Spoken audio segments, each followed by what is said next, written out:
And you know the rest.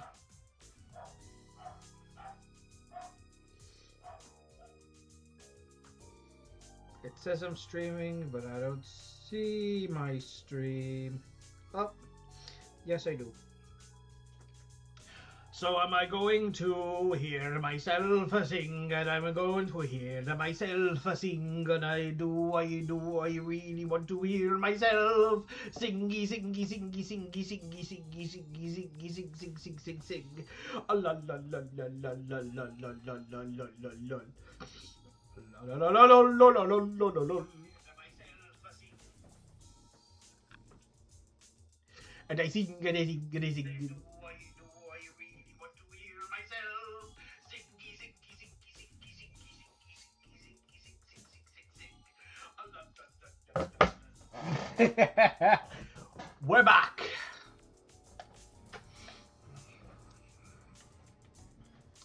Right, where did we leave off? Oh yes, Togex. And the rest of the things. Right, Yugi is a bit on the tougher side. But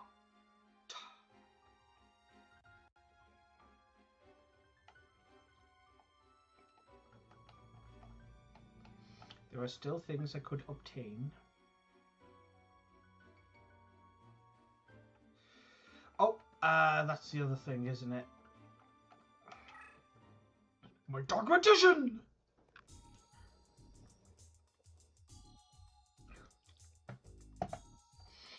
Yeah, so give me a second here, right?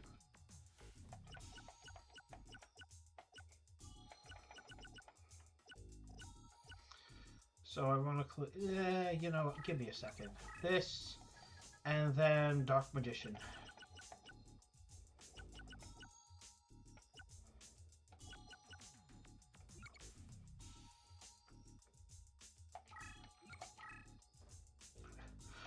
No! My Dark Magician! My Dark Magician! Right. Yep, easily. I can do that easily.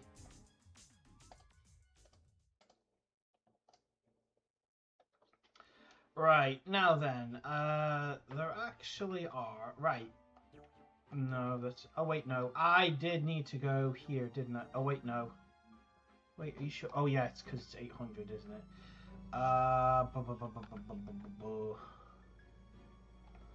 Could go back there.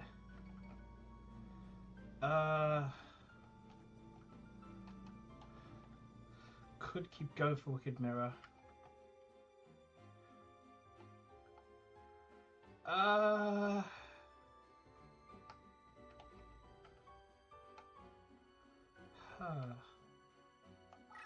You know what? Let's go here.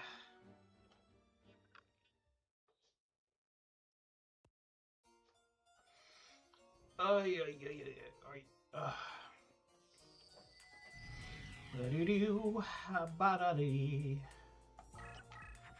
Right.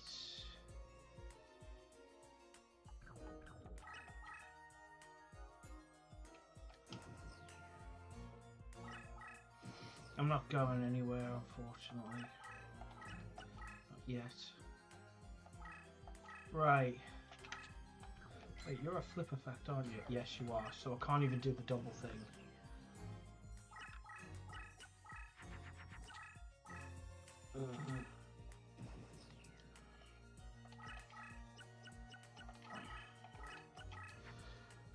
Oh, but whilst I'm here, I want to talk about a show that I watched recently.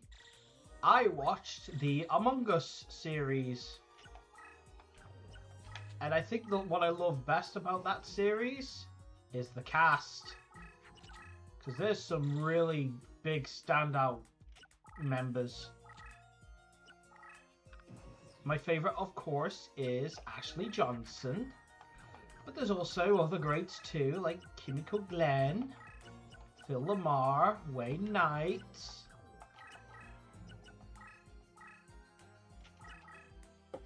Patton Oswalt was in it.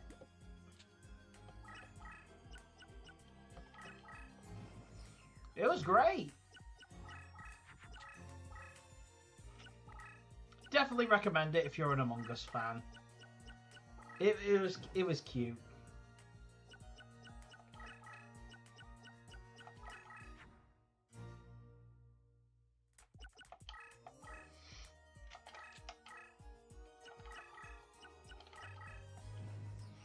And yes, we're still using Togex, because why not?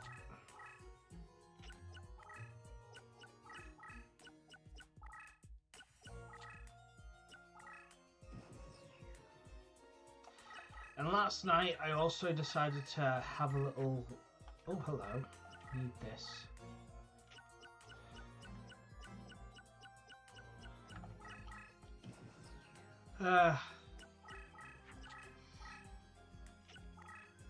I updated my Forbidden Memories checklist because I have a spreadsheet.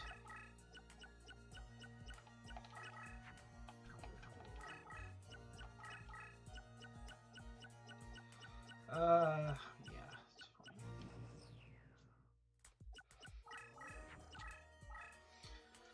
And I decided to update it by adding the star chip cost because I wanted to know exactly how many star chips I would need to sacrifice in order to complete the Yu-Gi-Oh! Forbidden Memories video game.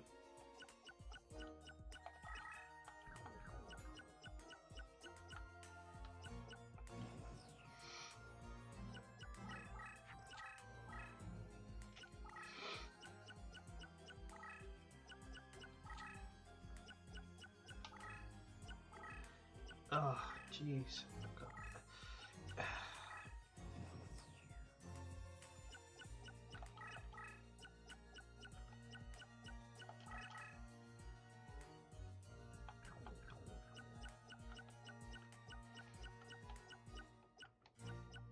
Yeah, I'm gonna need a low attack monster anyway, so might as well be you.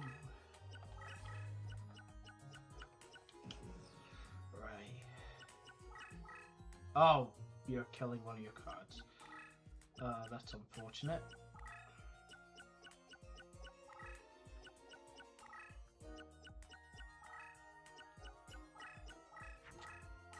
Okay, I don't think... Oh. And this is why I put in the mystical elves in my deck. Alright, I guess...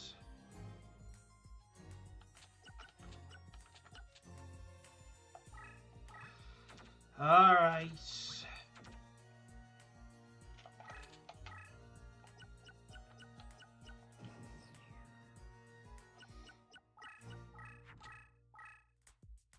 Cheapskate.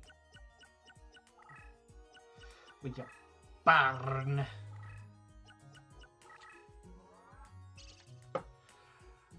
Okay. That is not good.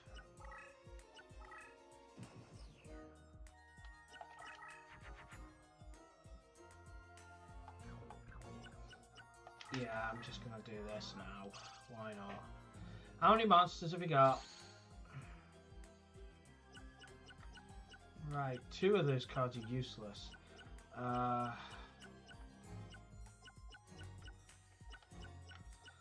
But that illusionist faceless mage though.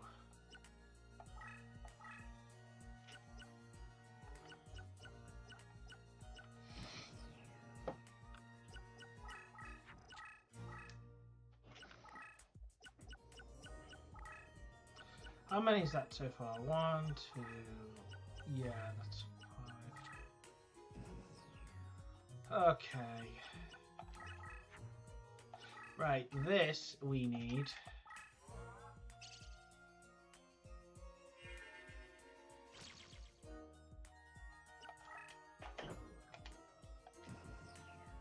Ugh. Oh, I'm just darn happy, but.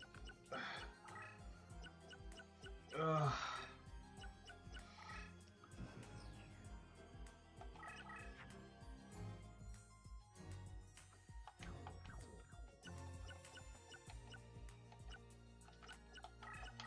My ultimate question though is, what am I going to do? Actually, what if I just do this?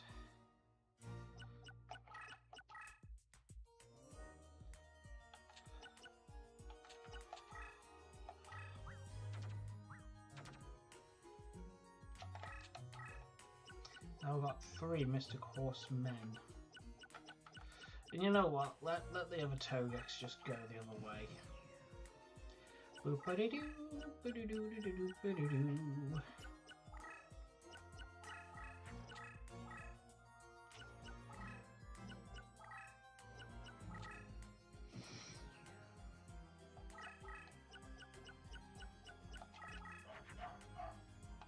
Right, there's Dark Magician, but here's the problem. His attack isn't nearly enough. Right.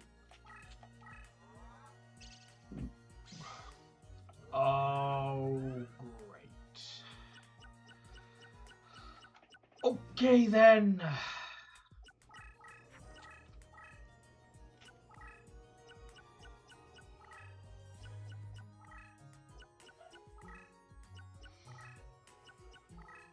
What day is it today? The 8th.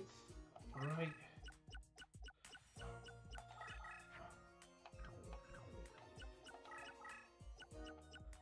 Right, the only real question is how do we get past his illusionist mage?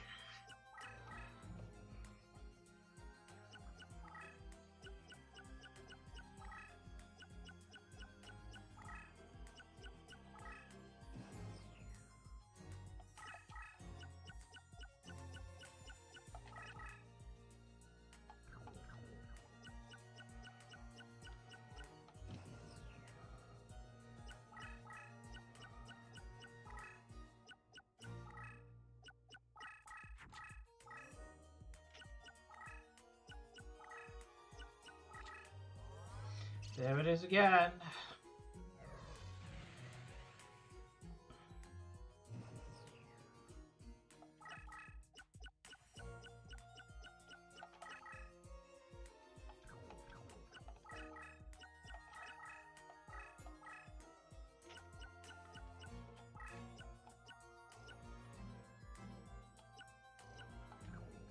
Alright, it seems like the worst of the worst is done now. Oh boy. Is that another one?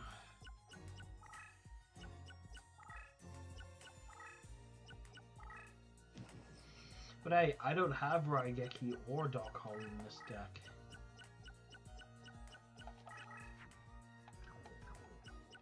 Right, that could be another... But that could be another magic gem, but we won't know unless we try. Yeah.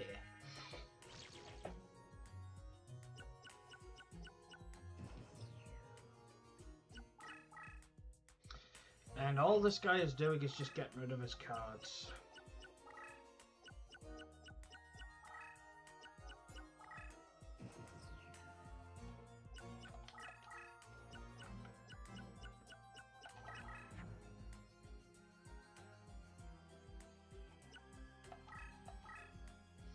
Get rid of it because we don't need it.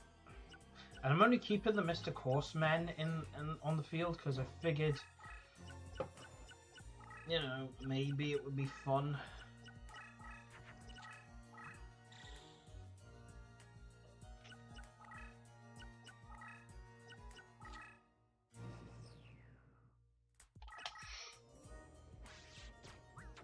But yeah, there is a way that I can theoretically do this.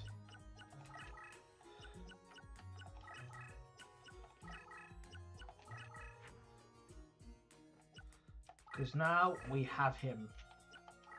Now I just need the rituals card. Because another thing that I need to do today is just simply summon the Magician of Black Chaos so that we can add that. And then that's it. But I have been thinking, it's like, I mean, I'm doing this for my own sake. It's like, I want to get every card in Duels of the Roses, right? Right, this is the last of his burn cards. The very last.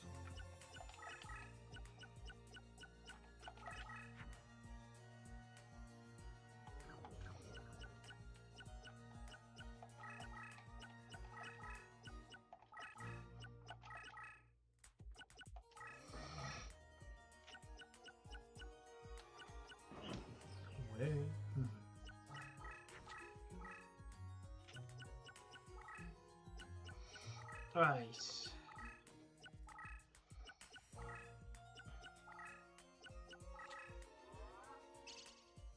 Oh, he just has more burn cards, does he? So I might still lose, even with the magicians. Yeah.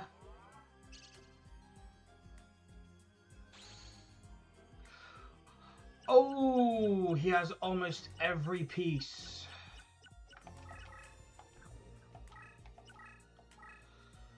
That's not good.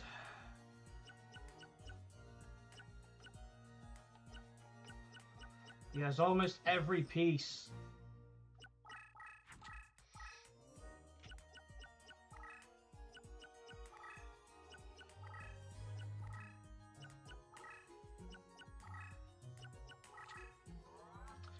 Oh, you cheapskate.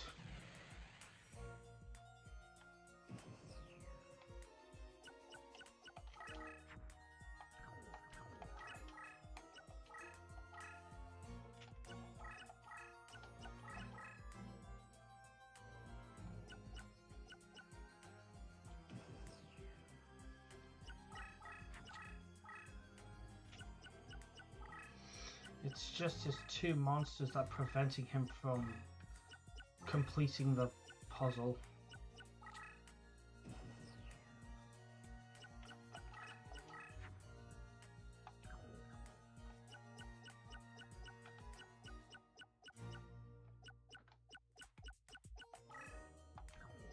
Although Super Warline's not bad either, right?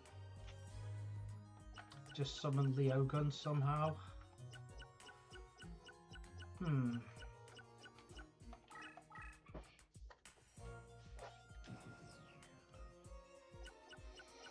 Because yeah, I would love to get rid of his Tao the Chanter, but that is just gonna make things more awkward in the long run, which is unfortunate.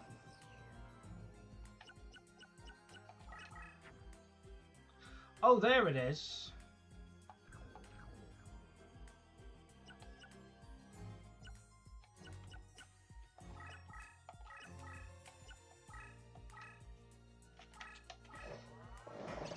Commence the ritual. Are we? Yes.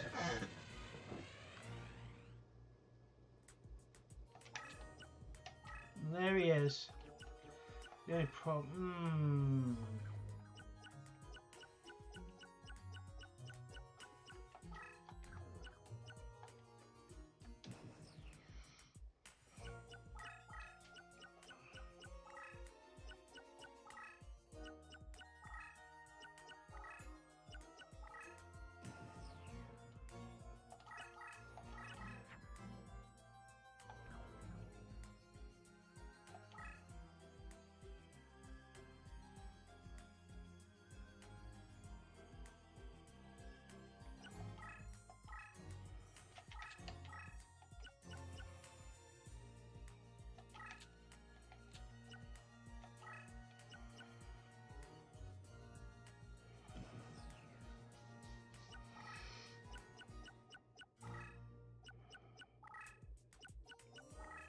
There's a chance he's gonna win.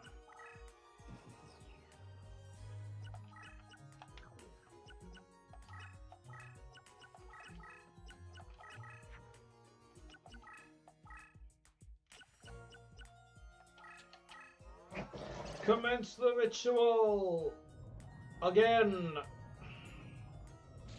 I don't care.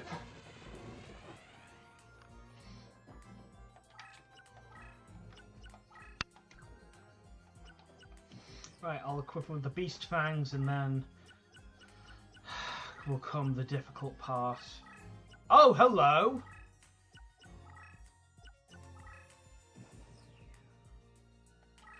You moron, you've actually given me the win. Now I don't even have to destroy your faceless mage in order to do this.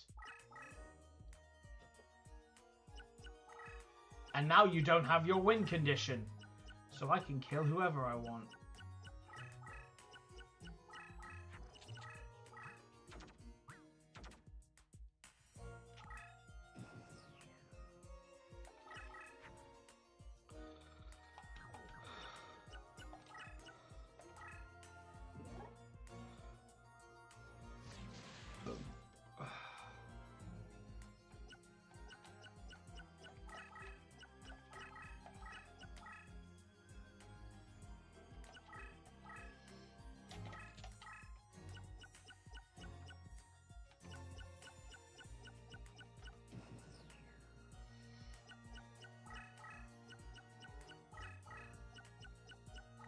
I don't know why you did that. You were so close. So close. But you just gave it all away.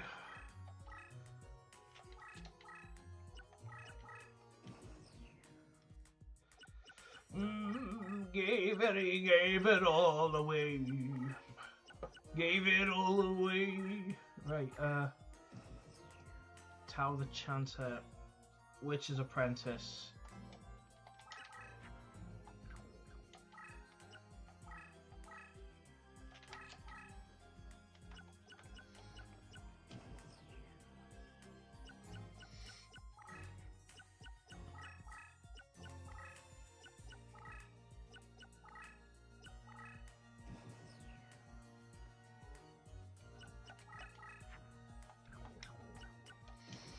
Oh, but we can delete that, and also Magician of Black Chouse.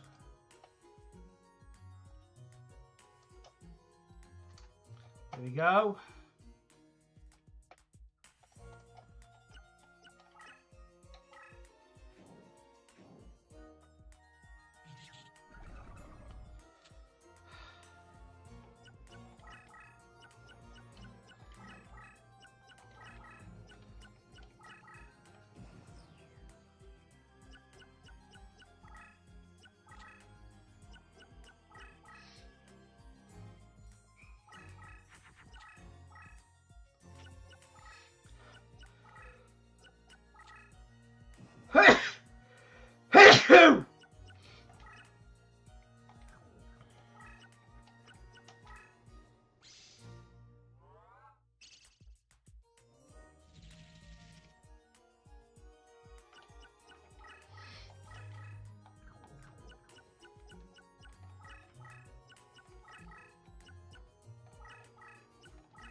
Doggy woofs.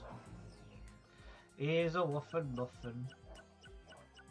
Here's a muffin. Here's a woof woof. He says, I go woof. I'm a woof. He's a woof. He's a woo. He's woo. He goes woo. Actually, I don't have much of this left.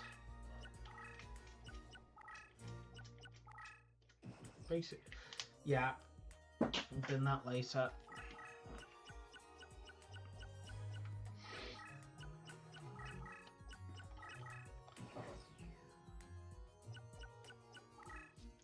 Oh.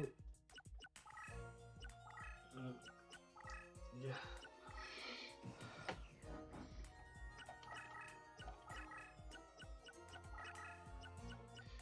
What's going on?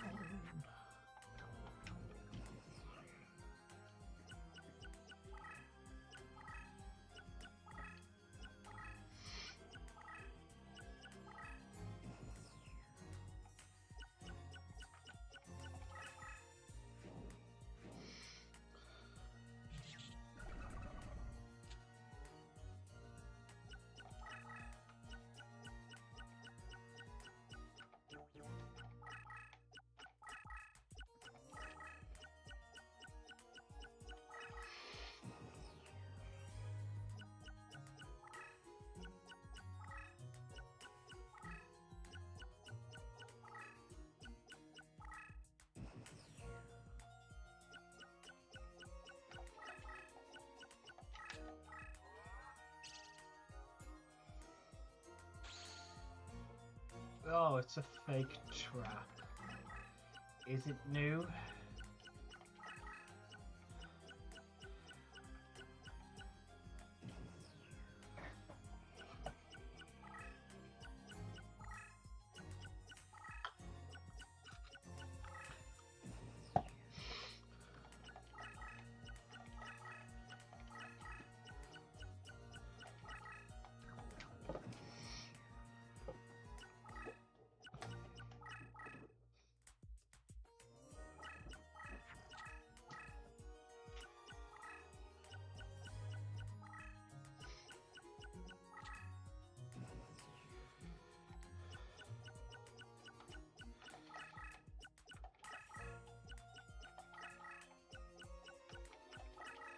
Right, almost there.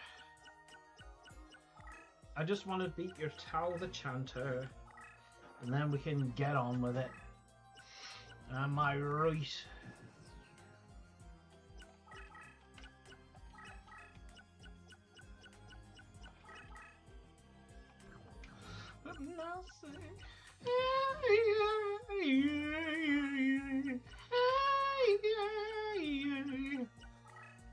I said, hey.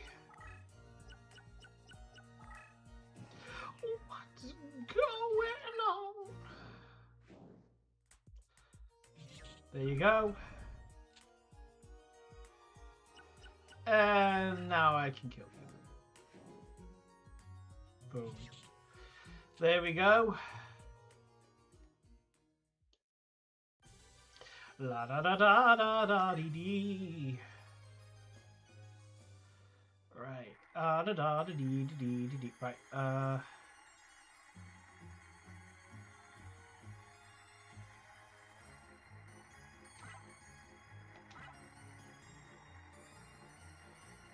Tell the chance of not even.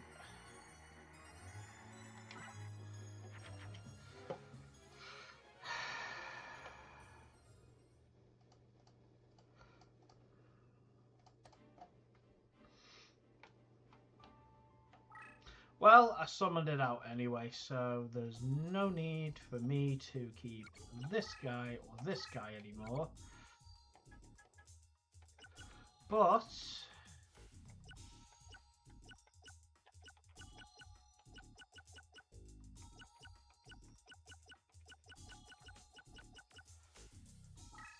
put that in there.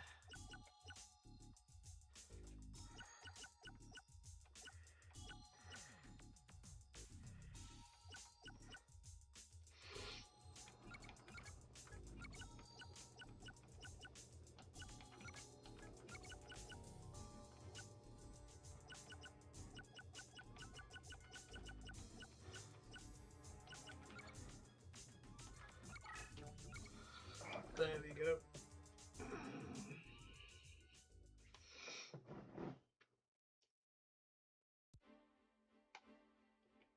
Right, we do need quite a bit of Taya though.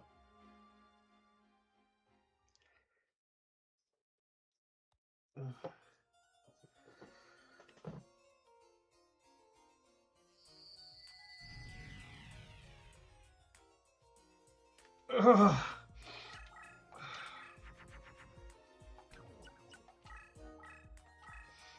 Right, so what do we need off you again?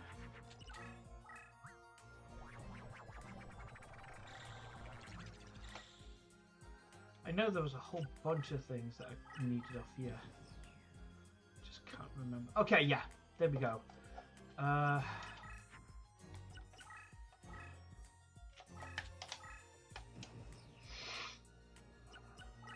So there's quite a few things. And in terms of fairy types, wait. It says I don't have Happy Lover, but Happy Lover is not one of the fairy types that I need. You know what? I'm gonna play this early because I've got an idea. Right, Skelangel, Dark Witch. Well, I don't really need Dark Witch, do I?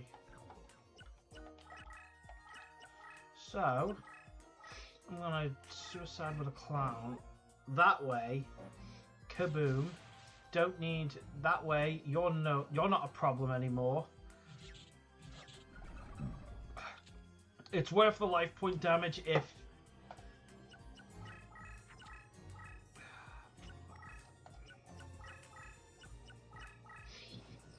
All right.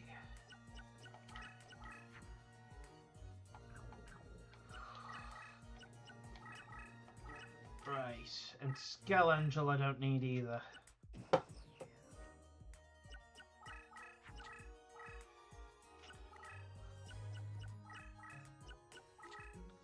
Yeah, you better run. You better run. And now I have found who is right here, and he looks really good. And I have no fear. Ah!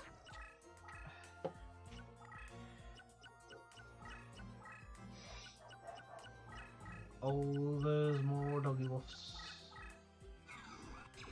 Okay, every one of her monsters is a fairy type. Now that I know what monsters she has. By the way, okay, fair enough. Wait, let's reveal what you have. Petite Angel and... Wait, so hang on.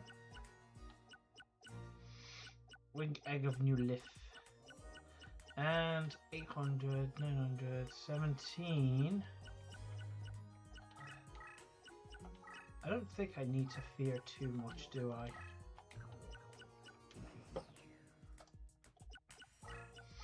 Oh wait, I need that egg.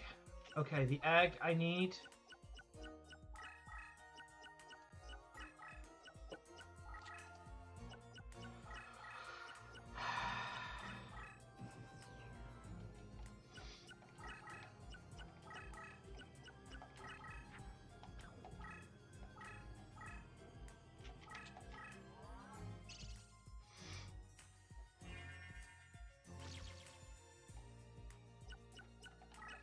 In fact, the way things are going, I think this is not going to be too hard of a duel. Not really.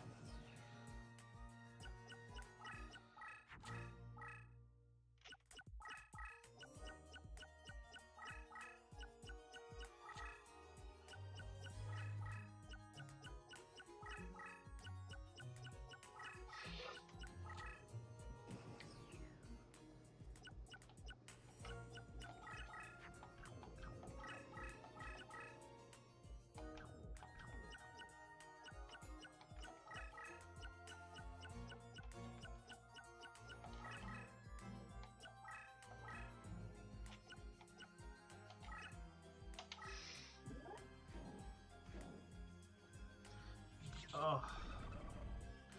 Why do I always feel like there's a stupid thing in my eye?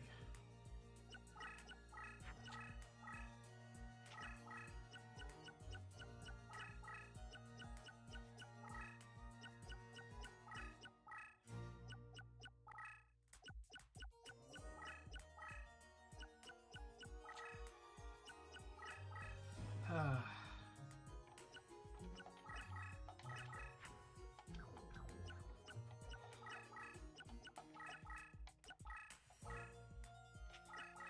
Right, increase my flower wolf. Get rid of the new egg.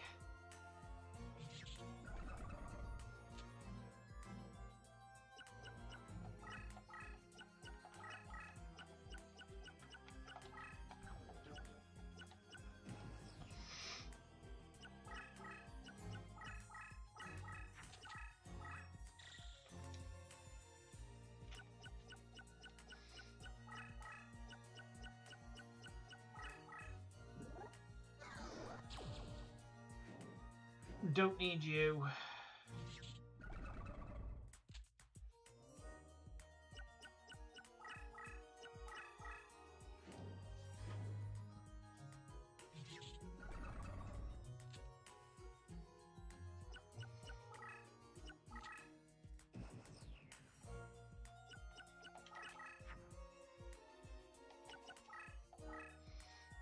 Just in case.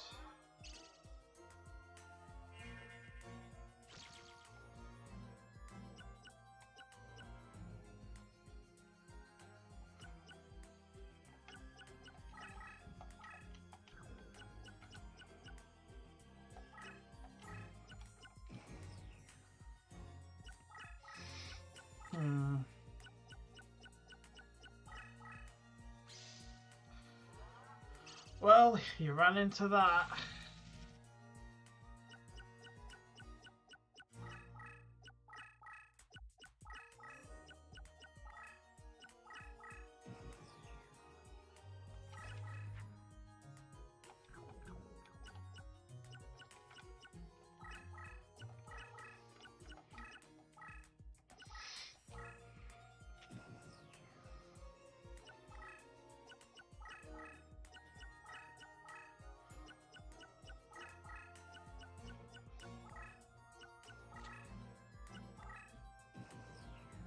What's in your grave so far?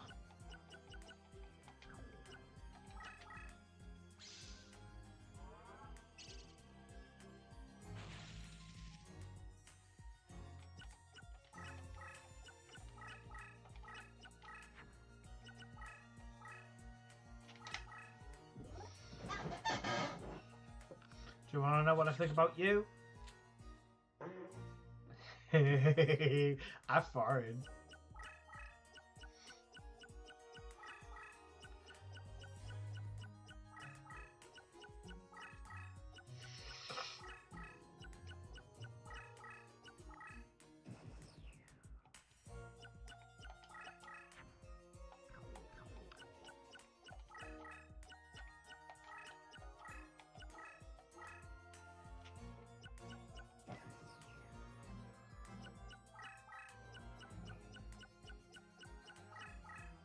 Mm-hmm.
To get you out of my way.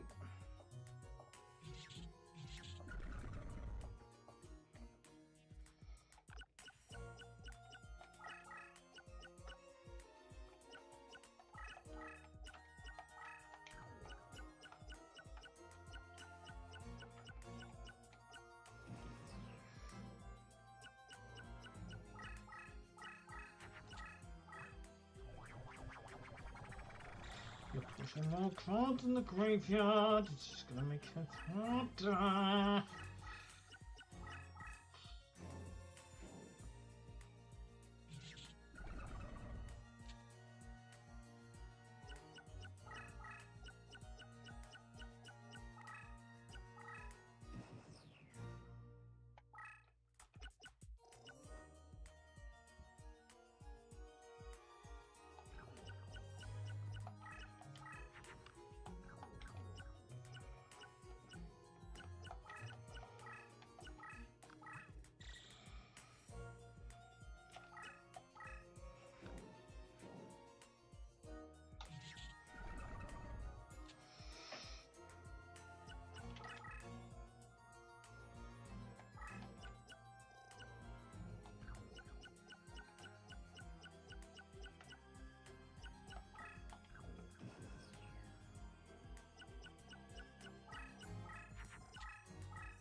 No, this is good.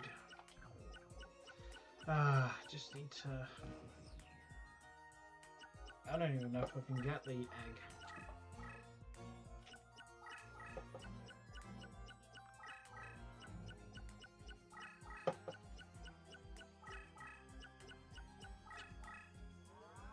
Right, that winged trumpeter I do need.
It's just doing the extra life point damage that's the problem.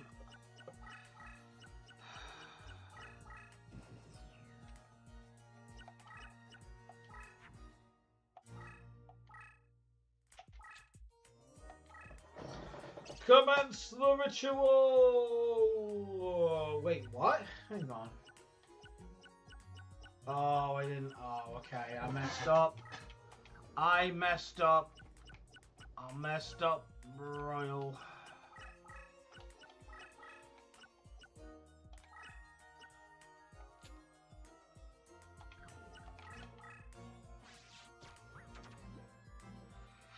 I messed up, Royal.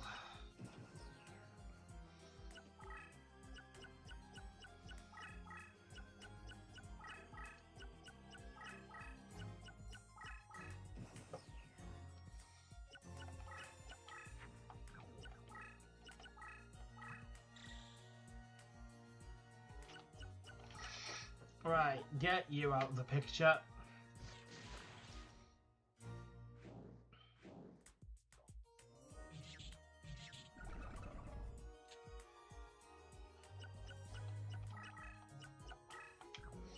So now 2 of your monsters are paralyzed permanently.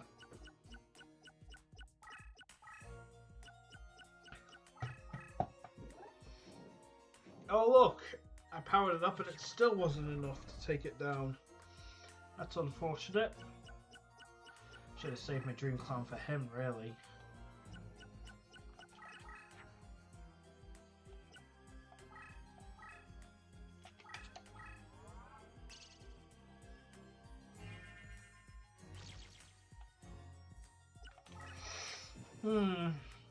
So how am I going to win this now? I just need to do 1700 life points.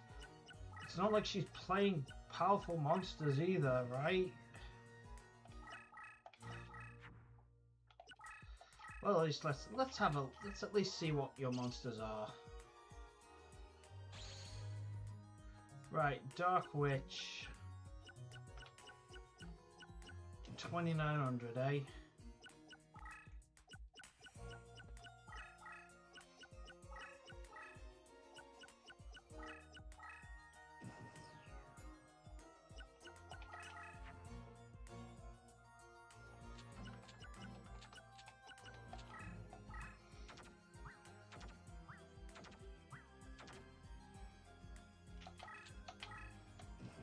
Right.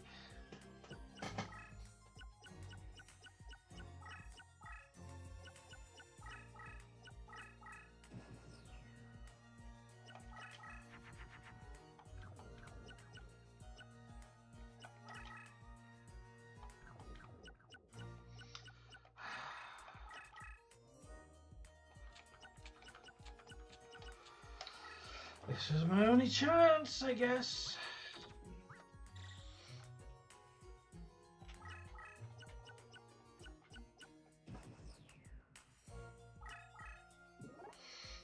And you help me increase.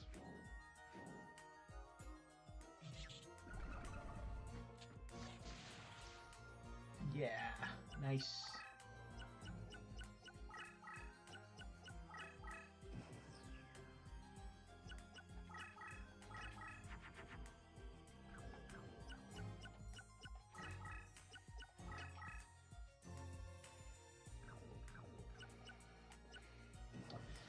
Alright. The only way I can win this is okay, yeah, you are stupid. I love it. Boom, boom. 1250 off you.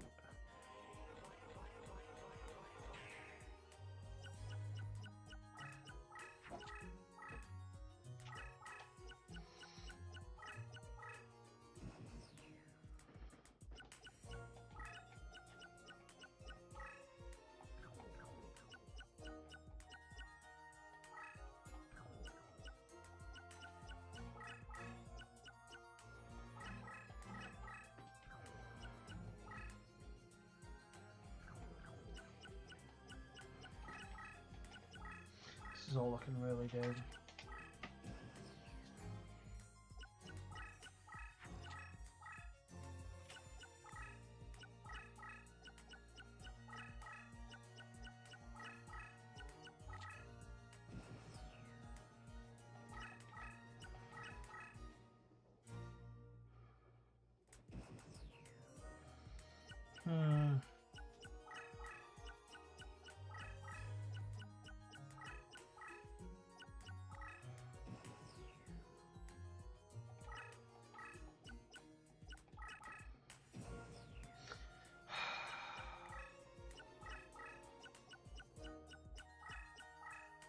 Yeah, I figured.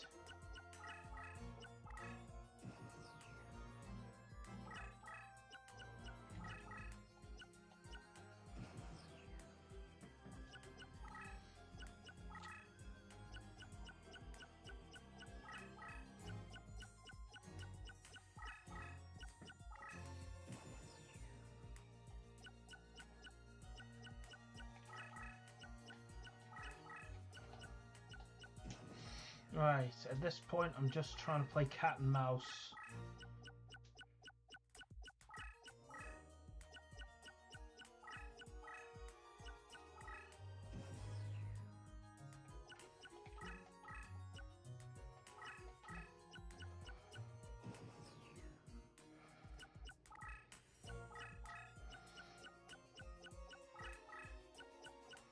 Okay, now that helps.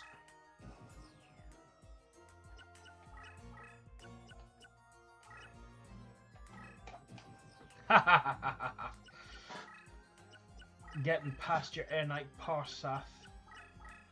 Yeah, I've gotten past you now.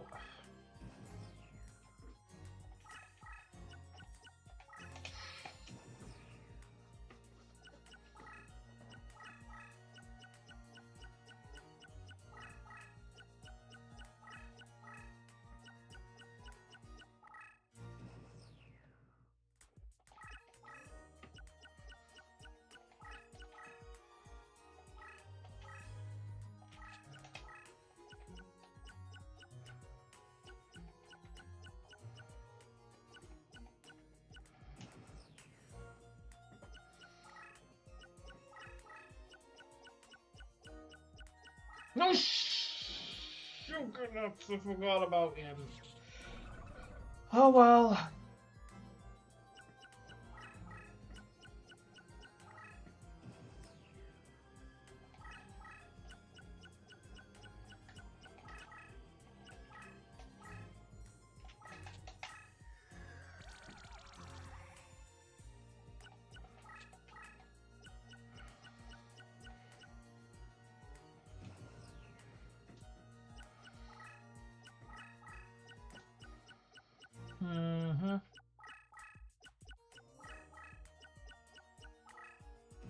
And the Dark Witch can't leave me alone.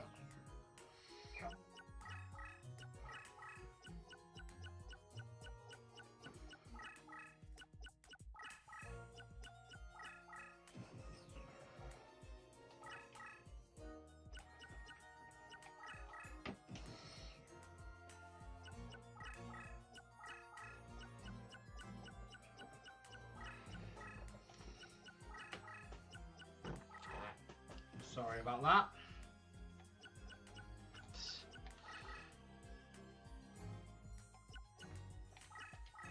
Right, I think I can corner her.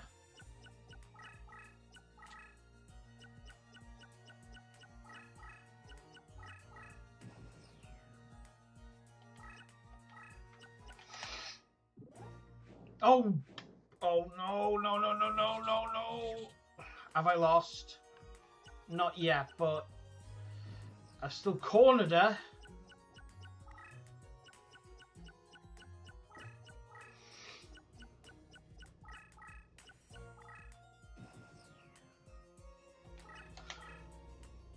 But now you have two choices. Stand there or get rid of your egg elf.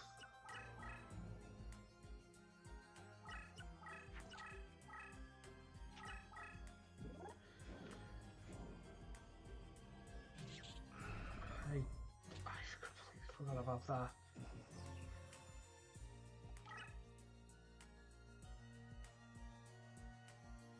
Oh my god, I think she's got me. She's got me. She's got me! No! Oh! Maybe not. Maybe not. Because I've just remembered something that I should have remembered earlier, really.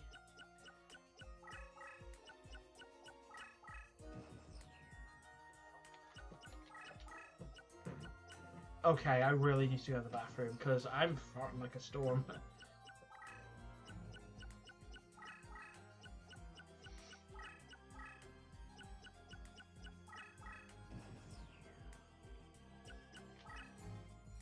Alright. I came close to losing, but I did it. Well, at least I hope I've won anyway.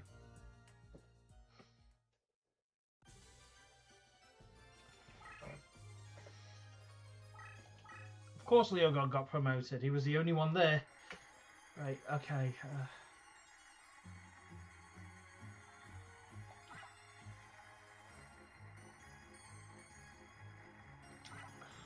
No. No. Well, I need to poop.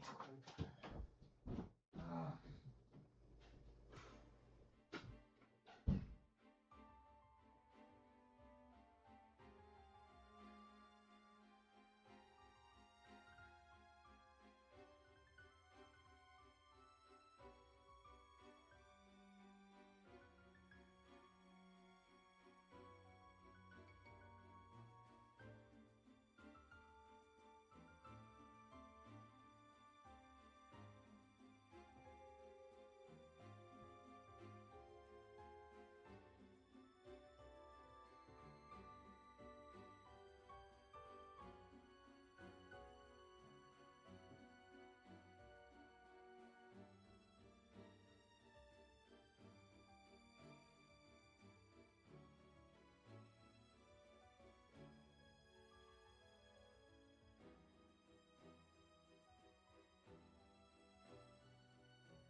Alright.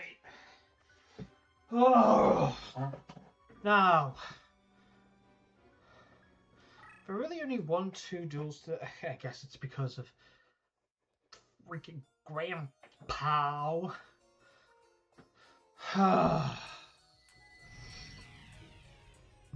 Right. I didn't even get anything that I needed.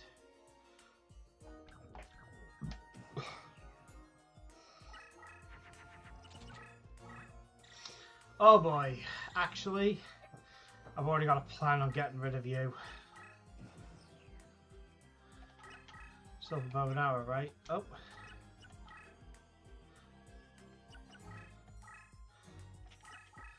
Yep.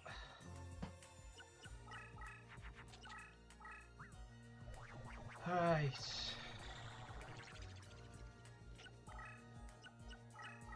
Yep, I knew it. Boom. I'm sure I'll find out what that is eventually, right?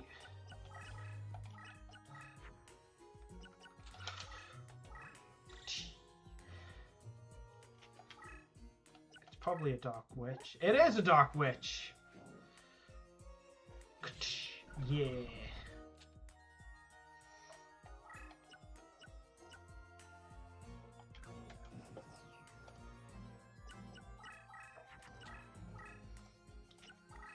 Right.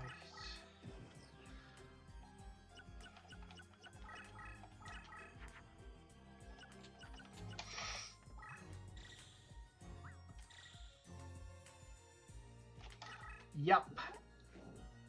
We're doing this. Lol.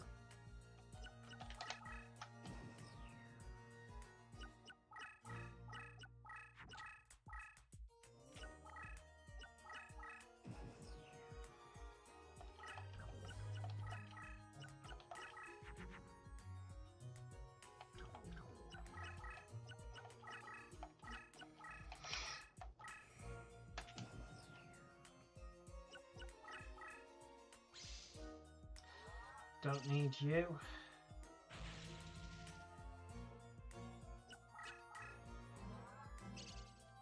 Huh.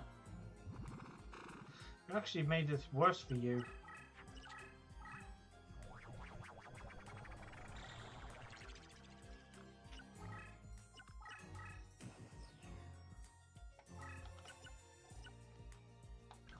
Well, you've dropped the egg that I need, so thank you. So thanks for helping.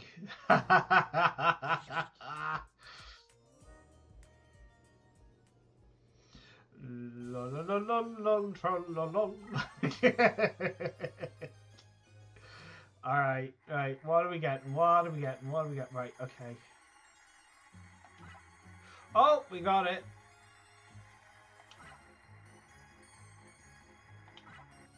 Okay, fair enough.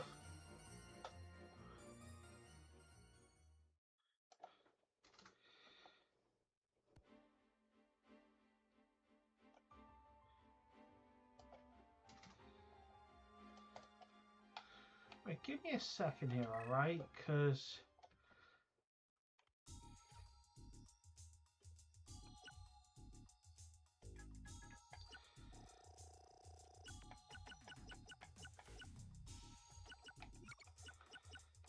hang on, give me a sec. Okay, I've got 2 of these. That's great because I need...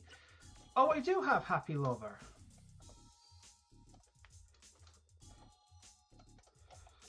Right.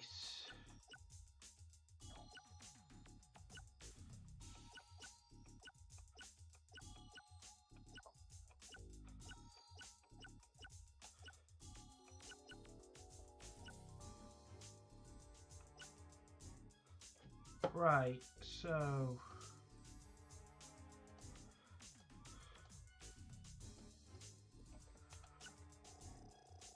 Does Taya have rain temperature?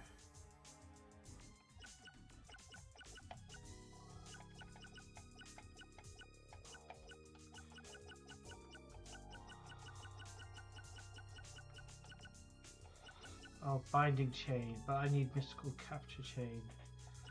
The 2 are different. By the way,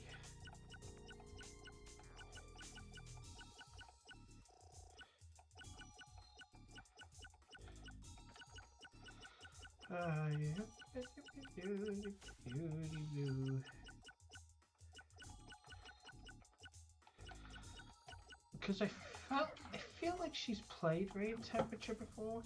Orion the Battle King we do need. Okay, so we only need 3 things from her. Orion the Battle King, Winged Trumpeter, which he does play from time to time,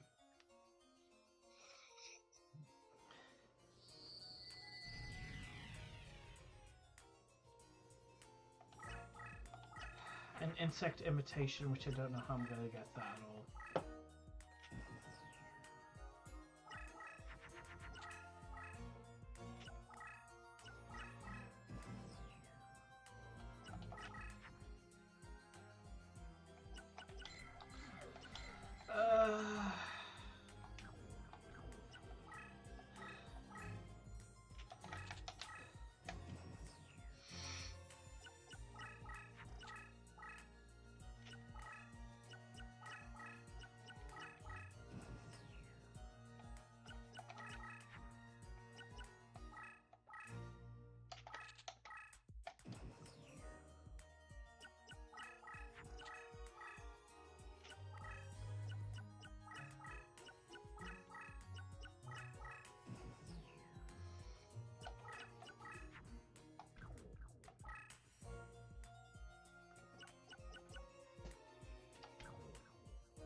Right, I just want to play it, or just want her to play as many cards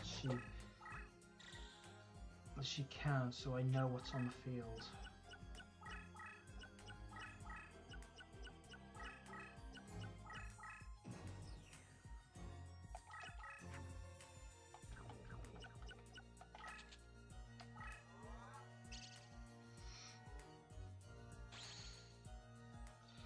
Right, what are we dealing with here? Not a lot, honestly. Wait, Hourglass of Life? We need that one. Well, you're just gonna play weak monsters all the time.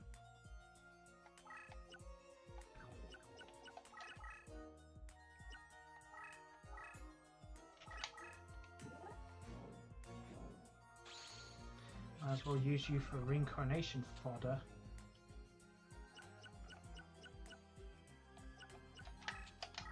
And this little guy is gonna get me all the stars. So haha, look at me go.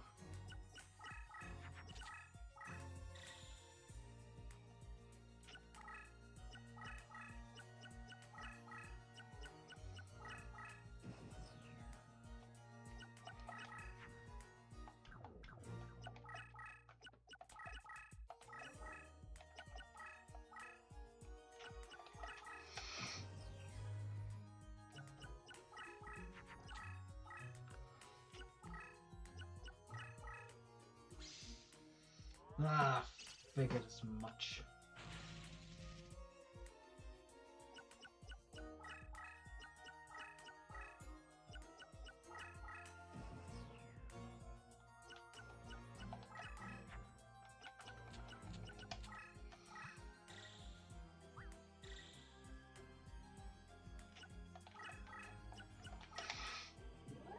Get rid of you. Togex.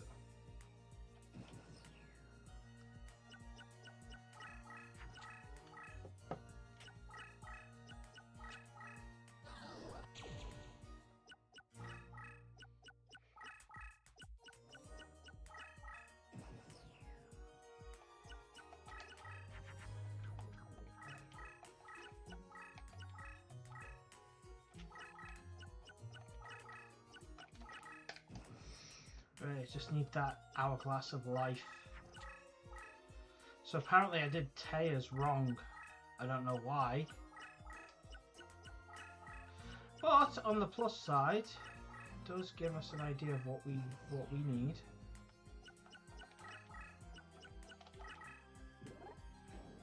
Uh-oh.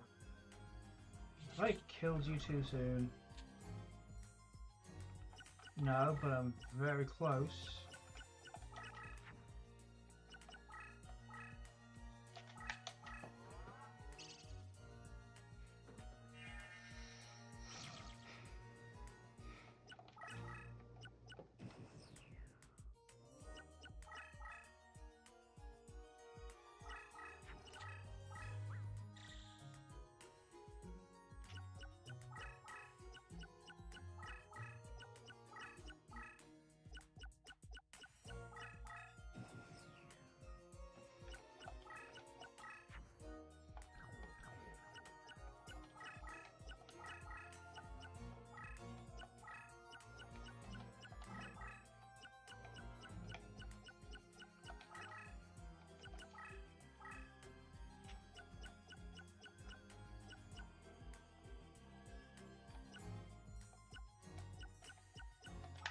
Whatever. Commence the ritual. Awee.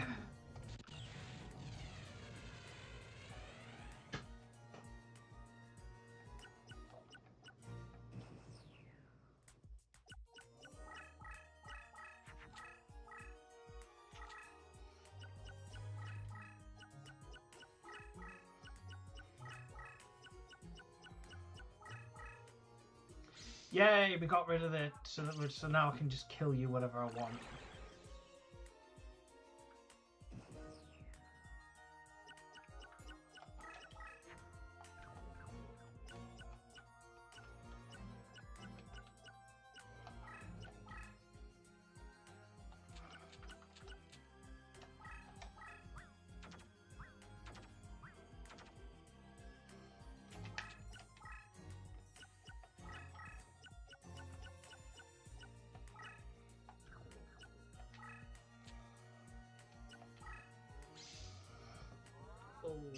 That's bad.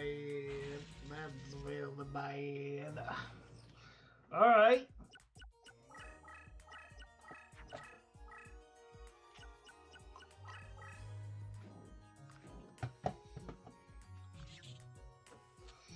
Alright.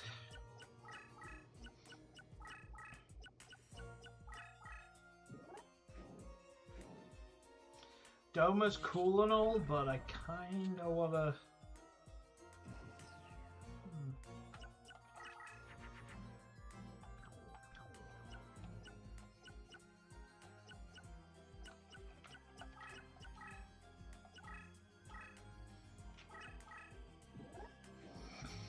I've got my horsey. My goofy looking horsey.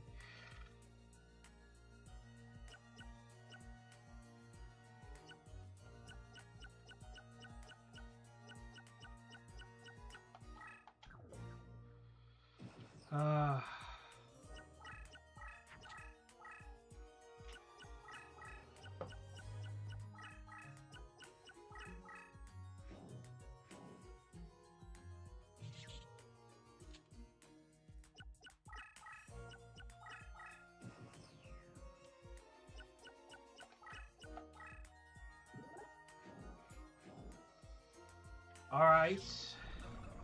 I was thinking that could have been...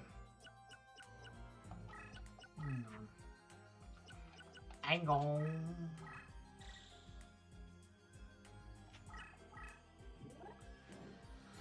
Alright, I'm just gonna go after Hourglass.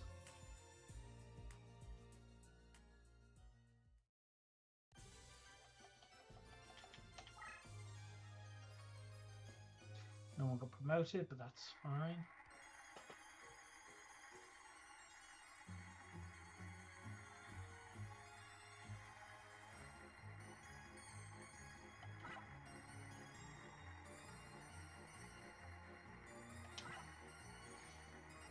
Oh, I got it. That's nice.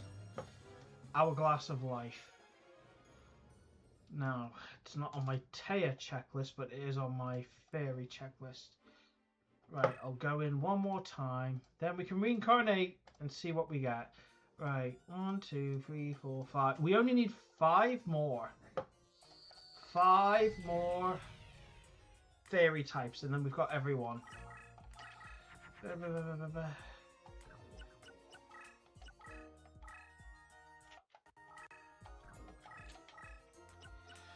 Alright.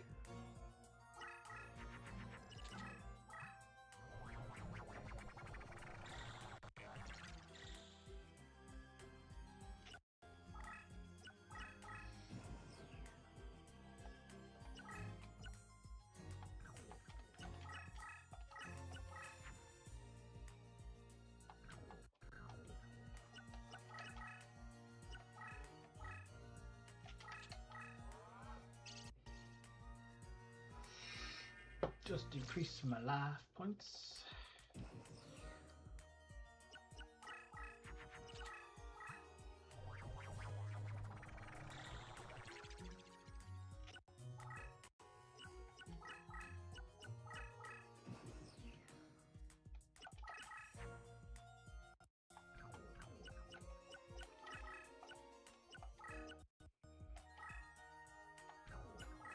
Just in case I get Super Wall Line again.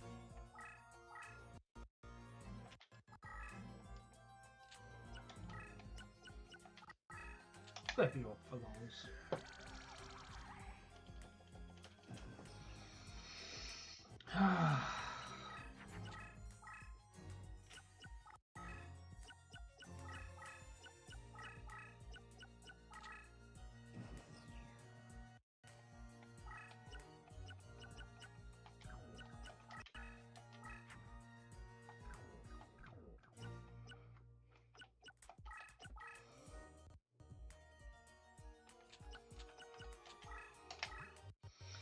Alright.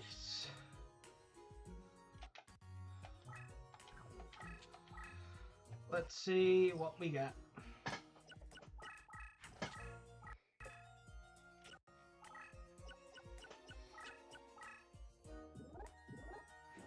Oh hey, nice. 500 off you. I figured as much.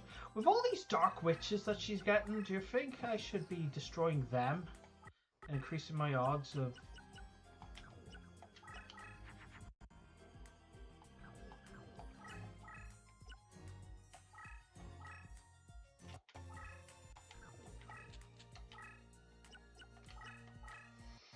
Right.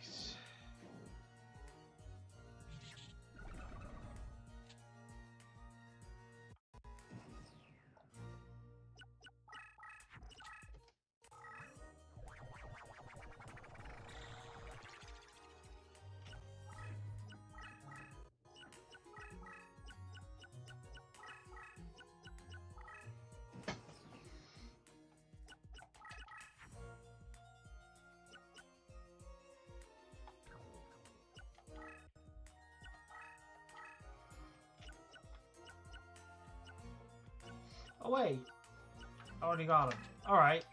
Commence the ritual! Yay! Oh wee! I love it. Gotta love the animation.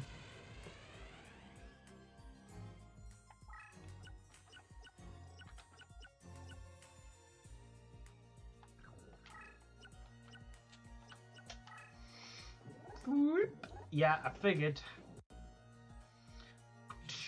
Bum, bum, bum, bum, bum, bum, bum.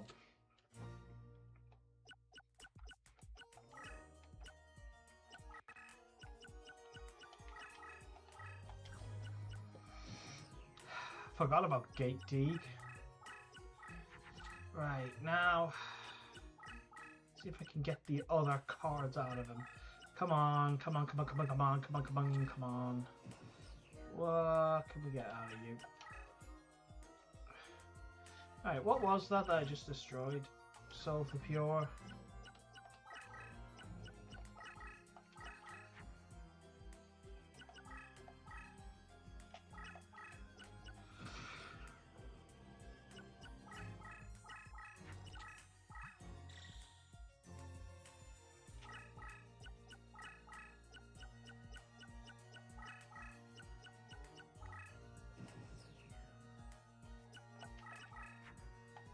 Oh look, it's all 3 Togexes. Alright, we get rid of another card. Winged Trumpeter, we definitely needed that. So now we can start to kill you.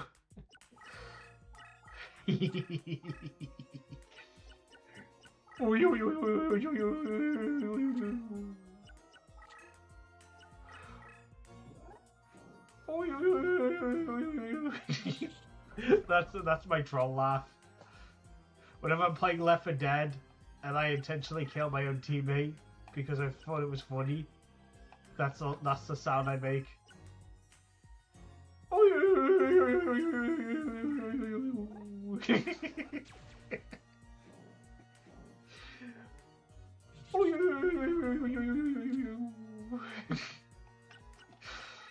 I know it's dumb, but it's the best kind of dumb. Alright, how am I gonna defeat that Dark Witch? Because actually no, I need that Winged Trumpeter, it doesn't matter. Because maybe I should do that next. It was like trick her into fusing a lot of Dark Witches, and then eventually be a... Actually, since I'm about to destroy you...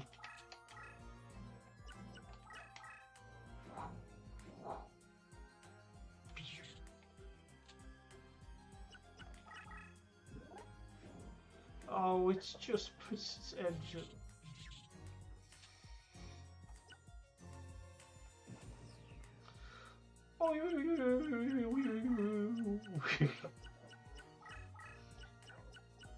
Oh, pardon me.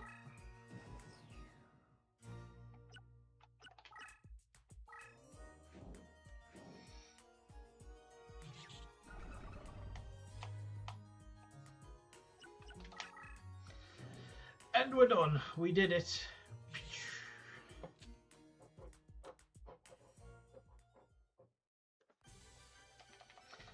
La da dee dee dee dee dum. All right, come on. Can we get that winged trumpeter? Yeah, we got it.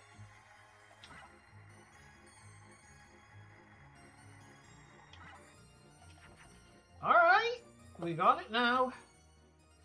Winged trumpeter, which just leaves 2 cards left to get. So I believe there it is.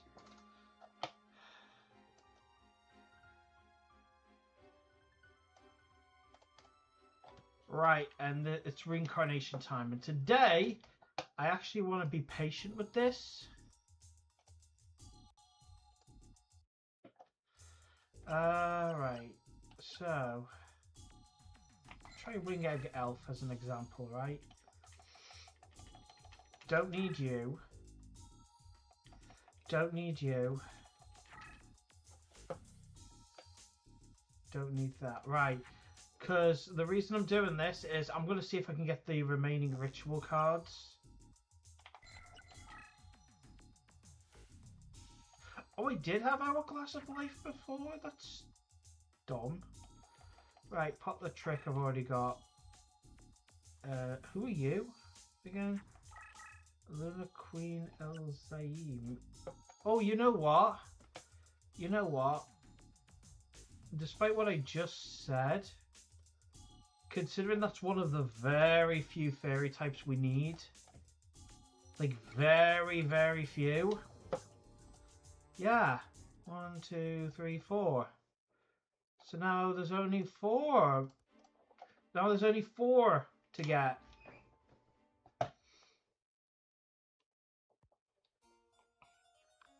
Come to think of it, I don't think I've completed an entire monster type since dinosaurs, right?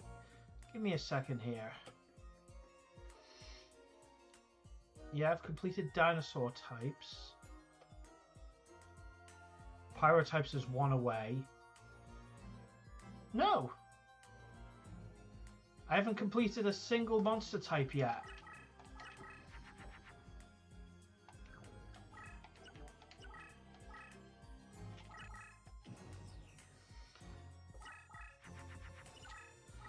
Alright.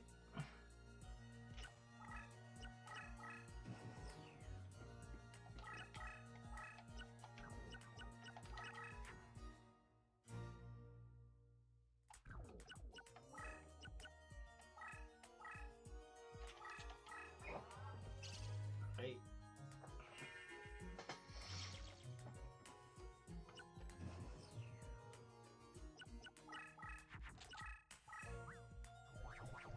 Oh, she's fusing things.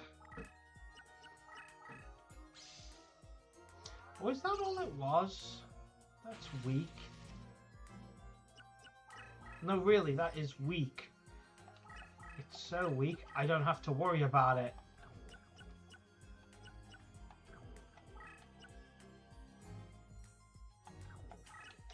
Oh yeah, that is Dark Witch for sure. Hang on, did you power... She didn't power it up, so yeah.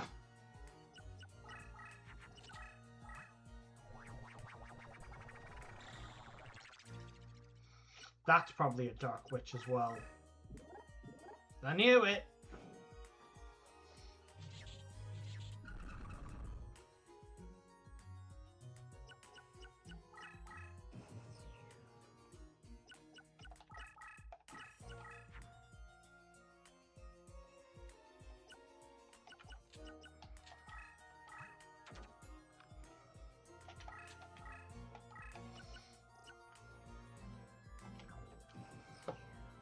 So yeah, I did have Hourglass of Life, I just didn't mark it down, because I'm an idiot. Alright.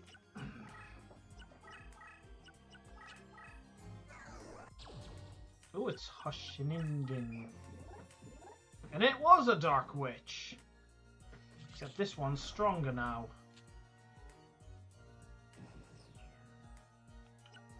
It's like Lara Croft says in the worst Tomb Raider game ever made. I feel stronger now.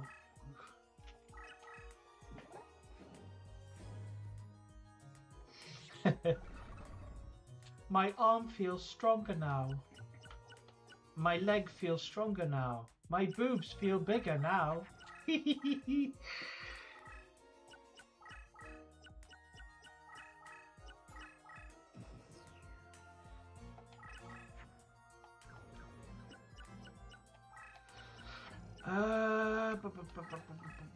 Oh, you know what? I'm going to silence you. Silence. I silence you.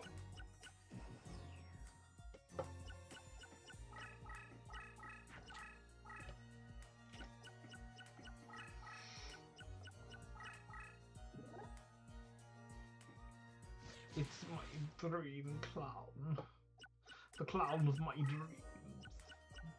My clown of my dreams.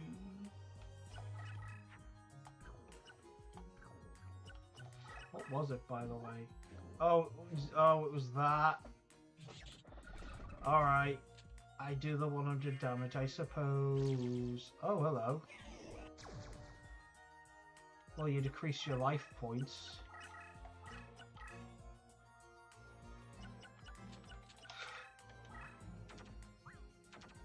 Doesn't matter. Togex can do a bunch of the damage.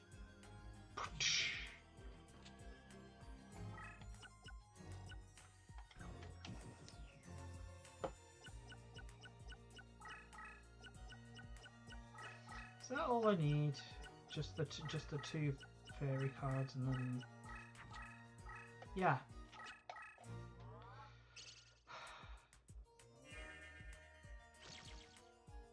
Oh wow.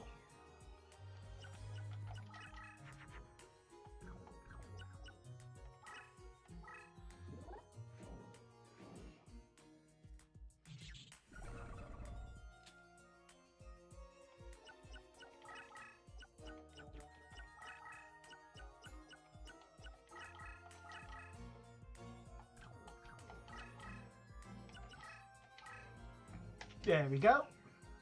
I can corner you, win the duel, take the game.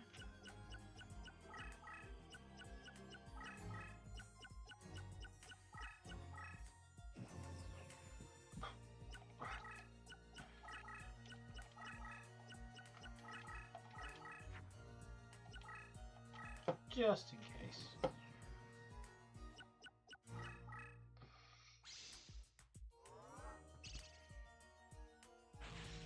Your key mace is lasting longer than anticipated.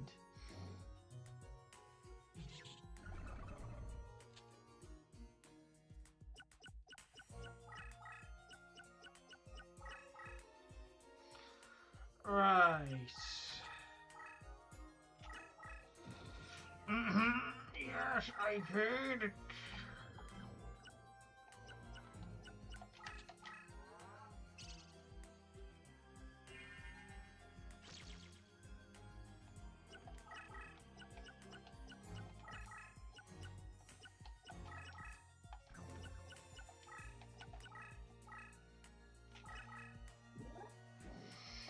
And get rid of some life points. But yeah, I'm not that far away from a lot of types actually, because I'm still contemplating what to do about Aqua Dragon. Do I just enter the code and just be like, yeah, or do I just actually there is a way I can skirt around it, which give me a second here.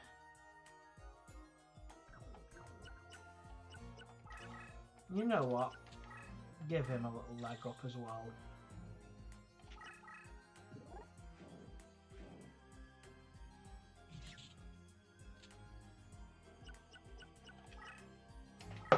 Yeah, take it. Right,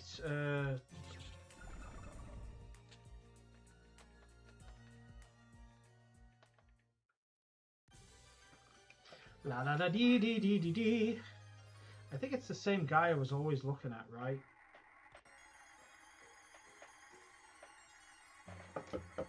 La dee dee dee dee dee dee dee.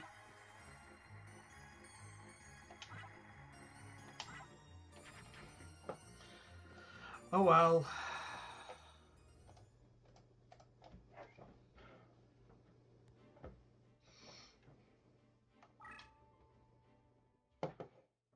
At this point, I'm just going to try and get every single card from everyone else.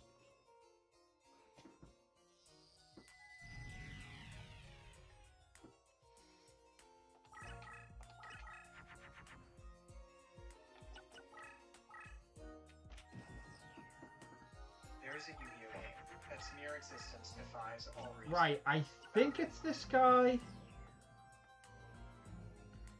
What was this? J. By the way, I wasn't paying attention. He didn't fuse, which means that's not Dark Witch.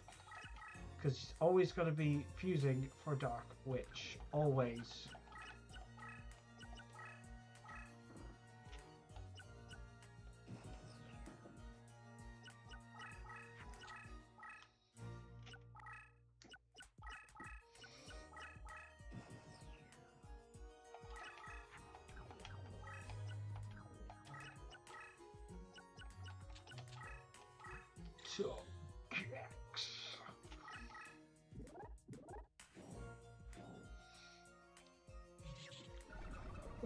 So what I'm going to do is I'm going to input the codes for cards that are only obtainable in password form, but on the condition that they were released in a magazine. Hence why I'm watching this now.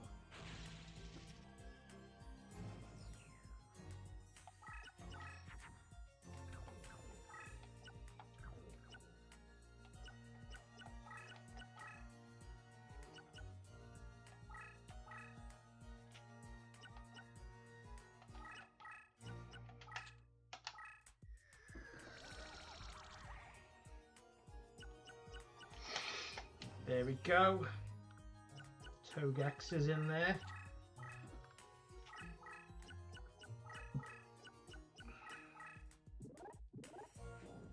Yes, yes, yes. Now we're just gonna win the duel. That is one of the two that we're after.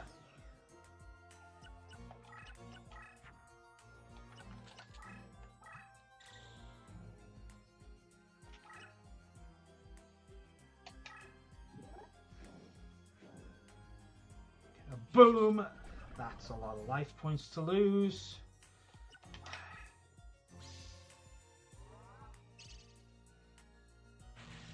Could have been worse. Now, to get at you for another 700.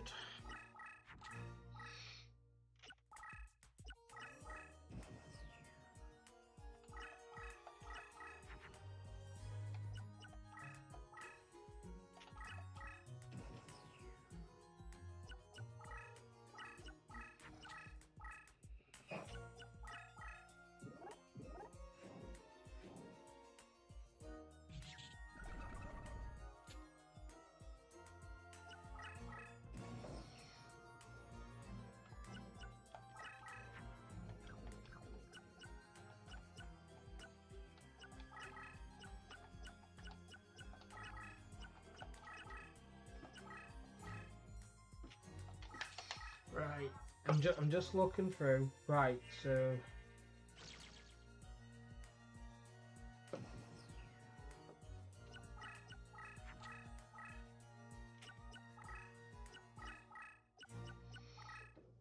you played yourself.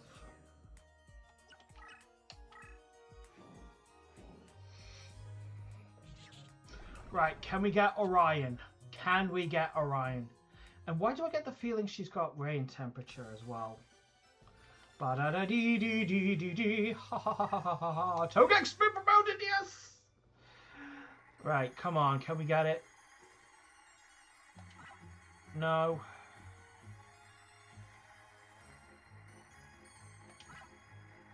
No.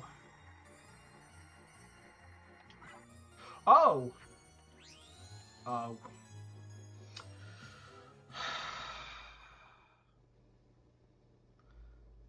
That felt so lucky, but no.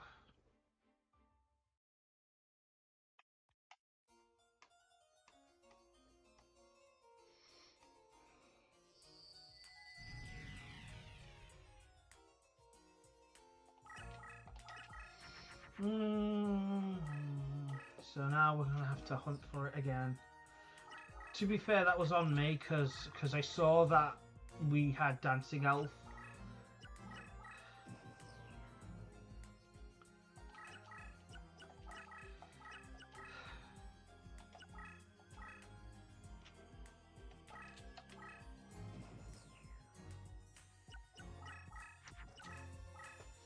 Right, Fairy's Gift and Earthshaker I did because you technically do get them officially, because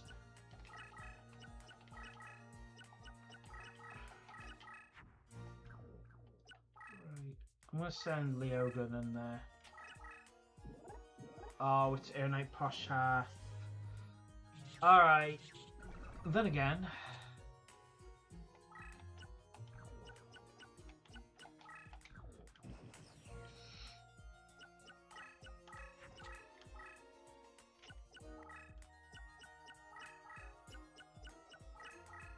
Haha! Your strongest monster.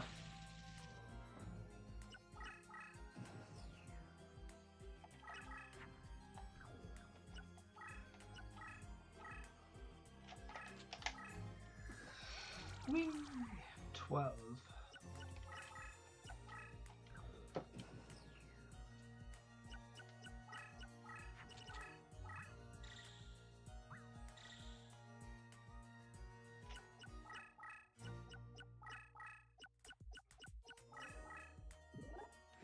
Okay, Orion is there again.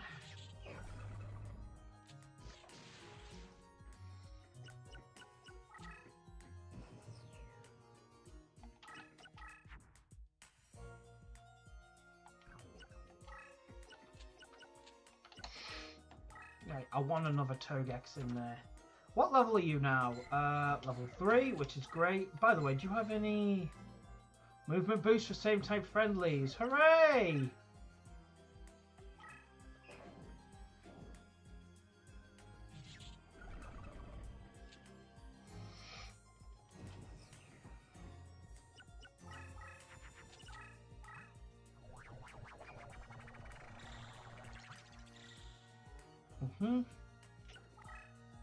Or maybe we... No, we didn't.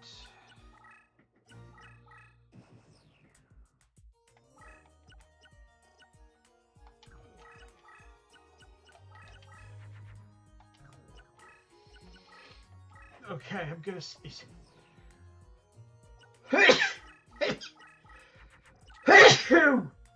Ugh.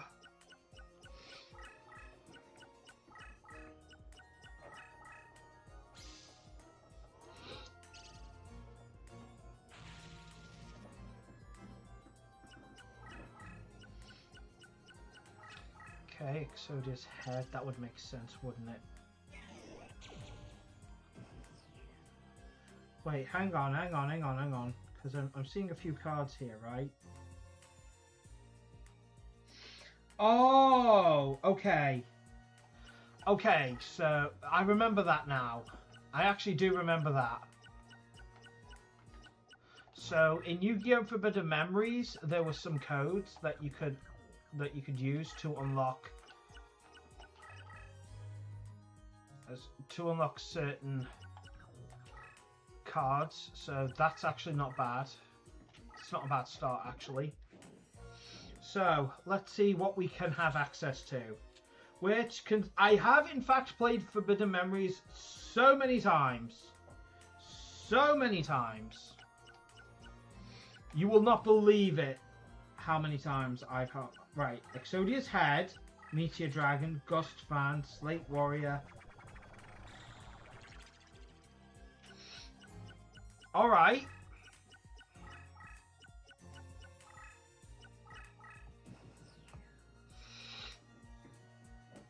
Alright. I see it now. That's completely fine.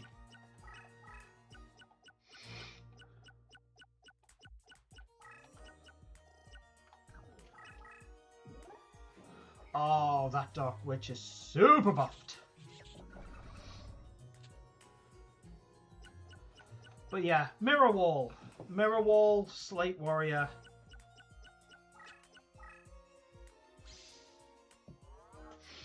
Hang on. Roses, they in fact correspond to 5 cards: Exodia the Forbidden One, Meteor Dragon, Goblin Fan, Slate Warrior, and Mirfall. Interestingly, 3 of these cards were in FM using their True to Card passwords. The other 2 were not even in the game, nor physically released yet. Mirrorwall coming out 10 months later, and Slate Warrior releasing with Roses in Japan. This, on top of the fact that the passwords are not alphanumerical like the others we have seen in Roses thus far, suggests that the developers did not know how exactly they would even be used, and certainly not for which cards. One could even assume that these placeholders are the first sign of Rose's password changes, but that can't be known for certain.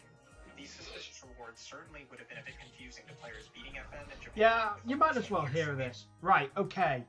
So, I have access to Slate Warrior to... I mean, we got Meteor Dragon off Yugi, but we can get Exodia's Head, we can get Gust Fan, we can get... So, yeah, I'm just going to accept that that's the case.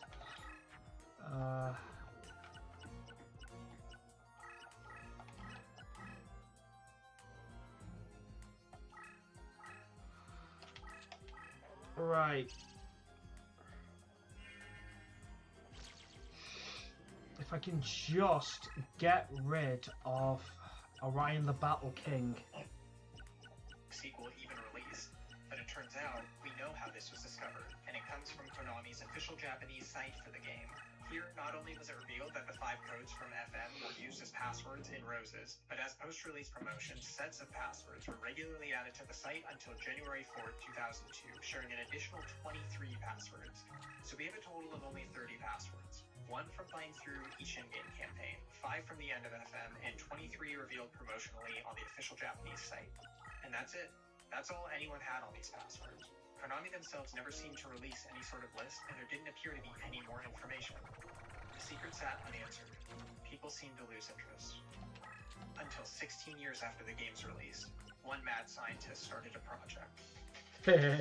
Let me introduce you to Generic Mad Scientist, or GMS, a speedrunner with an interest in many Yu-Gi-Oh games, in particular the Yu-Gi-Oh! Power of Chaos series on the PC, which they hold many world records for, FM, and of course Duelist of the Roses. GMS is well known for the work they have put into understanding mechanics of each of these games, but in 2017 particularly, they uncovered the set of passwords from within Roses itself. Up until now, no one had thought to do this, or at least shared it with the community at large, likely not helped by how yeah, you're listening to this. The game paling in comparison to things like FM. And thus, when GMS uncovered this game's secrets, immediately there was renewed interest in the title overall, which led to a reinvention of how it could be played, in particular for speedrunning, thus far generating 26 minutes of time saved, even breaking the sub 1 hour. Right. So yeah. So yes, we can get Slate Warrior essentially, which means we will complete the Immortals. I just wondered if maybe there was even a chance where it could be like, okay, there's a chance I could get Slate Warrior, right?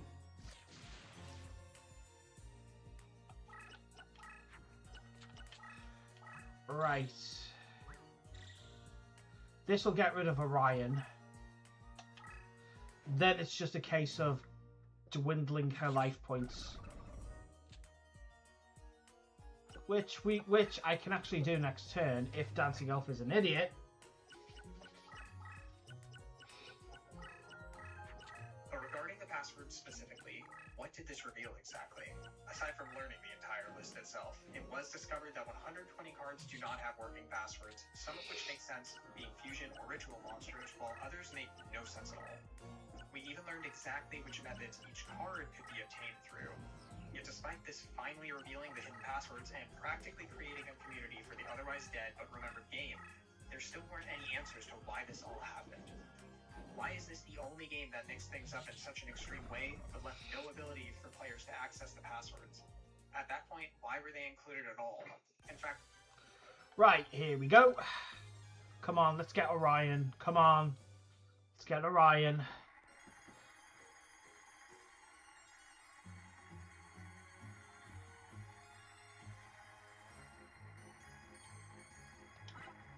No.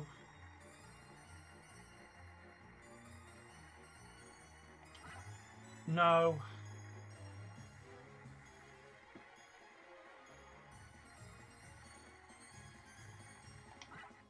No.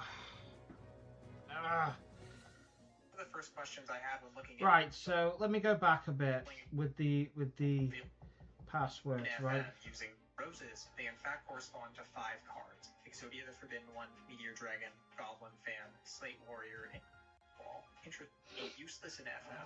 However, if entered into roses, they in fact correspond to 5 cards: Exodia the Forbidden One, Meteor Dragon, Goblin Fan, Slate Warrior, and... Whoa. I didn't have Flame Ghost before?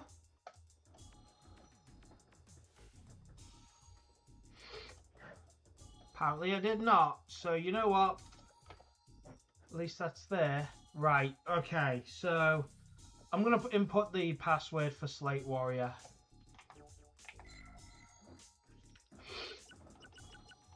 Seven, 3, 1, 5, 3, 7, 3, 6. Okay. Mirror wall, let's do it.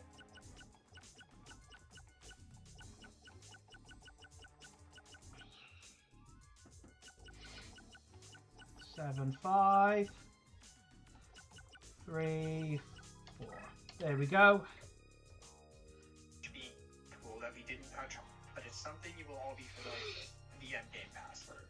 Upon completing the game, the player is shown one of 5 8-digit numerical passwords, each of which being useless in FF. However, if entered into roses, they in fact correspond to 5 cards: Exodia the Forbidden One, Meteor Dragon, Goblin, 8-digit numerical passwords, each of which being useless in FF. However, if entered into roses, they in fact correspond to 5 cards: Exodia... The game. Wait, hang on. The player is shown one of 5 8-digit numerical passwords, each of which being useless in FF. However, if entered into roses, they... The endgame. I'm just trying to... This is Exodia now. The player is shown one of 5 8-digit numerical passwords, each of which being useless in FF. Right. 3, 7, 6, 8.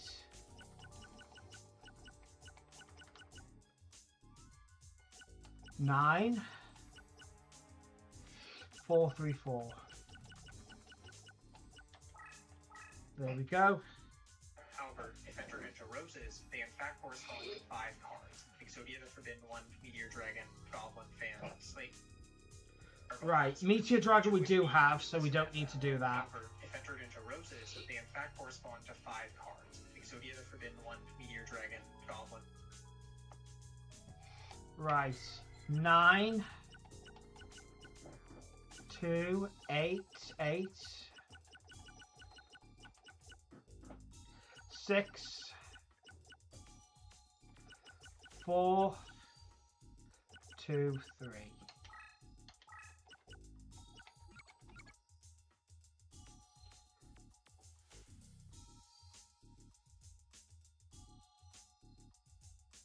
Oh, I didn't even know that was a thing. Right, okay, that's nice. Right, first of all, Goblin Fan is staring right at me. Right, and now we've got a whole bunch of monsters. To Slate Warrior, we've now officially got every immortal type, which isn't too surprising, really. Exodia the Forbidden One, we have that now. We just need his other limbs. What else? Mirror Wall. Not too surprising. What else?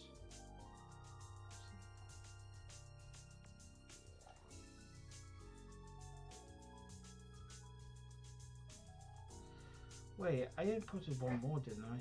Slate Warrior and Mirror Wall. Interestingly, 3 of these cards were in FM using their True to Card passwords.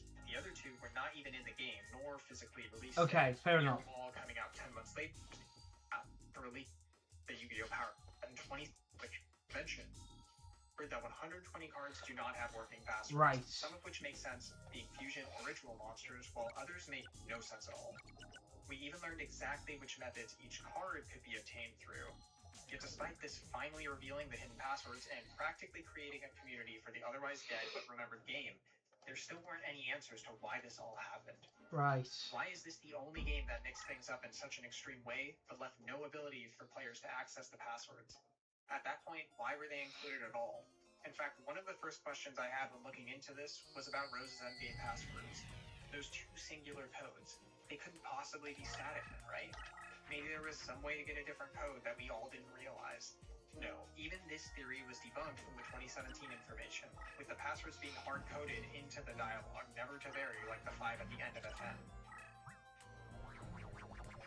But remember the original collection of 30 passwords? That sacred list used in essentially every reference to the game for 16 years. What if I told you there were actually 4 more than that? 4 more passwords that were noted on the Neo Secret thread as early as 3 days after it was started. The passwords for Change of Heart, Gravity Bind, Royal Decree, and Crush Card.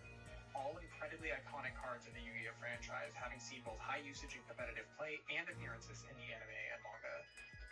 The passwords for these 4 cards were clearly known based on these posts, and yet it didn't appear to shock anyone. Then again, why should it have? The password system was always meant to be accessible. All of these cards had passwords in other games just like the rest, and so it must have seemed normal to share this information. Right, so do I add them as well? That's my question. Do I do it for them as well?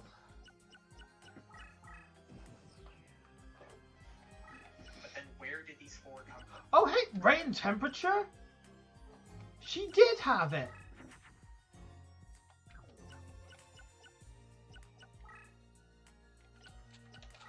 Alright, you know what? Let's do this. Well, there is another reason I avoided mentioning these cards, as the 4 are part of a small set of cards, 15 in total, that can only be obtained through the password system. The other 11 were also within the original note list. The 2 Roses and 4 of the FM endgame passwords, missing Meteor Dragon tentatively due to its need for fusion, plus 5 select passwords from the Japanese site.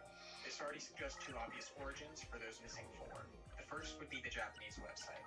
This theory seems to be unlikely, since both analysis of every page and Google translations don't seem to imply anything else of this sort on any archive version of the site. The second immediate thought would be another endgame reward or something similar.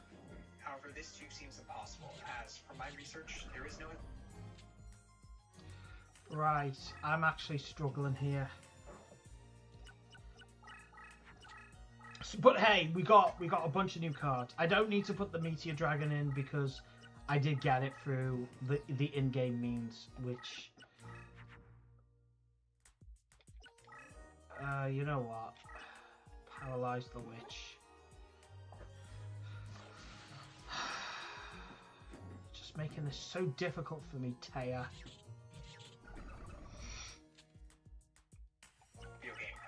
With such a mechanic, nor any alphanumeric passwords like the ones we are looking for in these 4 cards. So let's take another look at the posts. The first mention of any of the 4 passwords actually only included 3 of them: Crush Card, Gravity Bind, and Decree. While the second had 3 as well, but included the missing one for Change of Heart. This could imply that they use separate resources, which may point towards other online discussions, but I had already exhausted any leads in this way, searching any mentions of the game I could find. The furthest back English details of passwords I could find was held on an ancient yet still kicking Cheat Code Central, where the writer Kevin Payton, aka Shingoku EX, posted their own guide for the game as early as April 19, 2002, which referenced the Japanese website and its passwords, which is where I learned of the site myself. It did not contain anything on the others. I have dug through any possible leads regarding Japanese forums that the post may have been referencing, the best of which was only archived back to 2007. And sadly had no indication of posting dates from what I could tell. Overall, it seems likely that the Neo Secret posts were referencing other threads, but they are at this point lost to the sands of time, or unarchived web domains. But there must have been some official distribution of these 4 passwords, even if the posts were not using it. There is little to no chance that 4 alphanumeric passwords, let alone any, were guessed at random. Yet Konami would certainly have reason to believe distributing passwords for 4 iconic cards would be a smart move. And if the official distribution for these 4 cards could be tracked down, maybe it could shed more light on why the rest of the passwords were never released. So I started my investigation.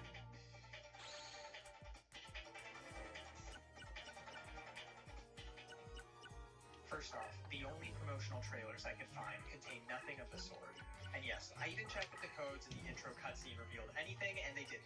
But what about physical media in Japan?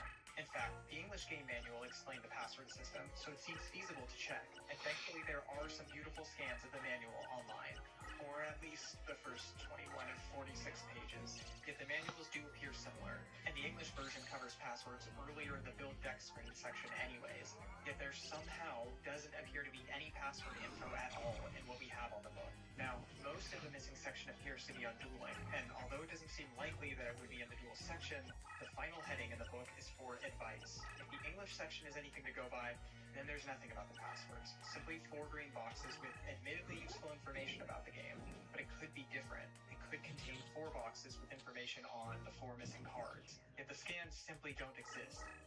And so, out of options, I activated my trap card. My credit card, that is. On eBay and purchasing an original Japanese copy with the manual intact. And a few days later, I received my game, a beautiful 2001 card battling video game from Japan based in 15th century UK, shipped from Atlanta, Georgia. Inside, we find this beautiful Karibo and in-game art not found in the English manual. But that's really it. From what I could tell, the Japanese manual didn't mention the password system at all. And the final page Kaboom. gives the Right. same advice, leaving it Right. I want Ray and Temperature. Sorry, I'm just too enthralled. I could get Crush Card and Change of Heart. But hang on, give me a second. Wait. They're not here.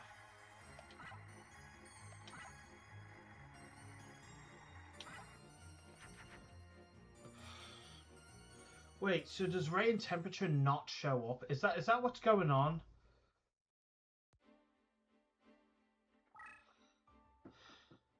another dead end. But there is one more physical release from Konami, released only a few days after the game. An official guidebook. And as you might have guessed, there doesn't appear to be any scans online. However, many listings for it do share a great amount of detail. One in particular shows a variety of game information ranging from deck lists to full map previews for each duel. We also see that the guide includes a card almanac, yet there doesn't appear to be any passwords, which we would of course expect. But the 4 cards could easily still be mentioned elsewhere in the book, maybe trying to promote the guide with some iconic cards. So, I reached out to the seller, JRG, with a ridiculous inquiry asking if they could help find anything relating to the passwords of the 4 cards. And 1 hour later, they got back to me. Then, the next day, 4 images were sent my way. Sadly, JRG only found the 4 cards in the almanac.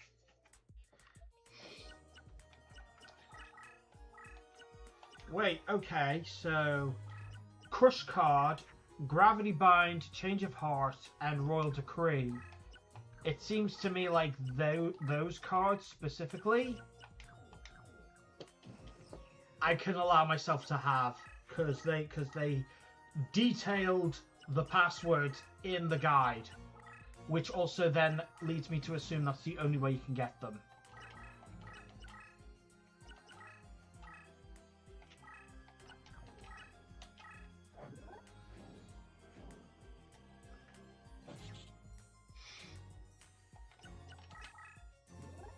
Oh, whoops.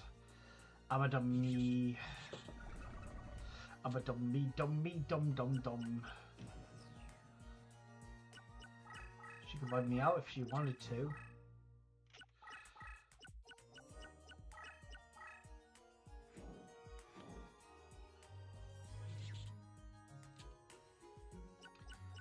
Shibbity-doo-doo-doo.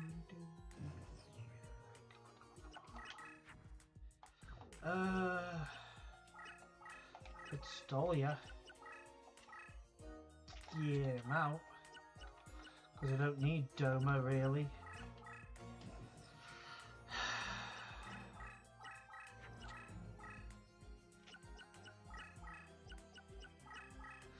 And you're paralyzed forever.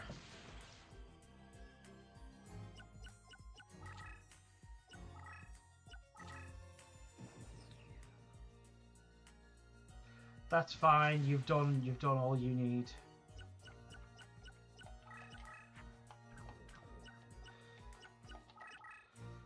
Ah, right.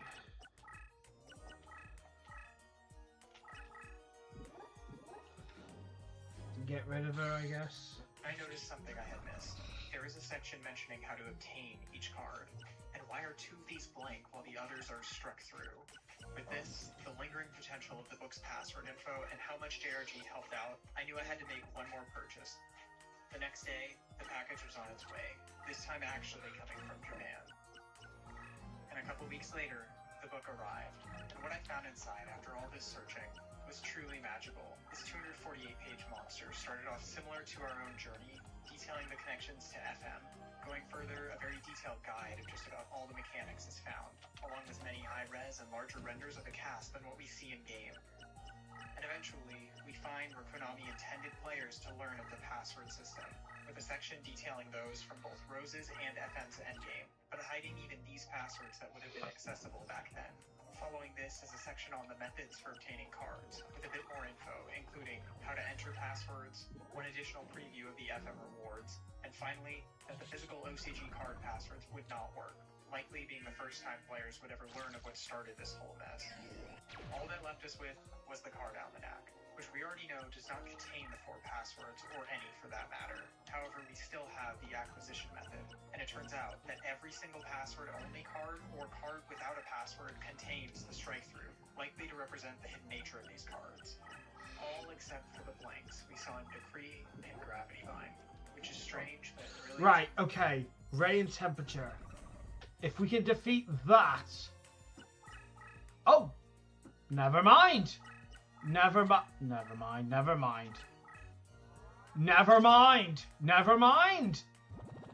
You've actually helped me. Thank you very much. Fact. Surely now, right? Surely now. Maybe not, but let's see. Let's see anyway.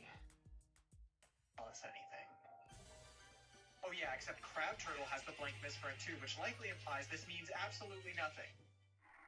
Yeah. Right. No, apparently rain temperature is not obtainable. That sucks. But there is one last lead I had. The good old Shonen Jump magazine. These books were full of promotions and info for upcoming media of the various Jump properties. There's even an example of the passwords from the first Yu-Gi-Oh game ever being fully revealed in Jump 99, Issue 9. However, neither the Japanese nor English copies are archived, and thus not readily accessible for this kind of research. But the first English release of Jump was actually in January of 2003. Right, give me a second. I want to know. Night Lizard. Yoshinoki. And Warrior of Tradition. Right, so... Yep, I had them all already.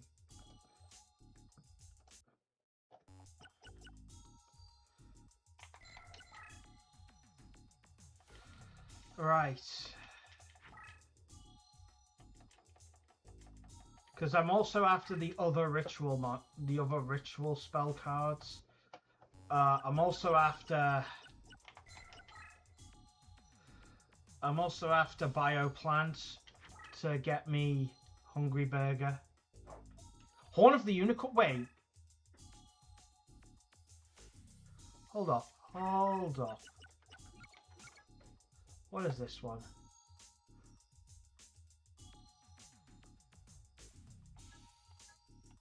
I've never had this card before. You know what? Can Togex get it? Can Togex use it? Horn of Light. Okay. But... do I... Steel Scorpion I also didn't have. So you know what? Considering it's given me 2 cards that I needed.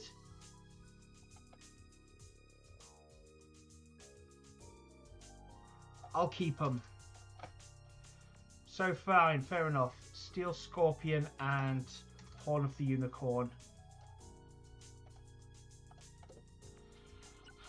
Alright, so you gave me new cards. So I can't deny the usefulness of that. And this issue is quite pricey. However, I was able to track down a YouTuber, Andre's Shelf, who has a great retrospective on English Jump, which includes some peeks into that first magazine, but nothing pertaining to Yu-Gi-Oh! So I reached out to them, and a day later, they got back to me with some great information. First, the January issue did contain a 2-page spread of upcoming Yu-Gi-Oh! Video games, with a small blurb on Roses, sadly only containing some screenshots of the soon-to-be-released game. And second, there was a full-page advertisement for the game in the April issue, but that was everything from the January to April issues. And despite being some fantastic material for anyone interested in these games or early Yu-Gi-Oh! In general, it does seem to close this lead. However, what Andre shared motivated me to keep searching for the original Japanese magazines. I started by focusing on finding anything from the 2001 volume, and one in particular seemed to overtake the results. The combination issue 36-37 seems to be highly collectible due to containing both the first ever chapter of Bleach, as well as a brand new card, Embodiment of Apophis. Luckily for us, it was dated just 2 weeks before Roses would release. And while one listing I found contained many page previews, I knew it was highly unlikely to have what we were looking for. In fact, when I found a Yu-Gi-Oh! Image at all, I was certainly happy, but it only showed off the card package. Wait, no way! This ridiculous shot of the promo actually shows the previous page, which appears to be a preview for Roses. After discovering this, I immediately went over to eBay, where I found plenty of listings to scour through. And this paid off, finding full pages and various other angles, which revealed the page to be a basic promotion for the game, with no indication of the 4 cards or passwords. However, I now knew which issues to search for, and while images available for issue 38 sadly didn't reveal anything, 39 had promise, as it was the first magazine after Rose's release date, but sadly again, I couldn't find any Yu-Gi-Oh! Images at all. By the time I got to the I knew this was likely a dead end, and the only chance of seeing anything would be, we found something? This issue, released 2 weeks after the game, had 4 full-color pages of information on Roses, and there does seem to be plenty of info here about the game, but nothing that appears to be related to passwords. However, near the title of this section lies a large Part 2, indicating there was more, and while it could be present elsewhere in the book, Part 2 appears to leave the Yu-Gi-Oh! Chapter, so it seems unlikely, which suggests the previous issue had the information. But as you know, I couldn't find anything in what was available. Sellers, and one of them flipped through the book for us, but was unable to find it either. This video is interesting, by the way. That's the end of the duel. I used everything I could, and we still don't have an answer for why Konami failed to share Duels of the Roses passwords. Okay, there's a part 2, so... Right, so... What I'm basically getting from this is Change of Heart, Gravity Bind, Crush Card, and Royal Decree are easy pickings for us, because they're the only ways they can be obtained, hence they matter.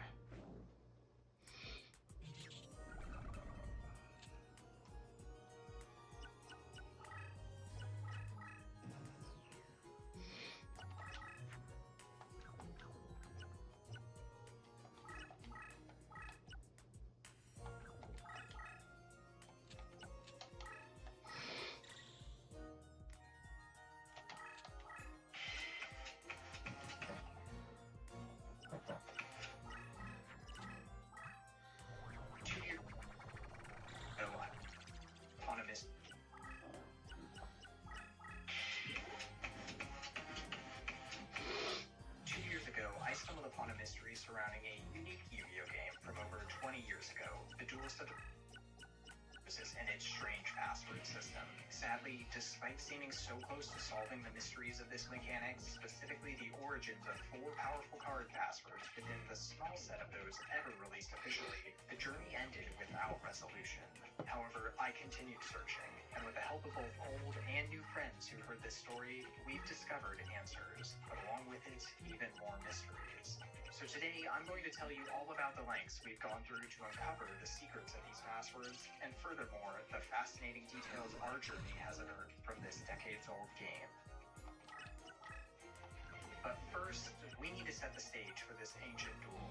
So to recap the situation, Yu-Gi-Oh! Duelist of the Roses isn't just different due to its absurd setting, story, or dueling mechanics, as the creators tried to spice up one of the foundational elements of most Yu-Gi-Oh games thus far in the series and beyond, the password system.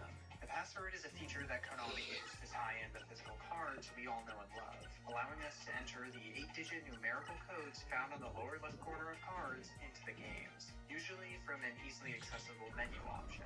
In Roses, however, not only was the system a bit more hidden, requiring one to inexplicably hit R3 in the deck build menu to access, the passwords for your favorite Yu-Gi-Oh cards no longer worked, as each included card had its unique physical code replaced with a new alphanumeric one instead. But that was just the start, as these new codes were not only inherently less accessible without the physical tie-in, but they were almost entirely unobtainable, as only 34 were ever known to be released officially by Konami. Oh, hello. Let's have a look. 34. Were almost entirely unobtainable, as only 34 were ever. Right, so let's have a look here, okay? Serpentine Princess, Growl Dragon, Beast King of the Swamp, Birdface. Those cards, Swordstalker as well. Those cards we got naturally, so that's not a problem right there. So that's fine. That's fine. That's fair. Okay?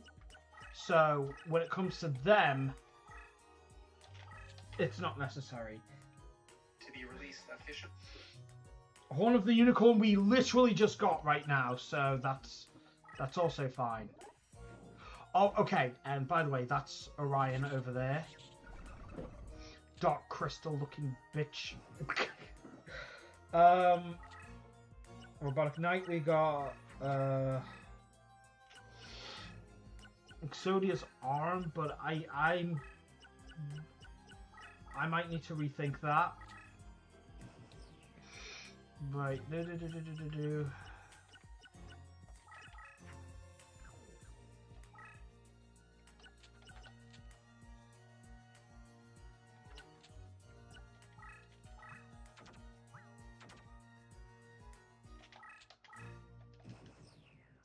Fairy King Truesdale.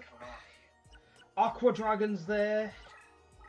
He only ever even gained confirmation that all other cards had passwords, and what they were 16 years after the game originally released, when community member Generic Mad Scientist, or GMS, dug into the game's assembly using PSTX2 to find them. And despite this, also explaining many other previously unknown or misunderstood game mechanics, in no way did it answer why only 34 codes were ever released, especially given there were 820 more cards in the game that now have verifiable passwords, with some even being flagged to prevent their use in-game anyways. But I'm getting ahead of myself, because as you might recall, our mystery was in regards to specifically 4 of the released codes, those for Crush Card Virus, Royal Decree, Change of Heart, and Draft Divine. Because while the origins of the other 30 originally known passwords came from the end screens of Rose's predecessor Forbidden Memories, and Roses itself, alongside the official Konami website for the game, nothing else I researched ranging from message boards, FAQs, guidebooks, or Shonen Jump magazines led me to find where these 4 were distributed, or any definitive answer as to what was going on with all of this in the first place. At least until after releasing the first video on this mystery, at which point I got a lead for something I completely forgot about. Because while I had been trying to find any mention of Yu-Gi-Oh! And Roses within the Shonen Jump volumes of the era, it was suggested I check V-Jump, a mostly monthly magazine under the Jump umbrella focused on gaming. In particular, this magazine tended to host spin-off manga, game guides, and card game coverage. And after a bit of digging into this topic, it became clear that these less popular spin-off magazines weren't going to be any easier to find scans of, and sometimes were even rarer than the much more frequent but far more popular mainline Shonen Jump magazines. Luckily, since the focus of these books was on gaming, checking the covers might lead to a mention of our beloved game. And just like that, thanks to online release archives like Comic Vine, we found that the November 2001 issue featuring Yugi and Slifer mentions 3 Yu-Gi-Oh topics: new cards for the OCG, info for the GBA title DM6, and of course, information on Shin DM2, aka Roses. In fact, every V-Jump cover since August also mentions the game, and the last cover mention is found in the following December issue. But sadly, this left us in a similar predicament to before, since any of these volumes could hold the missing passwords. We only know that these 5 are guaranteed to discuss Roses in some way.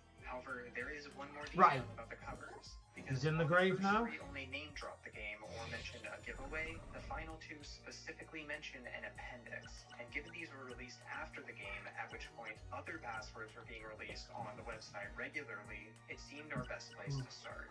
Now, something I was concerned. I mean, all I'm hearing from this is change of heart, crushed card. Came with an insert, which were mini game guides, and this.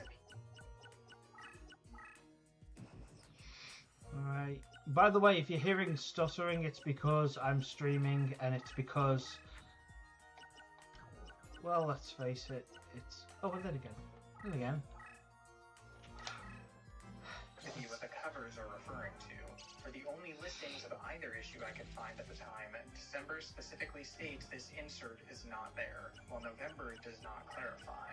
Now, although I have found a few of these for other issues and games, they also don't seem very common, let alone purchasable on their own for our two issues of interest. Thus, with no other leads left, the November listing seemed like our best shot. So after putting in an order via a proxy service, our first Roses-related delivery since 2023 was on its way a few days later. And for as goofy as some of these volume covers are, often reusing animation shots, this cover did not disappoint, nor did its contents, filled with the many nostalgic info drops for new games around the time, like previews of Kingdom Hearts' early game, or a huge amount of info on Melee and its moves. But on top of all that, tucked inside the folded section near the front was a panel on Roses, covering the methods for obtaining all 5 Exodia pieces, one of which being for the single limb that was known to have been distributed, giving us the first proof that Roses passwords could in fact be in Jump-branded magazines. However, since this isn't one of our 4 lacking in origin, that means this password already had a documented distribution, specifically from the official websites where they also covered this same Exodia information. But this was clearly not an insert supplement, nor was there any trace of something like it in this package. And that's where our worst fear comes into play, as the only other Yu-Gi-Oh! Game news here is a 2-page spread covering what would release just 1 month later, DM6 for the GBA. But nothing else on Roses was found across these pages. That is, aside from a single name drop below the table of contents. This section serves only to display which titles are covered in those VJump inserts mentioned earlier, revealing that this issue did in fact contain Roses info and is now more likely than ever to have password information, potentially the exact hole we are in search of, or just more duplicates. And after spending even more hours searching Japanese marketplace sites for either of these month's inserts, or any from this era for that matter, I feel confident saying it's not likely we find these, as again, almost no VJump issues listed include their insert, and searching for inserts themselves hasn't led me to those we need. And with the already scarce listings of these specific VJump issues, or most from this era and earlier, it seemed almost impossible we could find one for purchase this way. Somehow complicating this situation even further, that single VJump password also supports the idea that any issue in the tens of weekly Jump magazines released during Rose's promotional cycle could still be a source of the last of our known passwords, or contain nothing but information we already knew from the site. That is, of course, if these books had anything at all.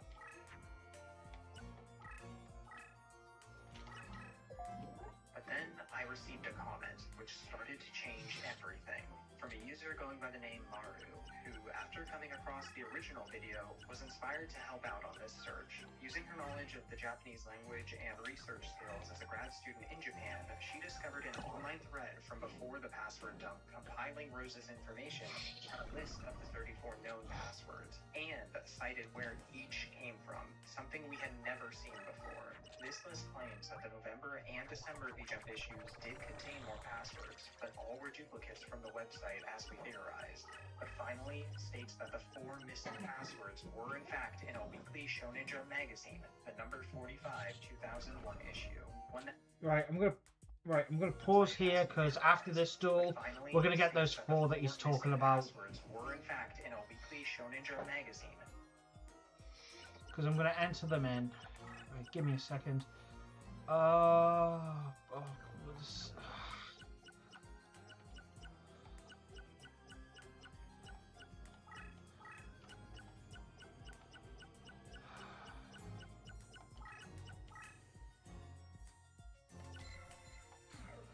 Can only do 1,000, which sucks.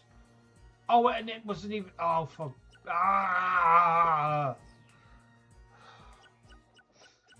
It was a dark type, wasn't it?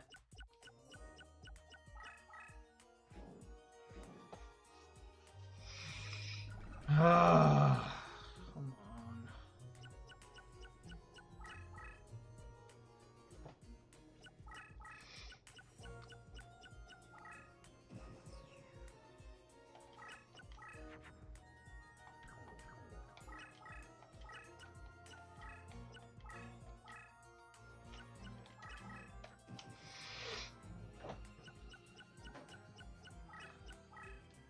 Yeah, no.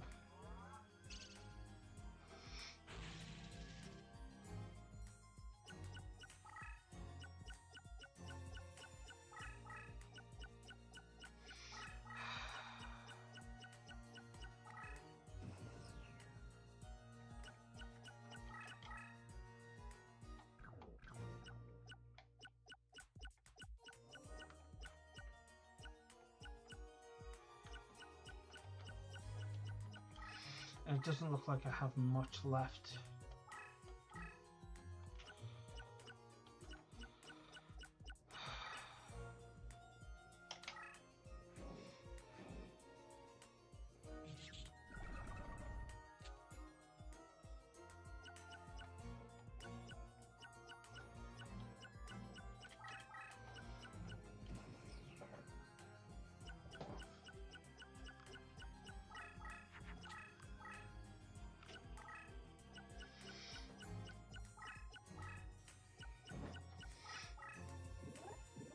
Oh, well, thanks for the help. That definitely helps. Just 100 then, just 100. Well, 150, but still just 100.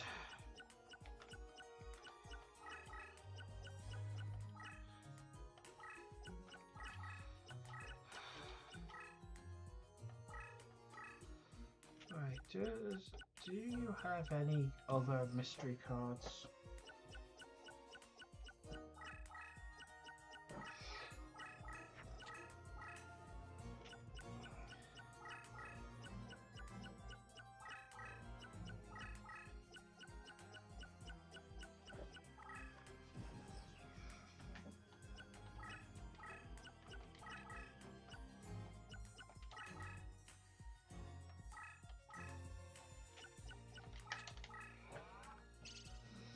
All right.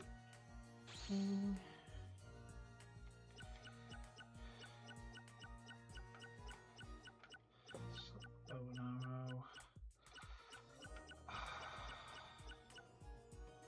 Then again, I could just kill you off by getting rid of that dark witch over there.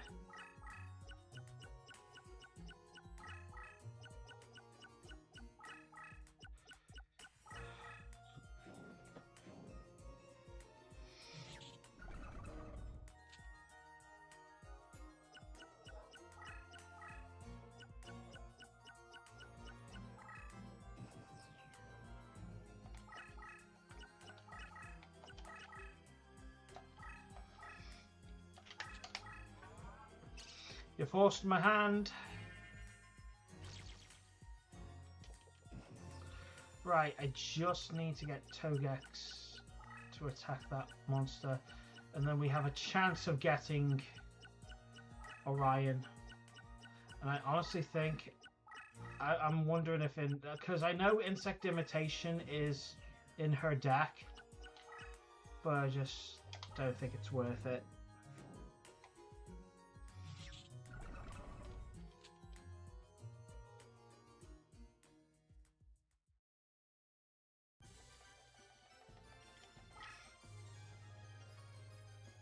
Right, come on.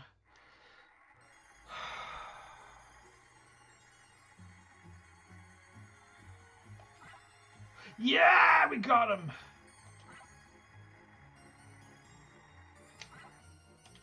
All right, we finally got him. We finally got him. Right, Orion, the Battle King. Yes. We got them. Right, let's get those other cards. They're right here. I might as well at this point. Unless anyone can give me any idea of how to get these.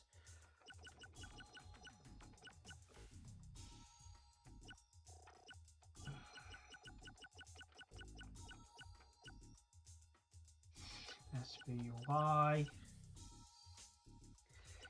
DQ.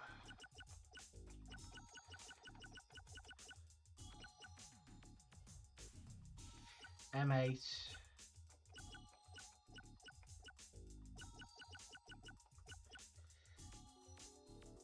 B. There we go. Change of heart. We're doing crush card now. S. SRA. 7 L 5 Y and R. There we go. We got crush card now. Gravity bind.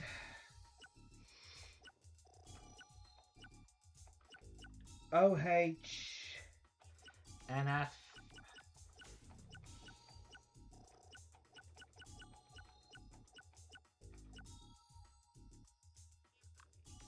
G9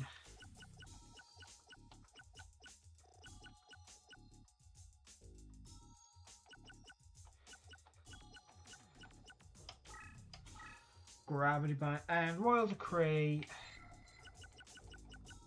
8 T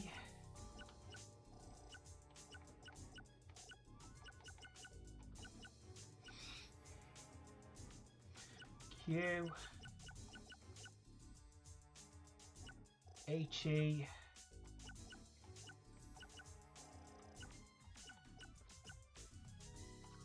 1. And there we go. Right, what does Royal Decree do?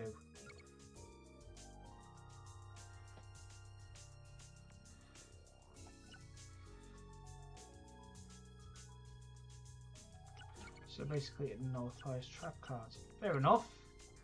Right, let's mark them down then. So yes, Royal Decree, Gravity Bind,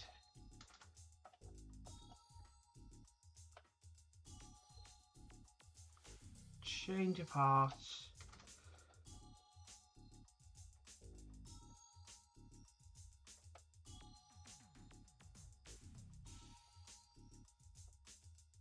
and Crush card. So there we go.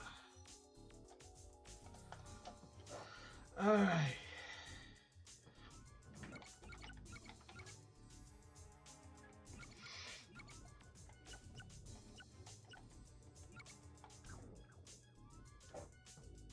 Number 45, 2001 issue. One that had been listed at the time of my original search, but had no images or info suggesting any Rose's information was present. But thanks to Maru's fantastic research skills, using a combination of keywords and search engines that led to this specific page hit, we finally had our answer. Presuming this was all true, of course.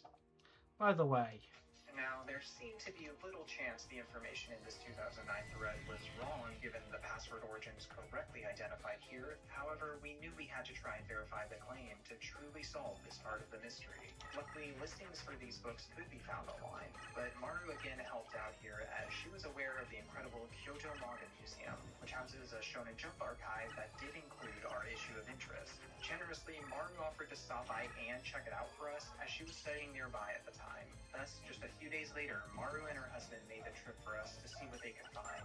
Sadly though, despite there being a great deal of open shelves across the museum for reading, we were all unaware that the Jump Archive required a 1-week reservation to view.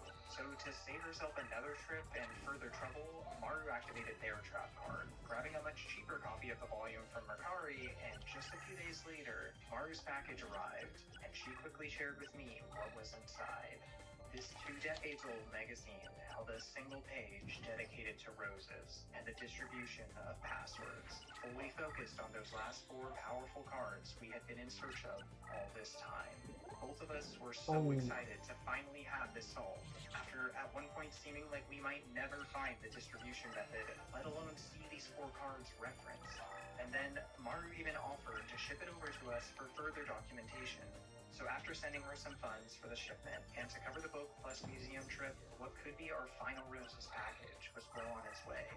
Once I finally got to take a look at this old jump magazine myself, the roses page, adverts for the then recently released Struggle of Chaos cards, and of course the beautiful Yu-Gi-Oh chapter, which held the first look at Battle City's climactic setting, I really was taken aback at the journey and how far we had come in tracking down these last 4 password origins. Back when we first thought the answers might lie in these books, it seemed impossible that we would be able to check all of them, let alone find the right one.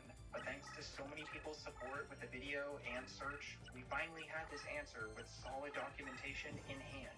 And back to these 4 cards alongside their passwords that were for a time seemingly lost. An important question still was why these cards were so exclusive compared to the duplicate V-Jump passwords or other freebies. However, it seems our original theory that cards with meta relevance in the physical game and appearances in multiple other mediums of the franchise like these 4 might be packaged together purposefully was on track, as their page highlights the power of each card and correctly explains to players that they can only be obtained via the password system. So finally, with these last 4 see? That right there.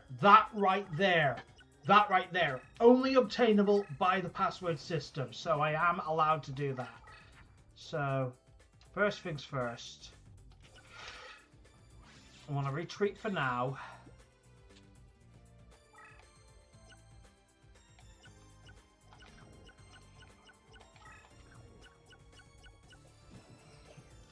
And I'm going to go to the bathroom. But hey, there you go. Confirmation. You can only get them through the password system. That makes getting them through the password legitimate for this particular playthrough. Don't care. Right, give me a second.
Right, sorry about that.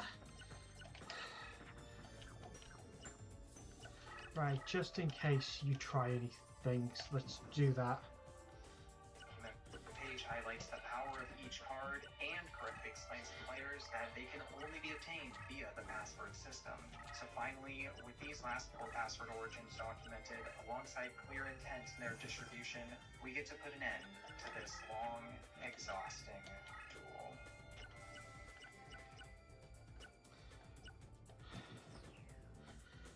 However, that was just the first game, because we now had confirmation of the distribution method for all 34 passwords.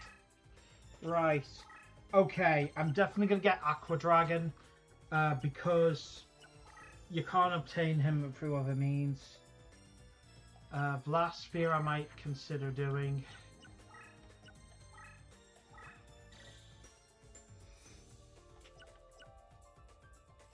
Right, and I'm just... Right, let's have a look. What else? Fairy King Truesdale, I might, but I want to see if I can get that legitimately first. Mimicat is very likely. Dark Hole, I feel like the... Right.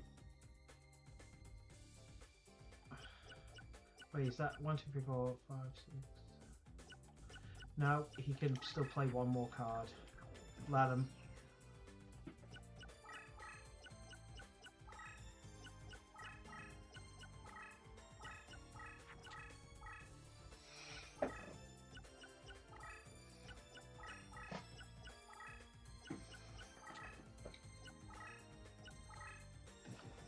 Right, is that everything? Yep, it is. So, let's do it. Let's poke them.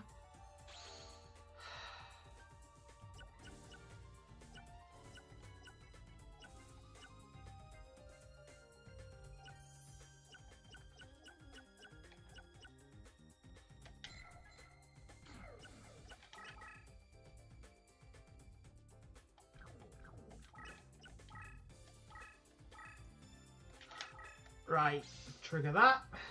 Reveal, and this documentation corroborates that there were no others. In fact, after Mars Health, I even received one more source thanks to a couple Ubipedia users, including Xmetaman, a huge contributor of the site to this day, who, across their UB archiving, had saved a Japanese blog of the era, which also held the same password distribution info.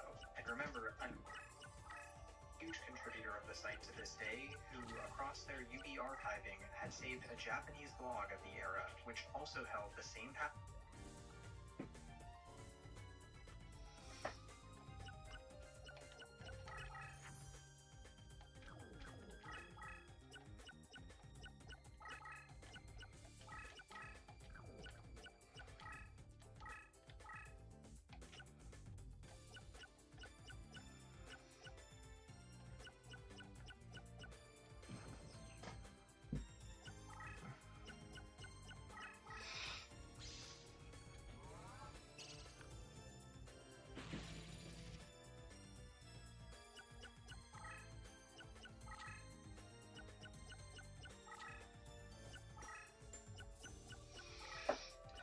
I'll have a look at that later.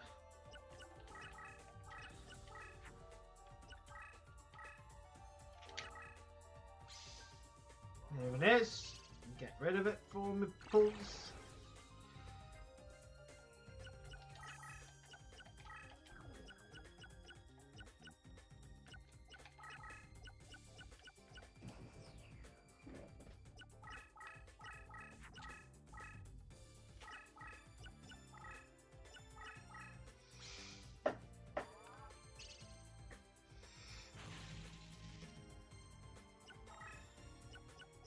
Could get another triple if I wanted.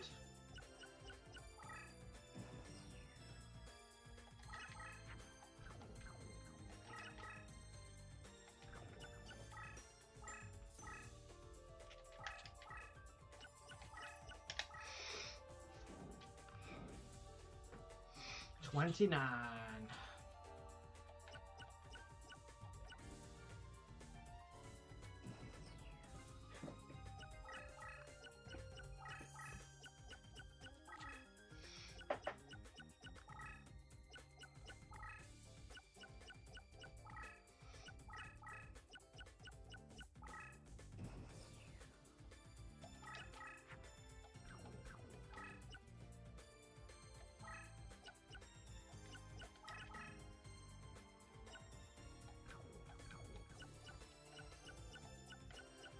Ah, I'll just finish the duel right now. Because I wasn't really paying attention. I'm just looking at the other codes. Ba ba ba ba ba ba ba bum. Lol lol lol lol. Super War Lion got promoted even though it's not a physical card. Oh no. Right. Right.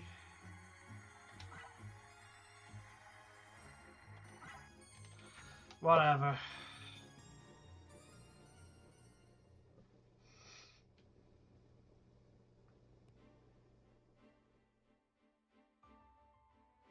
Do it again.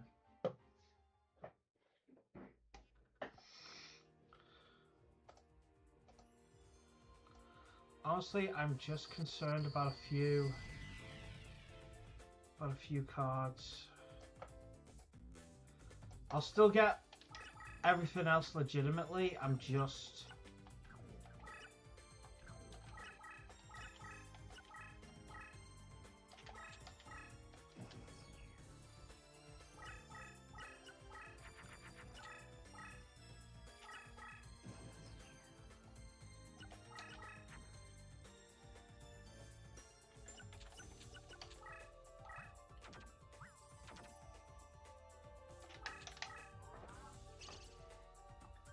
I'll figure it out later. And remember, uncovering the origins of the distributed passwords was simply our best way to try and confirm that there was nothing else ever released on this matter. Thus, it's now only more puzzling that the remaining cards were left with functionally non-working passwords. So, there was nothing left to do but continue my investigation into the oddity of Rose's password system, which has led me to even more discoveries surrounding the development of Yu-Gi-Oh's strangest video game ever released.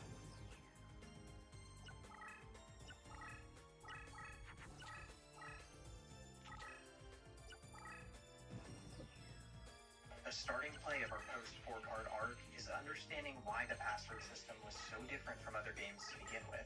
As you might have guessed, there is essentially zero documentation on this game from the creative team that I could find. However, that doesn't seem required to understand this, because the password system in Yu-Gi-Oh games is generally notorious for being abusable, allowing players access to powerful cards, often from the very start of the game, with zero cost. And while that alone might be enough to suggest the devs wanted to make cards less password accessible, we have even more, because Roses itself isn't a lengthy game. While there is plenty to learn in terms of the board mechanics and card collecting, one only needs to defeat about 10 opponents on either side of the game before reaching the end, unlike its predecessor, Forbidden Memories, which requires an absurd amount of grinding just to prepare for one of the most unfair final boss gauntlets in gaming. Roses is more just a boss rush, minus the extensive grind, with either side being beatable in under 40 minutes without using a single password or any skips, expertly shown by Clovis in their no password any percent speedrun world record. Again, this requires a ton of knowledge alongside skill to do, and isn't representative of how these games would have been played on release, but it highlights the different approach taken when creating Rose's content, lining up perfectly with having less accessible passwords in the game to avoid making things too easy, especially when there is no cost for using passwords like with Star Chips and Forbidden Memories to begin with. Now, even if the devs weren't overly concerned on difficulty specifically, Roses contains a variety of unique ways to obtain cards, such as the graveyard slots, reincarnation, or hidden on fields, far deeper than the simple victory drops and password options of most Yu-Gi-Oh games up to this point, which could have already been enough reason to stop players from having some level of access to every card in their physical collection. Finally, as we have learned during our password distribution hunt, the 34 release were turned into a sort of collectathon for players, needing to bring multiple games, magazines, and follow along with online updates well past the game's release to use the password system. And this certainly fits well for a game in a franchise now tied to a collectible card game. Thus, it seems clear that despite a definitive answer for why Roses specifically didn't allow the use of physical card passwords, the game's focus on its new mechanics over things like difficulty or length provide us a reasonable explanation. Though, with that said, were the rest of those passwords ever intended to be distributed? Well, first off, it's worth a reminder that 15 cards could only be obtained via password. Hello?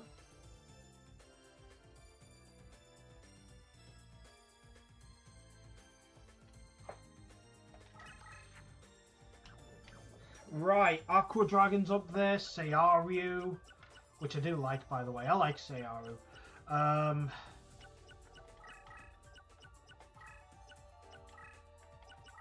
Hang on, because he's literally... And after finding...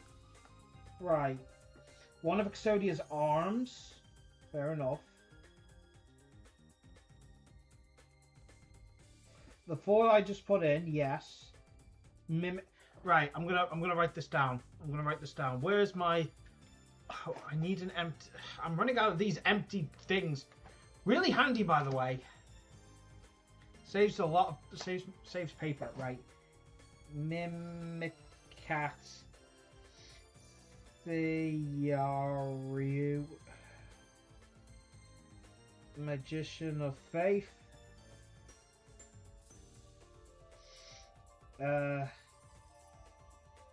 Exodia's arm. Aqua Dragon. Is that all? Yeah. And if that's true, that means these are the only cards that I can, at least in my own rule set, be able to obtain. So I don't feel guilty about using it. That's why we couldn't get Magician of Faith off Yugi.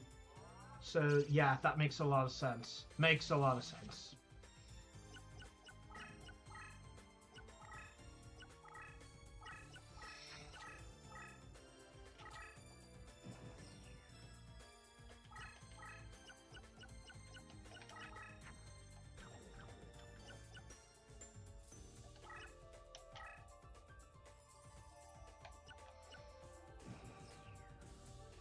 So yeah, we have done it right.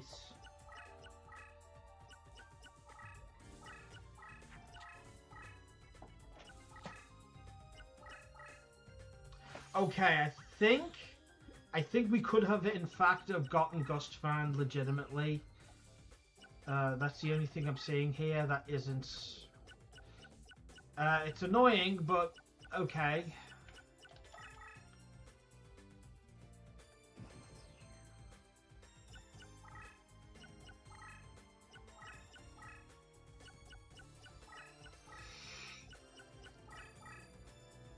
Oh, okay.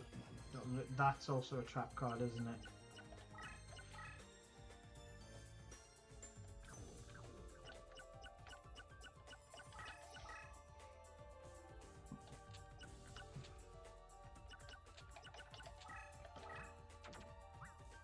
Don't need any of these.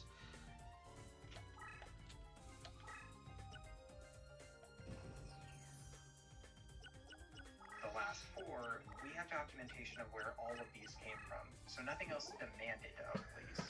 But even if we assume they wanted to release them, there were only a couple of ways they might have done so given what we found.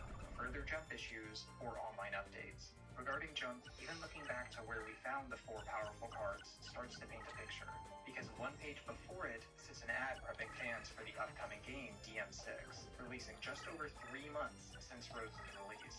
Again, Roses never ended up being a particularly strong seller of the Yu-Gi-Oh series, ranking 24th in available sales data, 3 times lower than where Duel Monsters 6 lands, which also had over 3 times the sales across their similar lifespans. So there likely would have been more general excitement for the GBA game, even if it's far less unique, further explaining why it was already featured ahead of Roses by November.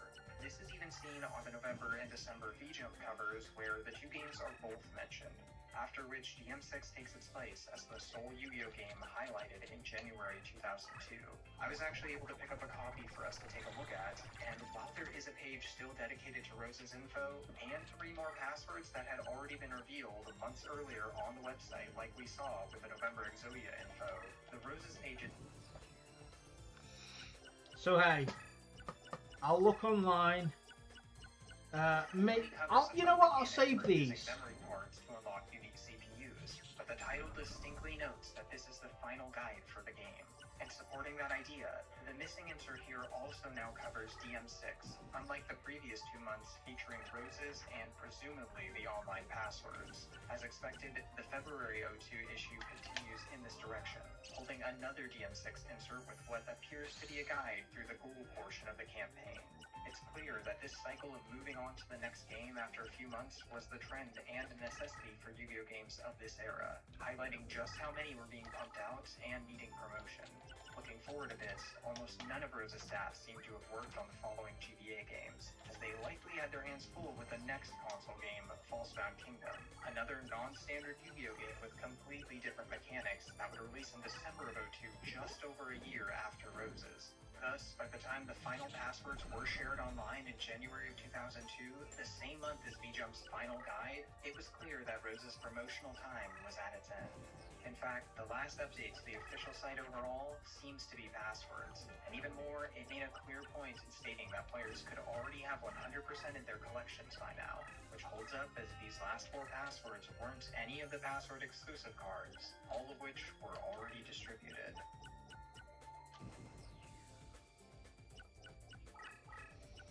You might be wondering, though, with all of Rose's unique methods for obtaining cards and only 34 passwords given out, did they really think players would have completed their collections in just 4 months?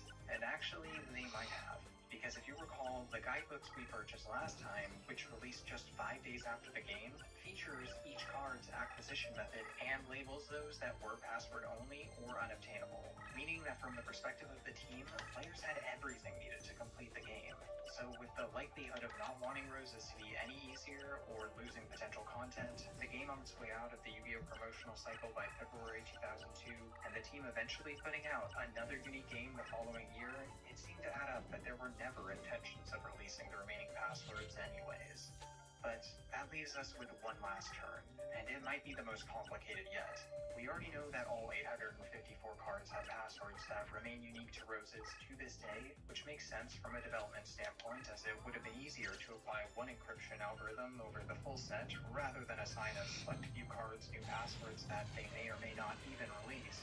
So given that all 854 have a password, what is going on with the 120 cards with passwords that don't actually work in-game?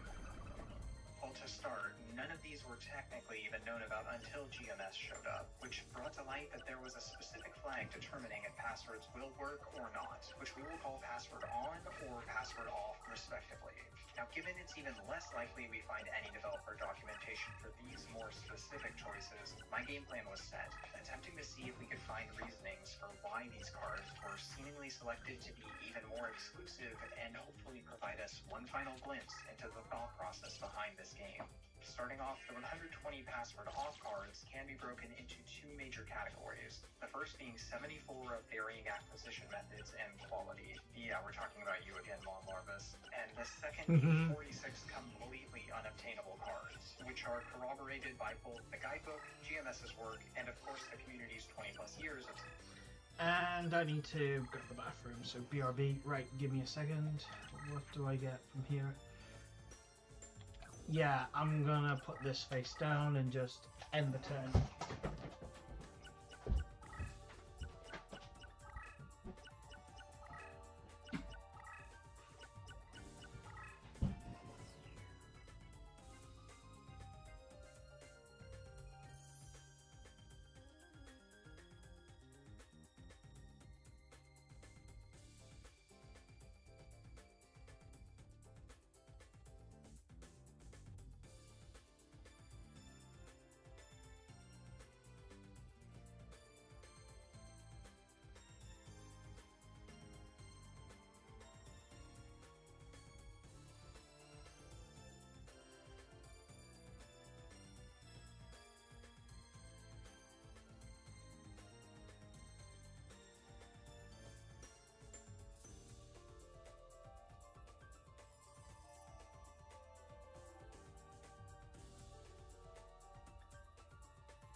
Alright.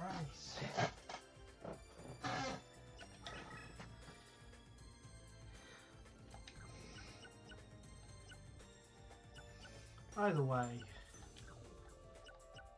let's have a look here. I could...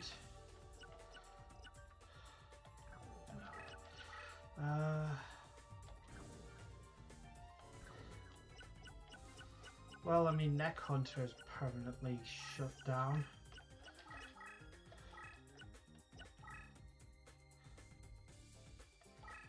Why not?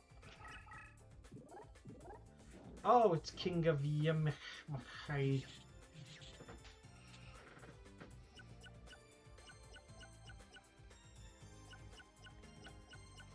Right, so now I know every monster that he has. Compared to the pretty disparate selection of obtainable cards, the unobtainables simply can't be collected and placed in a deck, instead having various ways of being used in 20 about you again, Mon Larvus, and the second being 46 completely unobtainable cards, which are corroborated by both the guidebook, GMS's work, and of course the community's 20 plus years of testing. Compared to the pretty disparate selection of obtainable cards, the unobtainables simply can't be collected and placed in a deck, instead having various ways of being used in a duel, including every ritual monster, some fusion locked monsters, a variety of unique summoning mechanics, and relatively specific to generically strong destiny draw options, which all supports the idea of turning off their passwords to ensure they are only used in these ways, even though we now know the passwords would never be distributed officially.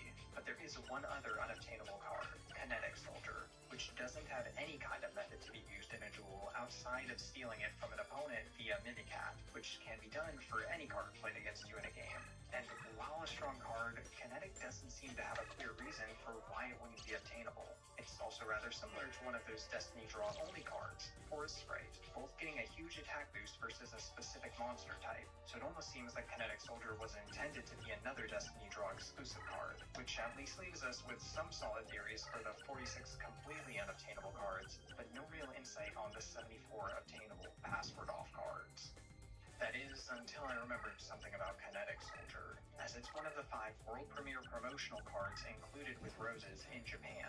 And while the other 4 cards are obtainable, only 2 were password on, one being Fairy King Truesdale, which is only obtained as a starter deck leader, and the other being Slave Warrior, one of just 5 non-alphanumeric passwords in the game, obtained by beating Forbidden Memories, and thus we would expect it to be password on. So aside from those, the world premiere cards we have seen tend to be password off, because if we jump back to those 2 Destiny Draw monsters, they also hadn't been available at the time of Rose's release. Both cards coming from either of the... Yeah, by the way, that is going to be a problem for us going forward, because how are we going to get those? Like, he literally just explained why there won't be any... By the way, this guy's not playing anything, not just... Huh. This guy's not even playing any monster, really.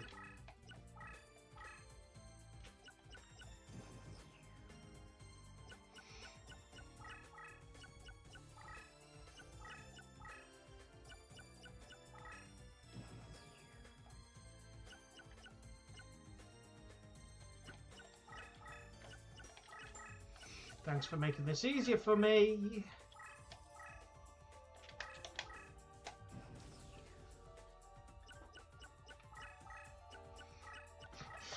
Yes!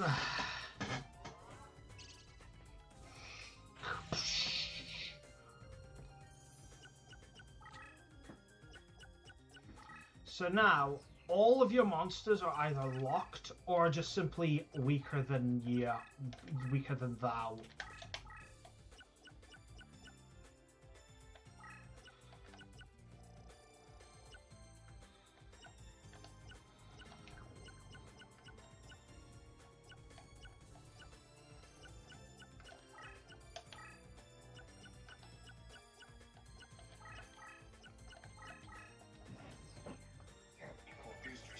Mythological Age in November 2001, or Pharaonic Guardian in March 2002. Wait, Pharaonic Guardian? That's it! See, Roses contains one new monster type that has never been used elsewhere, Immortals, a group of 11 strange monsters which can't be destroyed on crushed terrain. normally doing so to monsters with 1500 attack or more, and tend to have card art which only becomes fully understood in their 3D models. Now, all but one of these have physical releases. By the way, I love this about the Immortal monsters, the fact that you don't get to see, I've probably said this before, but you don't get to see what the monster officially was until way later.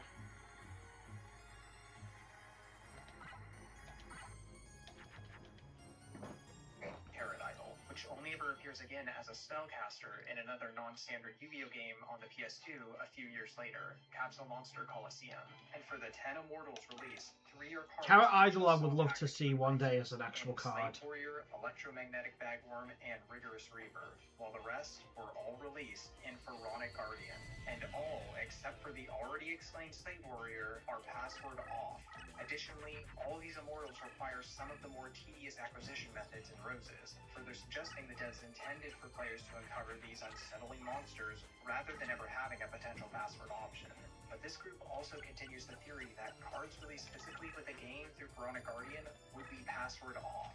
Now, at that point, I knew of at least one more card from Pharaonic Guardian that apparently debuted in Roses, King Tiger Wangu, but it was password on, just like Truesdale. This left me with one option: utilizing Yu-Gi-Oh! Pro Deck's fantastic API to obtain all OCG card release dates and adding them to a data frame containing Rose's cards. And after dealing with plenty of annoyances regarding card name changes, I had a new discovery. Unsurprisingly, the cards mentioned so far were not the only ones debuting in Roses to be physically released over the next 6 months, as there were 17 more, each released across Mythological Age, Pharaonic Guardian, and one other product at the start of this time frame, Structure Deck Joey. Any other cards debuting in Roses were never released and were either password on or the Immortal boss mentioned earlier, Carrot Idol. While although one of these soon-to-be-released cards were in fact password on, like King Tiger and Truesdale, they follow a rule of needing to be within the starting decks. What Roses fans likely already noticed is that all of these monsters are also the deck leader of each respective starter, and with Truesdale, make up every pop.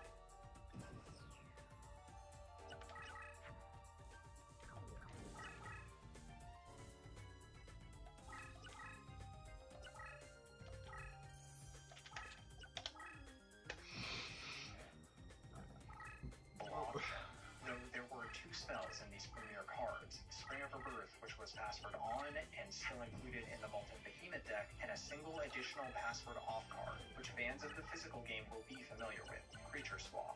As a player from this era, finding out that Creature Swap was first playable here already felt like a win. But even more, with all the premier cards covered, it's clear that the team only allowed these to have a working password if they were obtainable in a starter deck, leaving the rest to be discovered by players without the possibility of a password, even if never to be distributed. Altogether, these premier cards highlight a pretty unique opportunity the Roses team had, giving a first look at so many soon-to-be-released cards. But with all that said, we now have additional explanations for 3 of the more strange unobtainable, as well as 11 of the obtainable password-off cards. However, that still left us with 63 more password-off cards to deal with. Luckily, there was an additional group sticking out within these remaining cards: Ritual Spells. Roses contains 24 of these in total, and while 18 are password off, the other 6 are password on. At first, both groups appeared similar, with no differences in things like having a physical release or ritual monster stats. However, once I started looking at the acquisition methods, the answer became clear, because while the 6 password on spells can only be obtained via reincarnation, the 18 we are interested in are all tied to specific duelists in game, 17 being obtained from at least their slots, and 1 hidden on a board. And while this already proposes a rule of turning the passwords off for rituals intended as character-specific finds, it goes even further thematically. As for a card to be in the graveyard slots, the opponent must have played it. Thus, we know and can confirm that each of these characters was designed a deck with the ability to use these rituals, some of which require very specific setup. Additionally, 3 characters even hold 2 ritual spells. While it's hard to say if there were ever alternate versions of any character decks adding or removing these ritual spells, or why exactly Tristan is the only case of one being hidden on field, it seems to stand and be likely that those tied to specific characters were chosen to be password off, bringing us all the way down to just 45 more password off cards. And while it's a far cry from the full list, this is where we face some issues, because despite the solid findings so far, nothing seemed to stand out in the remaining group. If anything, I only ended up with more ideas on what possible explanations these cards might have. For example, I tried checking how many are fusion results, rare graveyard slot rewards, cards played by only one character, potential deck cost thresholds, and more. In the end, none of these create any clear rules like we found so far. Yet there are still plenty of cards here that can't be ignored, especially for some with just a single acquisition method, appearing to be almost certainly handpicked, such as the many rare slot cards like Exodius Right Leg, Dark Magician Burrow, or Regeki, Reincarnation for the left leg, and character-specific cards like Weevil's Maneater Bug or Keith's Slot Machine. Even beyond these are standouts like Machine King, which has an alt art that appears to never have been reused in the franchise anywhere, or Firewing Pegasus, originally released as a prize card 2 years earlier. Actually, on that note, most of the original OCG prize cards, made up of ritual cards, some fusions, and a few others, were never printed with physical passwords to begin with, and many still never have. This could further support some decisions we already saw, and even provide new theories, like for Labyrinth Wall, which has never been printed with a password. However, it still doesn't provide a consistent rule, having plenty of exceptions, and after all this, still leaves us with password-off cards which can't quite be explained. When I contacted GMS to get their thoughts, they also felt these choices could be the creator's way of pushing players towards the unique acquisition methods required for cards and roses. Now, at the start of this search, GMS also confirmed it wasn't at all likely for any decisions to be hidden in the game's data, which makes perfect sense as the password flag is just like any other.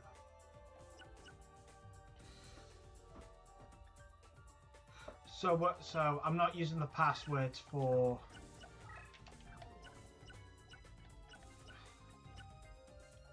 By the way, Metal Guardian's one of the ones we need, so yep.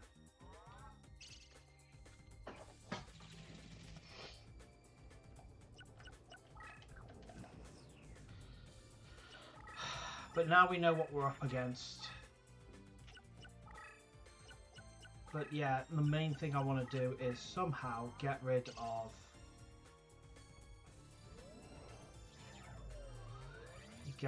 that Metal Guardian somehow.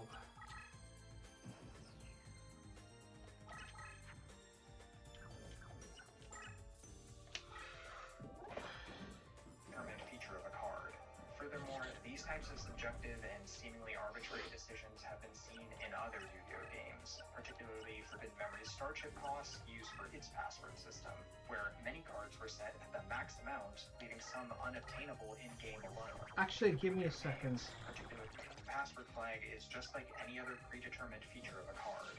Furthermore, these types of subjective and seemingly arbitrary decisions have been seen in other Yu-Gi-Oh games, particularly Forbidden Memory's Starship costs used for its password system, where many cards were set at the max amount, leaving some unobtainable in-game alone, and were accessible via a peripheral device only ever placed in Japan. While digging through those and their many odd cases doesn't solve what we have left in Roses, it does further corroborate the idea of encouraging players to engage with their game's features. And of course, we can't rule out any potential mistakes given the amount of decisions seemingly being made around which cards are password on or password off.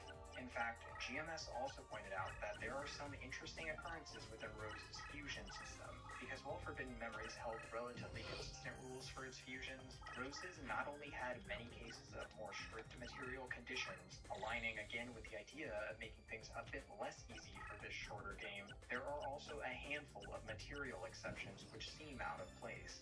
For example, Stone D now requires any rock and a dragon with 1200 or more attack, aside from one specifically, Sky Dragon.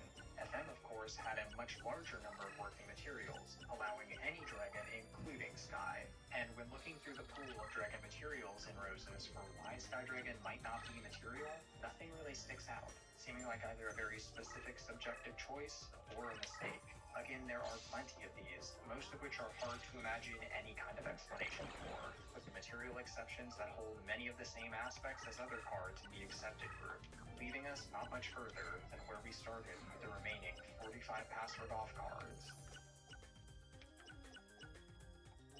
And And this was the point. I had to start accepting that no matter how many solid explanations we had for some of the password on cards, others will likely never be explained completely. There's also the question of why the flags were used in the first place if the passwords were never going to be distributed.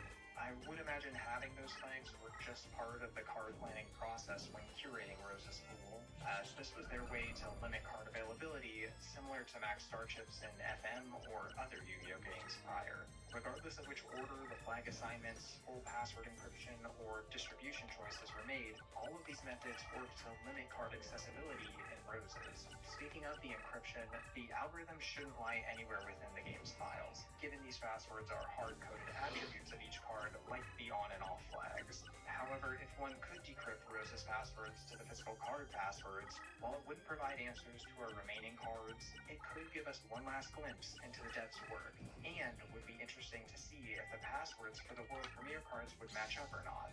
But since that's a bit out of my realm of expertise, I'll stick to searching the graveyard of history for today. At this point, though, you might have guessed that I spent tons of research hours looking for anyone from the team who might be interested in chatting about the game, but that understandably hasn't led anywhere. And with the mountain of Yu-Gi-Oh games from this era, combined with their lack of documentation, at least for now, the info, theories, and history of Rose's passwords has reached its end.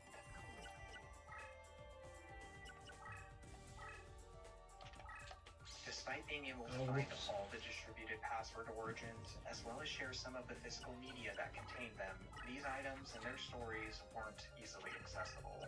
Who knows how many more tales could be hidden on similar pages or forgotten sites. But behind all of this is the creation of the game itself, something we have far less information on, and already seems to be lost to time, leaving this decades-old Yu-Gi-Oh game with some secrets to keep. Even still, it has more than delivered countless hours of entertainment, be it to the players and their community over the years, my friends and I digging into the game endlessly, or all the amazing people like you who care to hear this game's tales. Personally, I cared. I love learning about the history surrounding a piece of media and its development, so often ending up with interesting stories about the worlds created or the creators themselves. And in the case of Roses, the sheer detachment between the still to this day popular IP and the developers of this odd but creative project is a bit painful to see. I hope one day we can learn more of their stories, thoughts, and feelings about this outlier of a game. But until then, this is where the duel finally come loose. Good game. Right. I think I've learned all I need to know now. Which is fine. Oh, it's the zero ritual.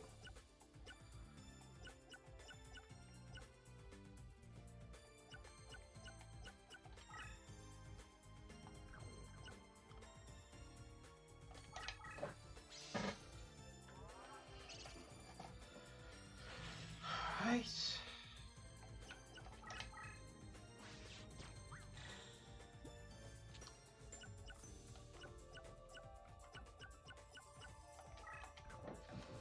Alright.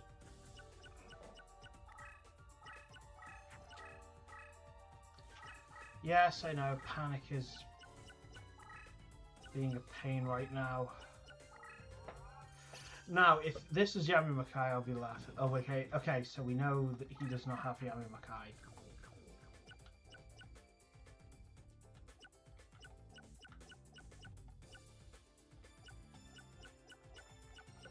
Right.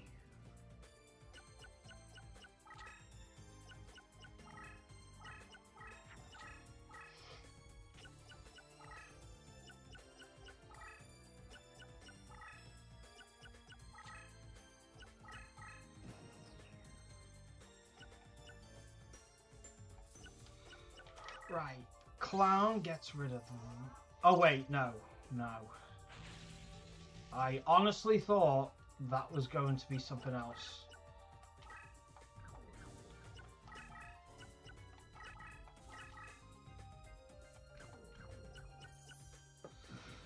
I thought that would at least trigger Acid Trap Hole, and then I can get one step closer to getting Metal Guardian. Like, I've been here for hours. To be fair, we have made progress. We've gotten almost every fairy type now. We've got one card away from getting Taya's entire deck, which is also great. Right,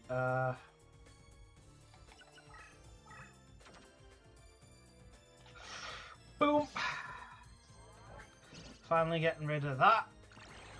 Now I just need a single equip spell.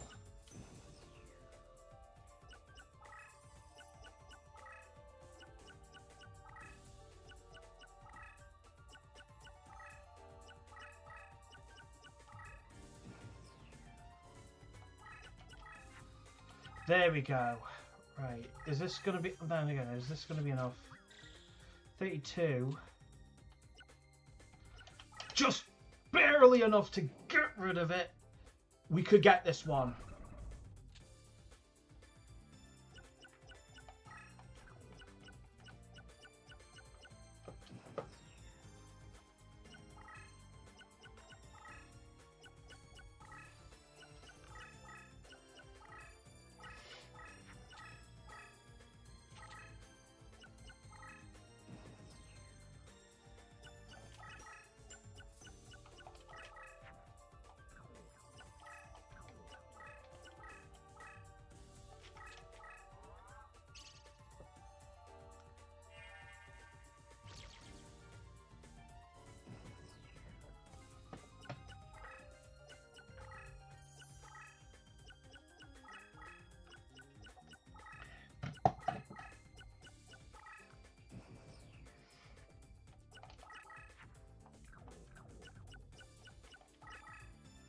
Getting rid of this. Wait, where's his model?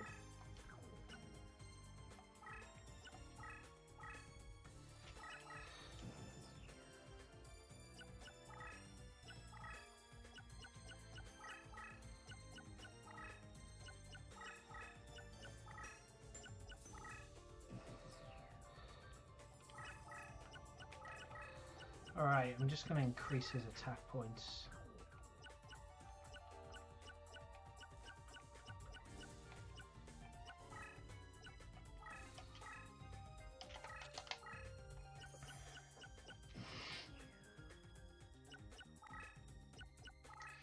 At least we could get Metal Guardian, but there's still quite a few monsters that we haven't got from this guy yet. And he's annoying because he plants a lot of trap cards. But hey, now this guy's got 3,500.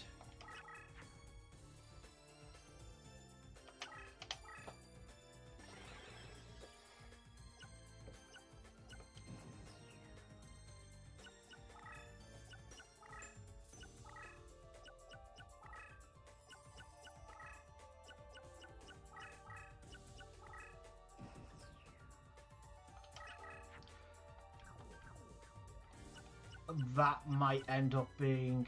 Oh no. If that happens to be Paralyzing Potion, I could be in a lot.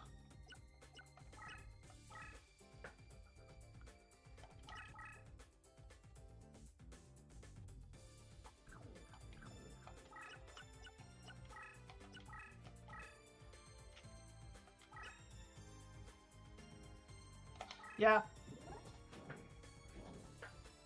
My third man.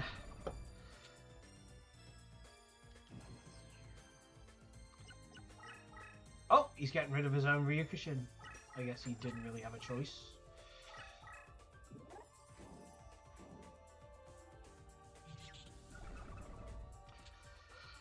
Okay. Wait, we got Crass Clown, don't we? Midnight Fiend, Terror the Terrible.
Right.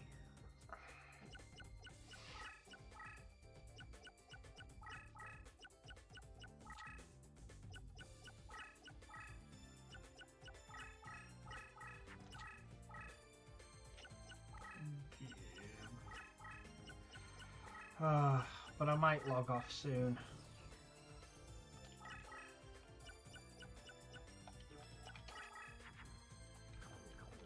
Oh, look who finally decided to show up. Commence the ritual!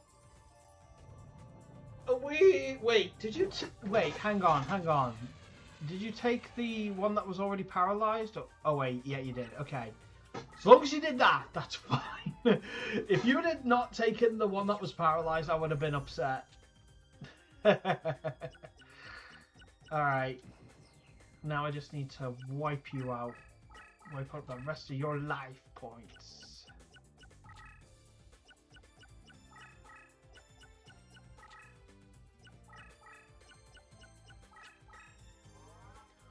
Oh, but then again, it won't matter regardless.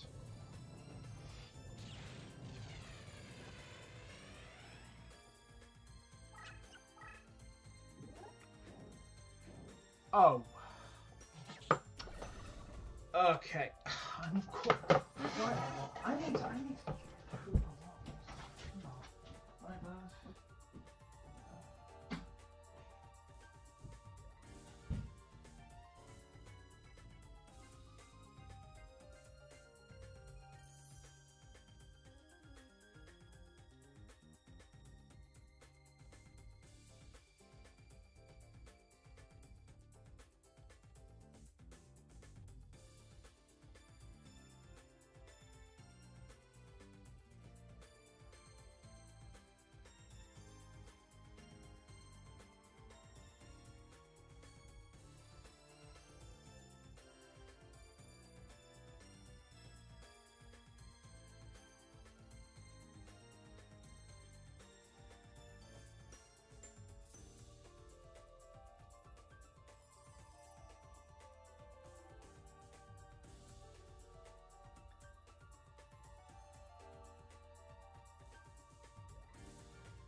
Oh.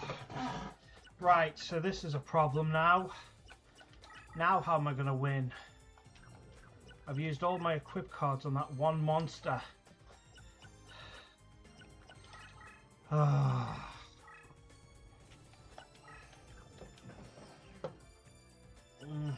Honestly, I think I might just stop the stream. No, I'll stick around for the next reincarnation, but other than that, I don't know. Oh, Castle of Dark Illusions. Right.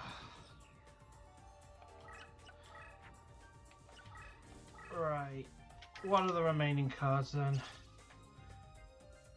My only real bet is to just skirt around his...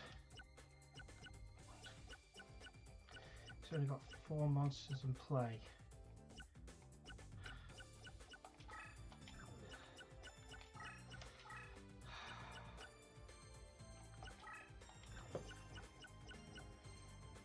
Oh, this is going to be a pain. His monsters are too strong. My only real bet is to just... am I going to have to do the start thing?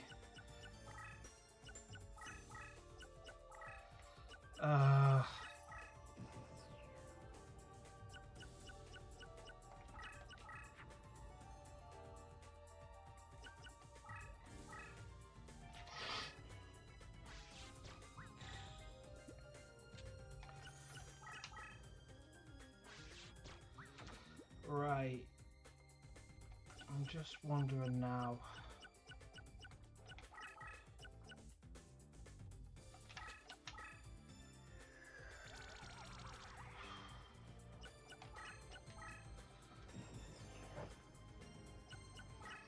Because I've only got 3 cards left. 3 cards left. And none of them could overcome 0 because I spent so much time powering up my one single monster, and even that wasn't enough. Although there is something I can do in the meantime.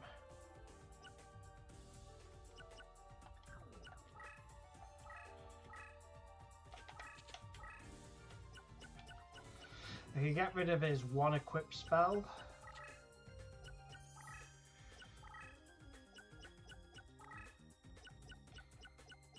And if he's not moving barracks at all... Oh, look! Thanks.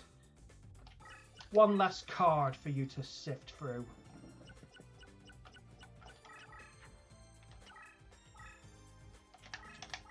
Right, I've only got 1 more card. And it will dictate whether or not I actually win this duel just by simply stalling it out. Having more lift points. More lifey, wifey. Oh, wait, what? Wait, what? Oh!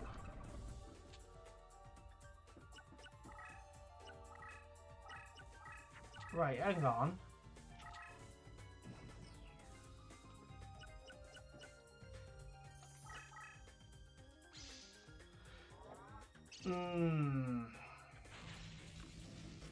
Then again, I still have plenty of life points anyway, so that's not a problem.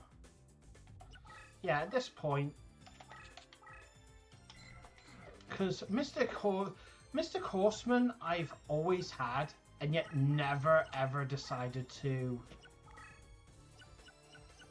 It's just so weird how he's never leveled up despite how long I've had him.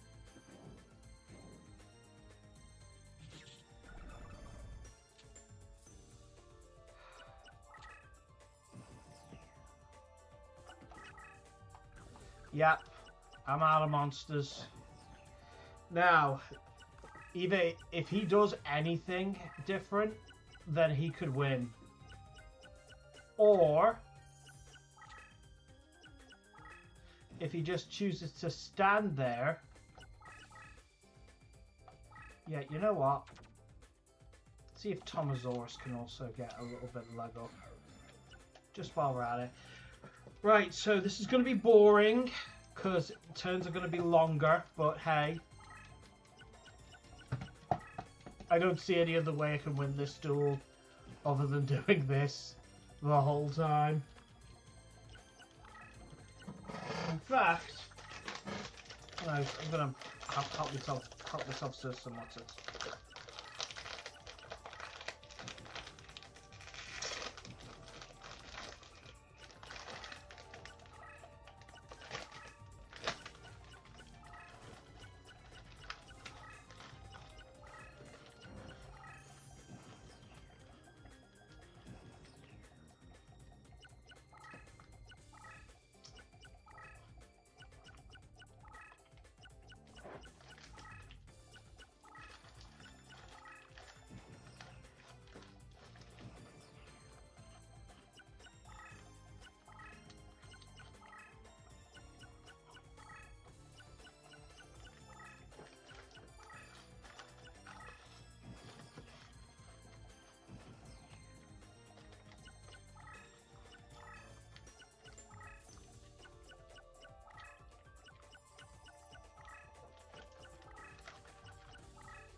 Yeah, this is going to take a while. I hope we get Metal Guardian after this.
I know, I'm eating a lot of Watsons here. That's the only thing I can do at the moment.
Mm-hmm.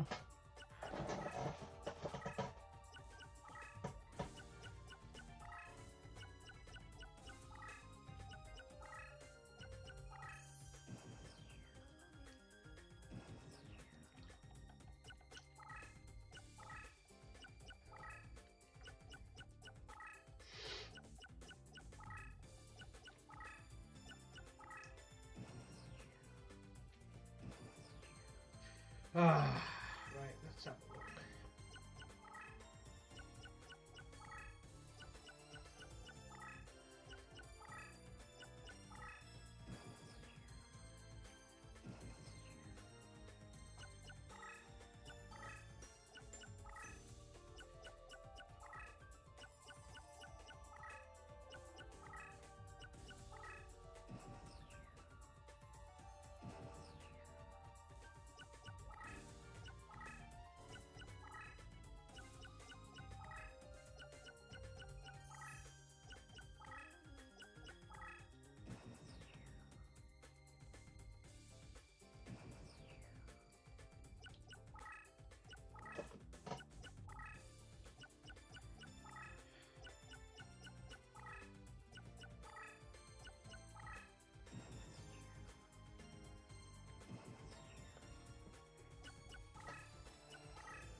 Hey, my brother build the build Russia.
So yeah, my brother is into building Megazord kits, and he's just done.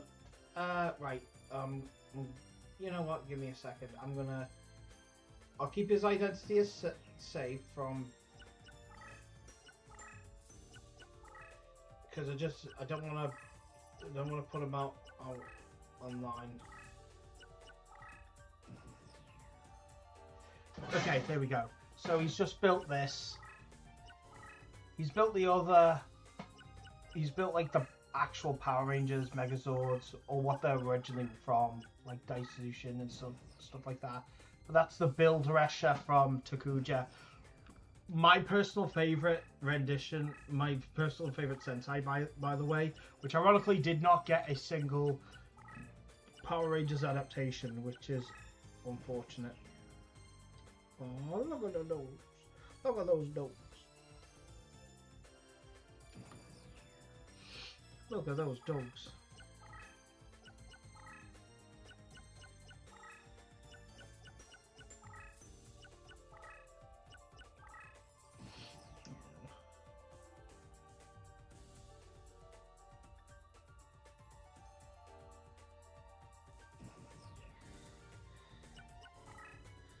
Okay, that's my new cafe. Third day to. Oh, it's Margaret! Margaret's my uncle's dog. Oh, he's so cute.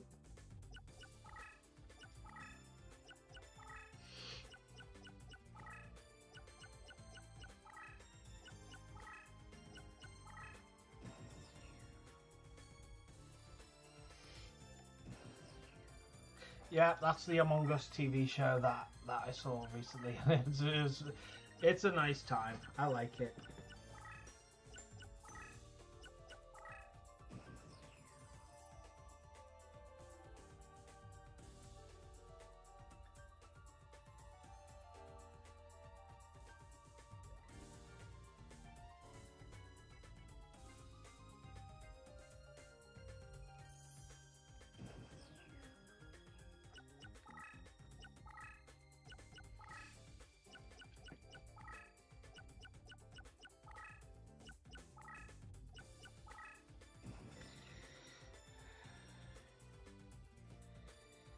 Right.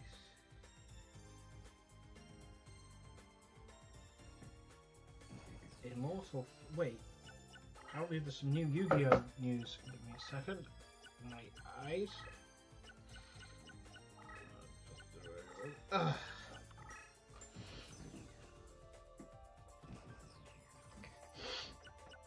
Third core booster pack. Immortal Phoenix launches October 31st. Okay.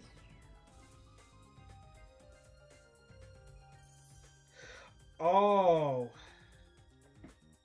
Oh, okay. It's going to be... Well, at least I'm theorizing that it's going to be Marek based. Because the first set was based on Yugi. The second set was based based on Joey, and so I think we might be getting Marek.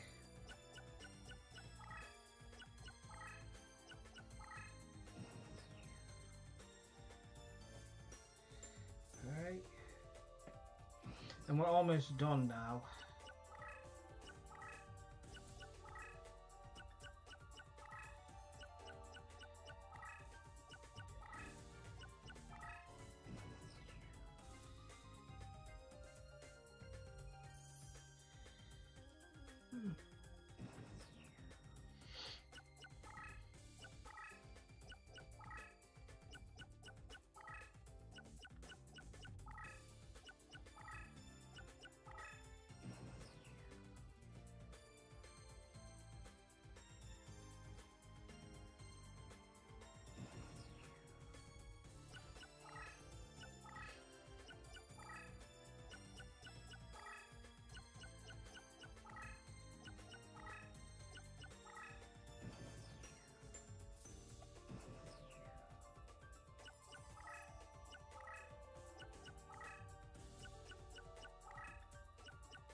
Wait.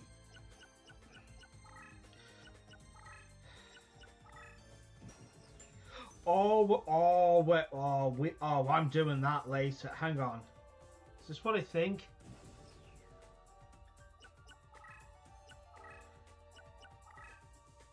Yes. You could dress up as the characters from the show in the actual Among Us game. That's great. I definitely want to dress up as Ashley Johnson's character. That looks great.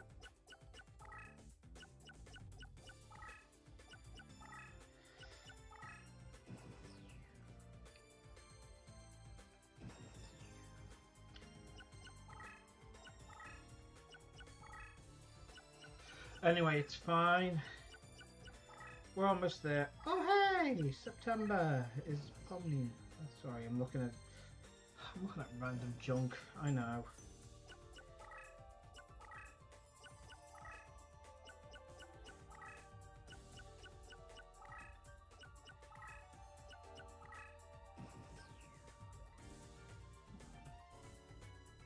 Right. Boom. We finally did it.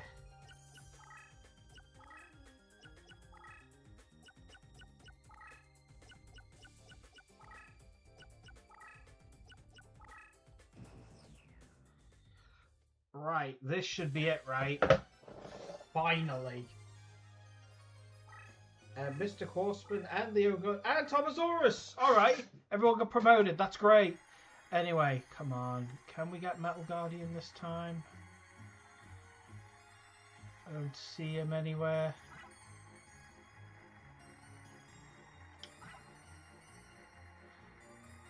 Oh wait, no, I do. Oh, I didn't get it. Oh, after all that waiting.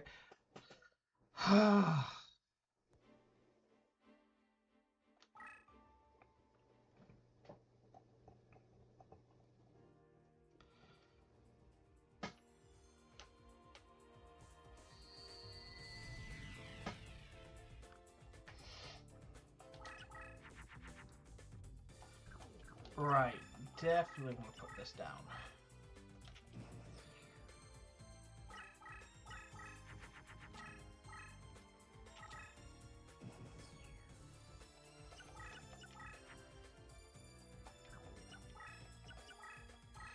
Right, so we actually got a few monsters upgraded. So Mr. Horseman finally broke the mold. finally was able to break out and say, hey, I exist.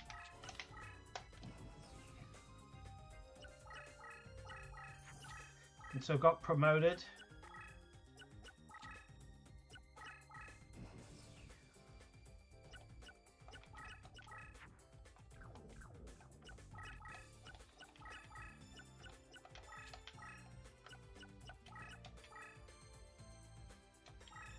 Right. This is the last duel of the day. But hey, it was weird. It was a weird way of winning, just basically abusing the AI to just kill itself, essentially.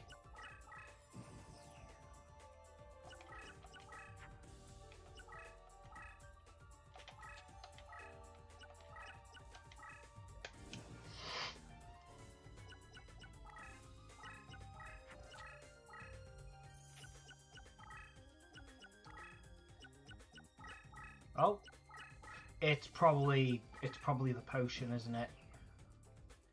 It's the potion. Ah.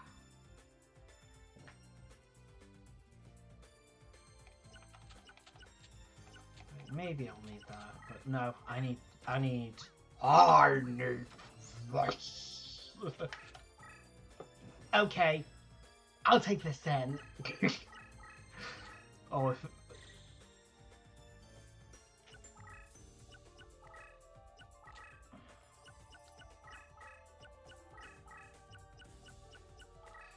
right, 6 so far.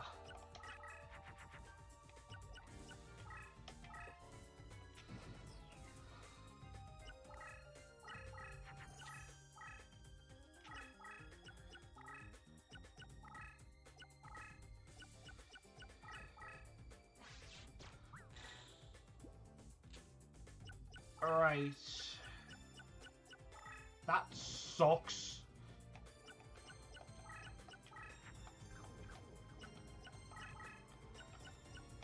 You know what? It doesn't matter if this gets paralyzed, potioned.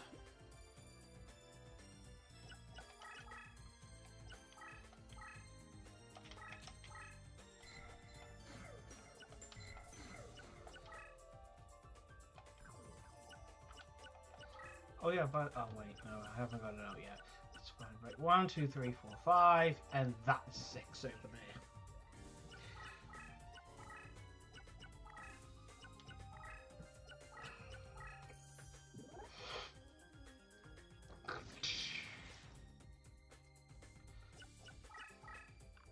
Yep, I knew it.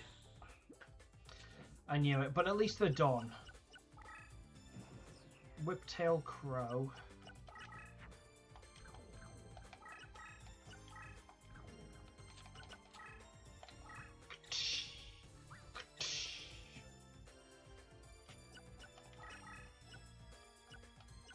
Right, so...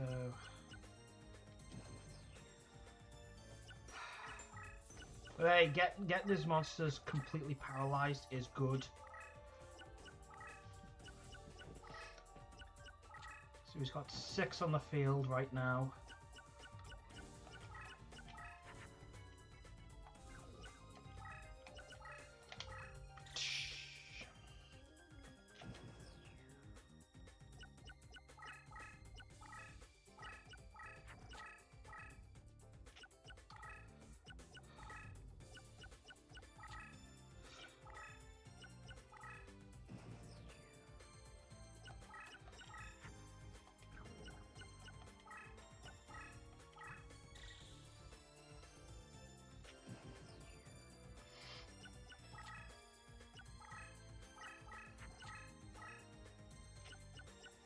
Right, I think that's number 8, right?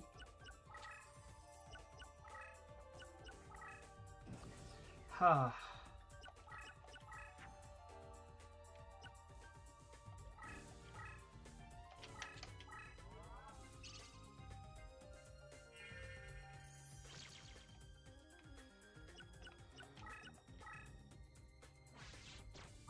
Right, good.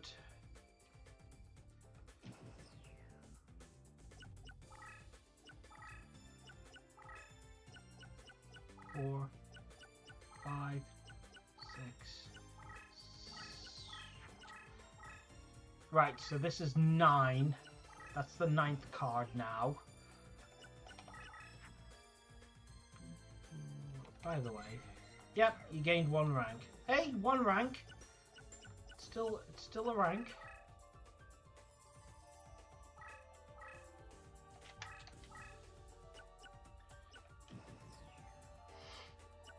Right, now then.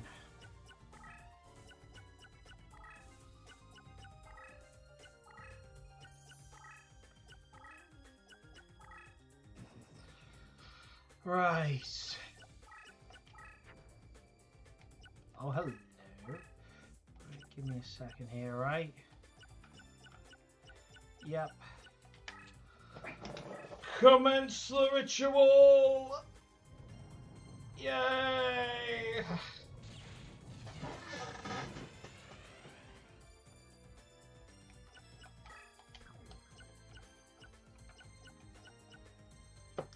Right, I'll give him one more turn to see if he does at least something, right? I know he's got a lot of trap cards out there now.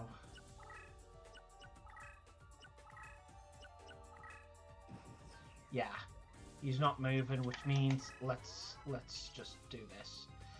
And it is. Let's have a look at everything. The same monsters as before. Yeah, same monsters as before. Wait, hang on. How much? 2350, which is...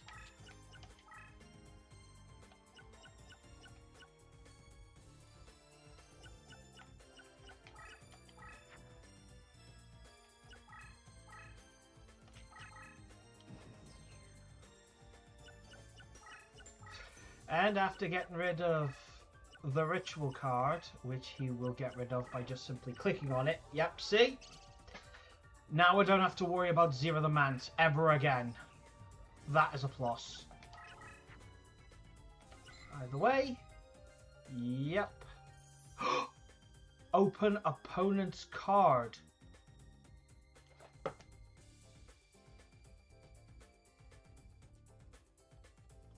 Wait a sec. Wait, hang on.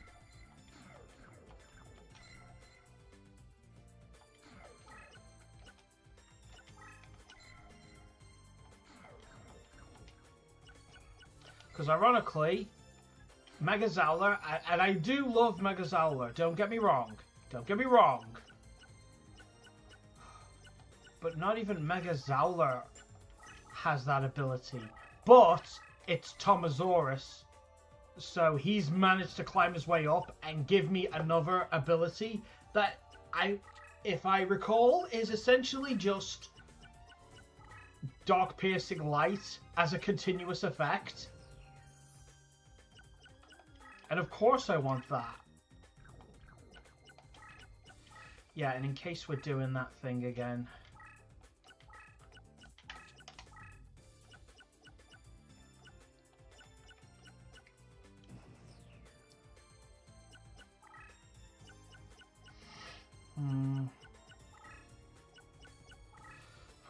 Problem is... Oh wait, hang on. Oh wait, I've put no one in defense yet.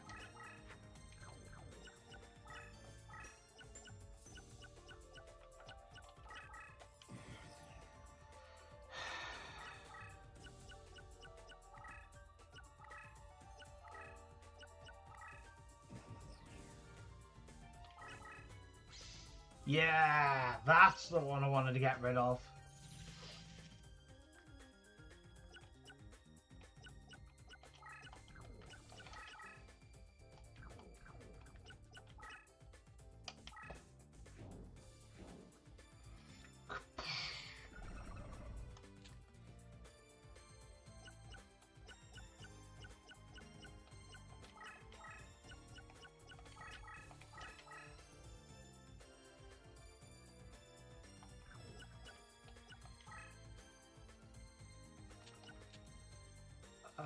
You've had praise. But let's get Monlarvus there. It is weird how how that's like the odd one out. But hey, you can finally play more monsters, which is what I want, because how else am I going to get the other monsters that he has?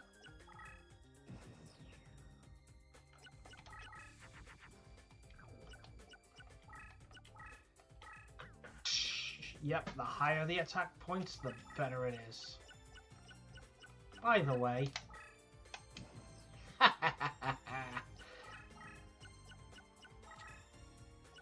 Crass Clown put himself in a very vulnerable position, which is great. Yeah, you had no choice.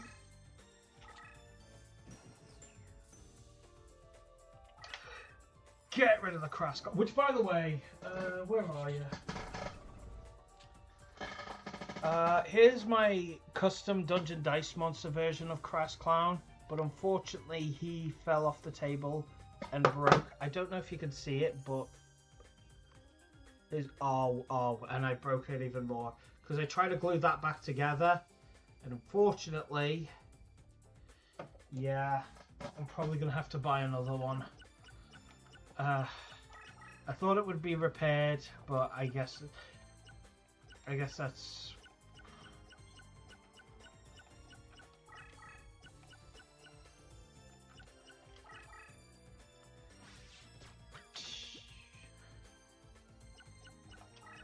Right, I'm just going to try and get rid of your trap then, I suppose.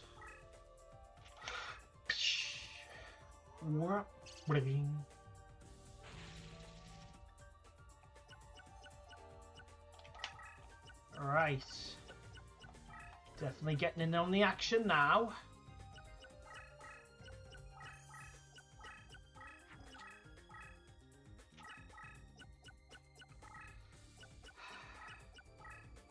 Ha ha ha ha ha!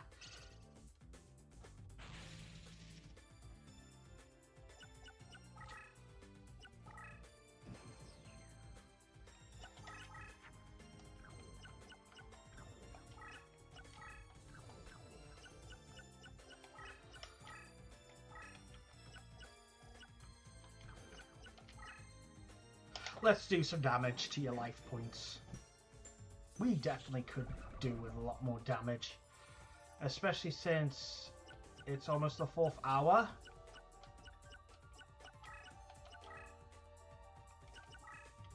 Oh yeah, you got leveled up too, didn't you? Okay. Alright.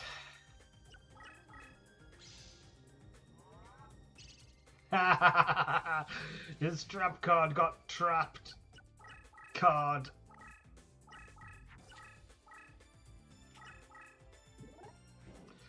Oh, it's another king of Yimik.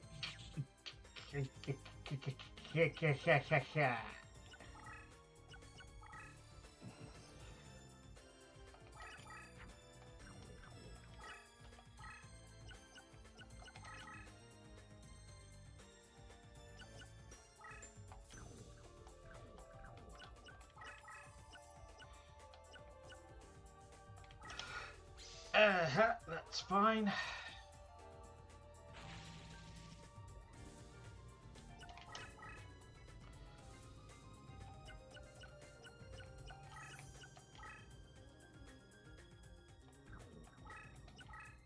Right. Yep, he's put more cards down, so let's have a look. Shadow controls the dark and acid trap hole.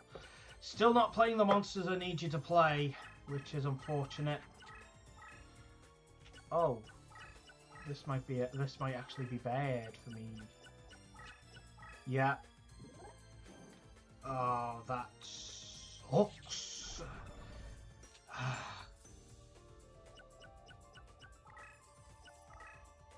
And his deck master's right there, right next.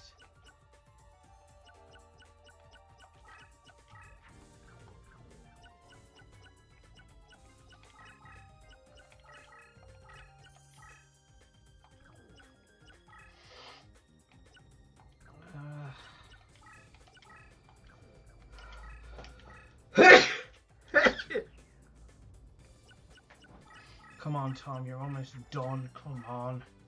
You could do this.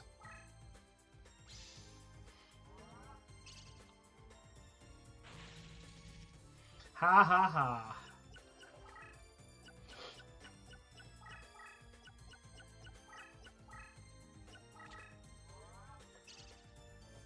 Oh, wait, he had a second one? He had a second one the whole time? Excuse me?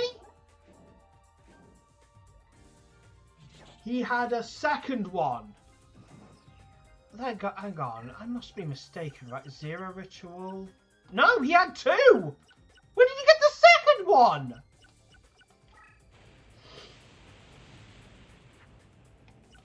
Well, I drew the out. I drew the out.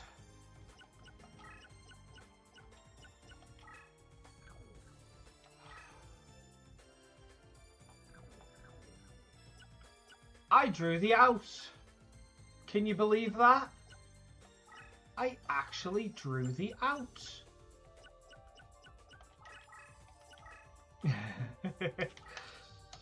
Right, Yankee!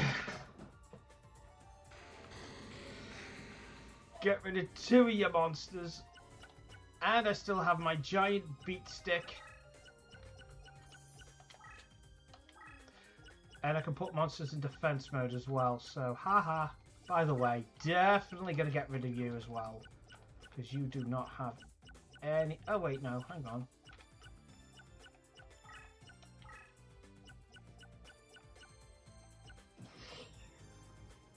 Because I can still win this.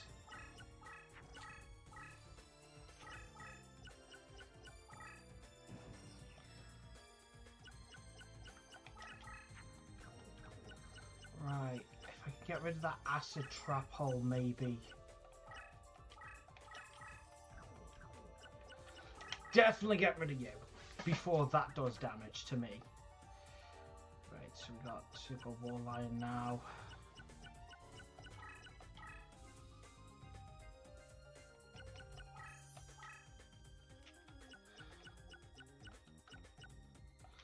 Right, I haven't got many life points left, so let's be cautious with this, alright?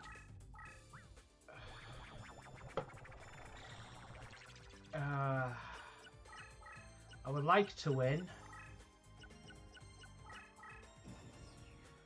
Oh, I can't even... Oh, you booger. You booger nut.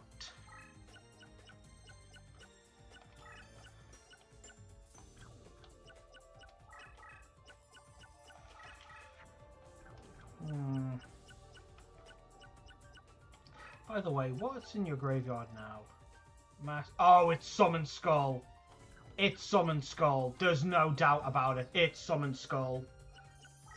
It's Summon Skull. But then, on top of that, it's Summon Skull, which means not even that will be able to defeat Togex. In fact, I think you've just messed it for yourself.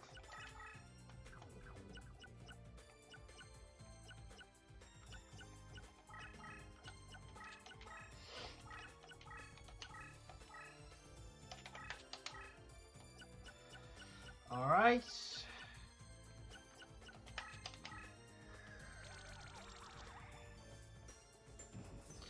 Right, now, I don't think King of Yamamakai can do much.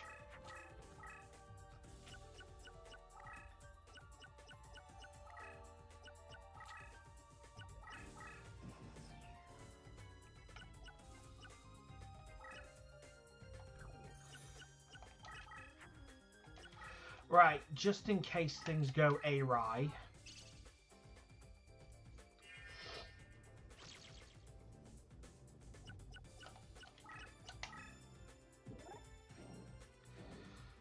Why would you put Dark Chimera all the way at the back?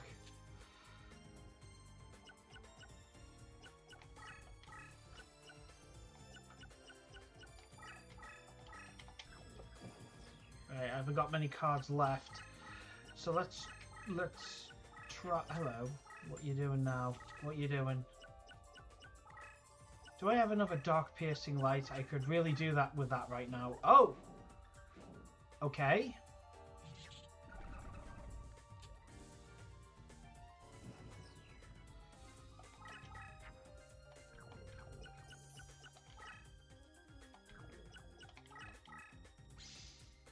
Right.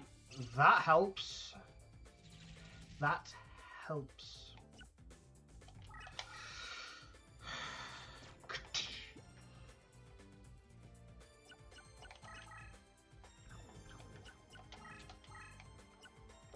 Right.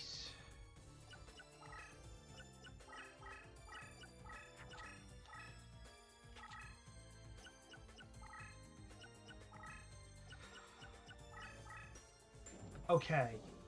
Okay, so he's far out there now, away from his Deckmaster, which means he has less attack points, which is great.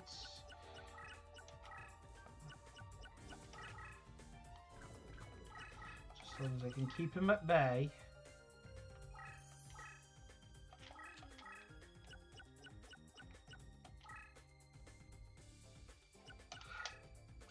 Oh, great.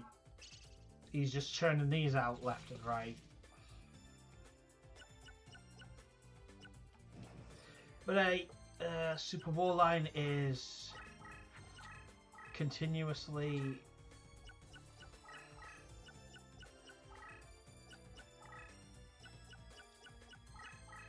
oh, he's going out.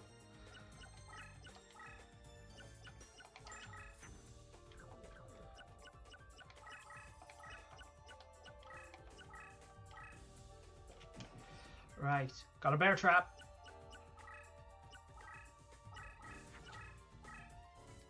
I'm just concerned about the stupid acid trap hole. If it wasn't for that, I'd be able to do this just fine.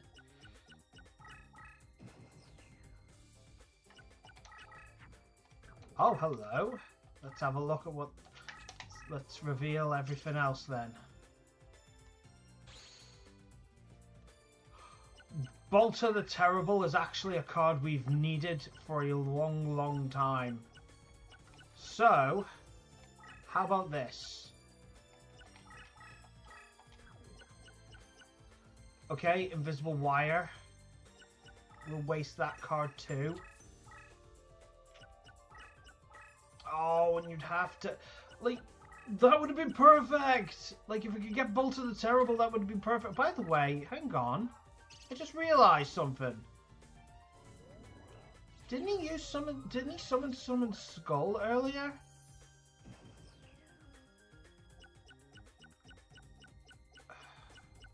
That's strange.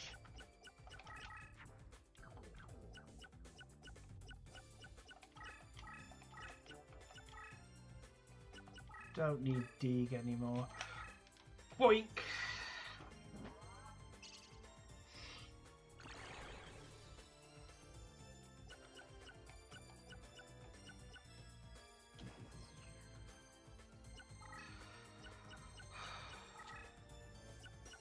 Only I can wipe out that Terror the Terrible before the duel is out.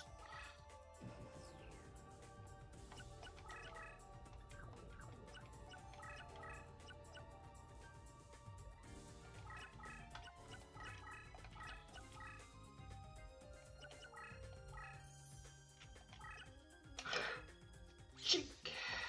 Wow. All right. Gets rid of you. Right, how much is Big Eye got? 2200.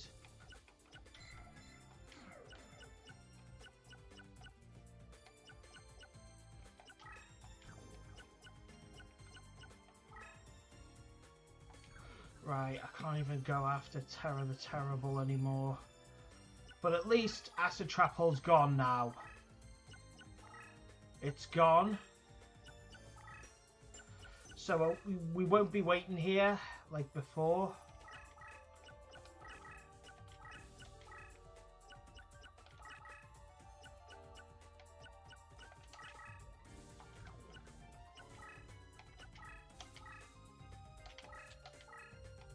Uh-oh. Oh wait, no. It works either way.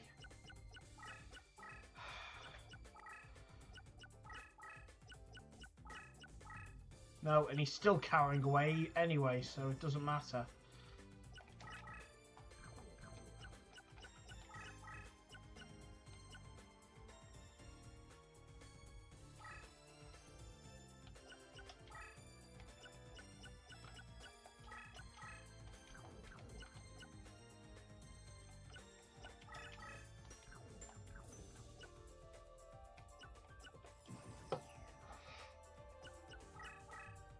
Getting rid of Neck Hunter, are we?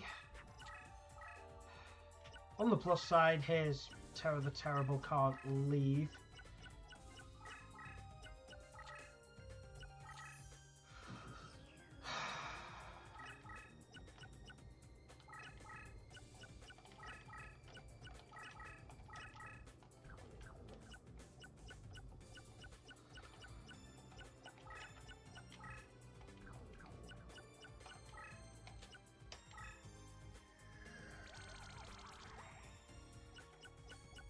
Alright.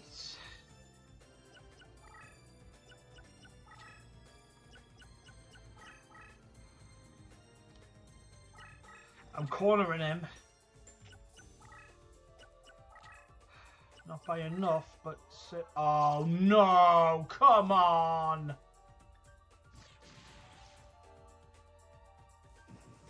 Really?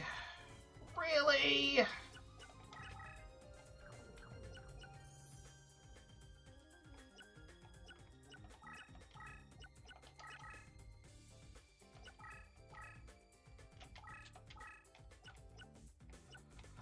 Really?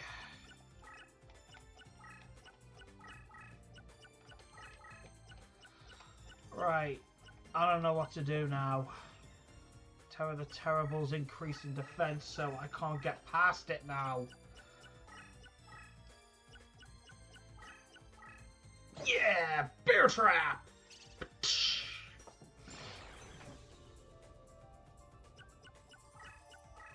Oh no. Oh, right. Except, the problem is, he's left me with a very difficult choice.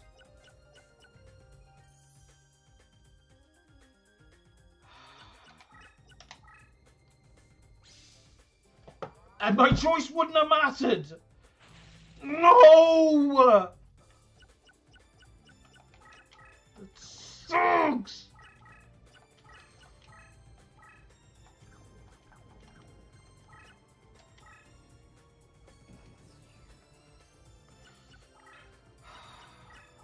No!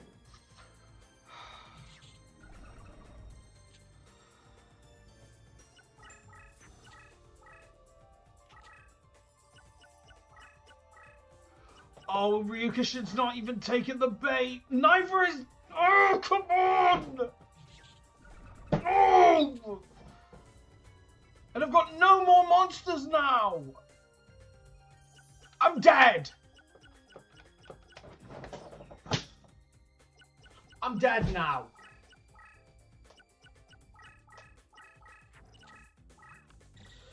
That's so dumb!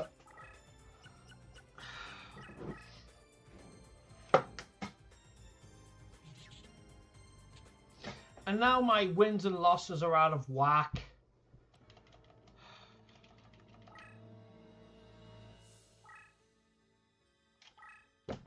Wee, Mr. Horseman's been promoted. Wee! Great!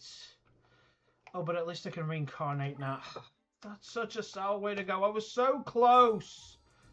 It's like, come on! Right.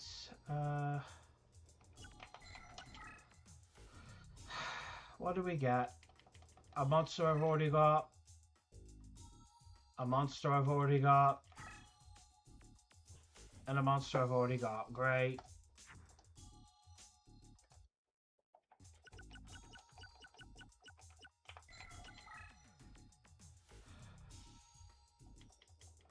I think I have that already.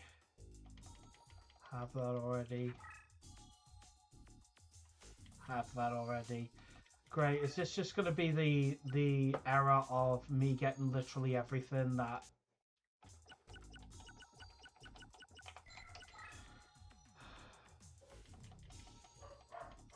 I've got that in my deck, dude. And I've had that too. I've had that for ages. Oh, come on. Give me something that I could use. Come on.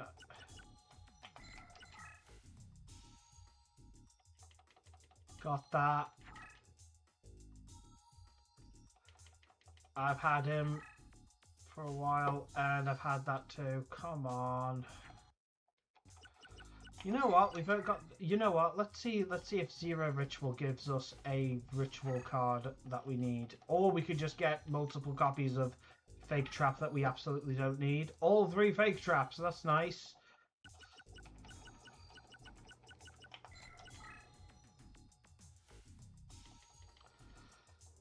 Didn't need you. Didn't need you.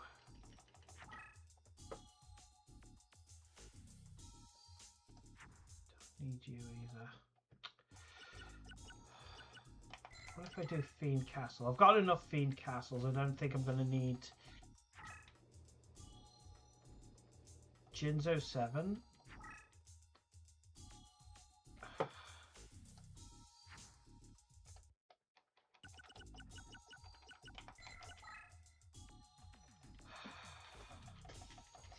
A sour way to end the stream. Just, but oh look, that guy's our deck leader. Come on.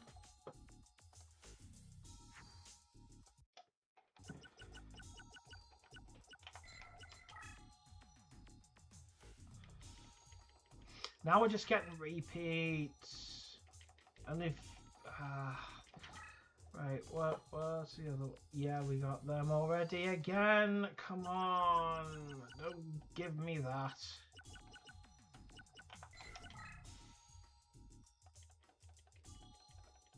We've had that, haven't we? I don't remember. I feel like we got that earlier. Hang on, Eekaboon. Yeah, we've had plenty. We've had plenty. Come on. Come on, give us something unique.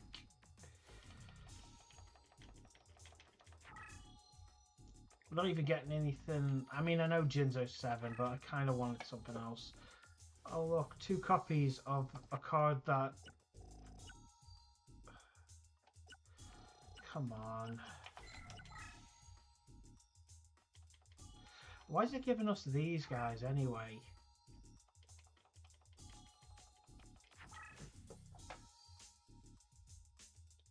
We got that to...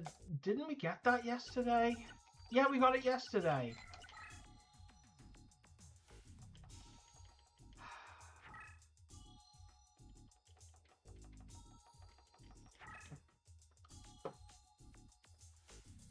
Miyotoko. No, we've had him already. Come on.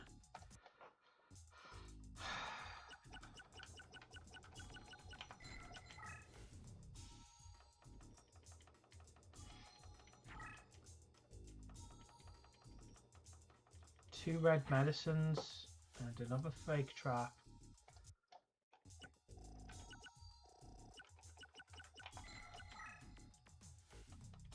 Another fake trap, which we don't need.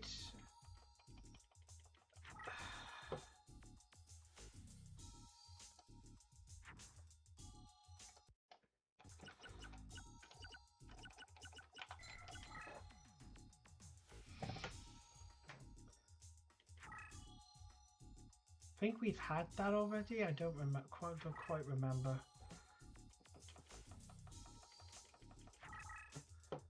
We've got way too many.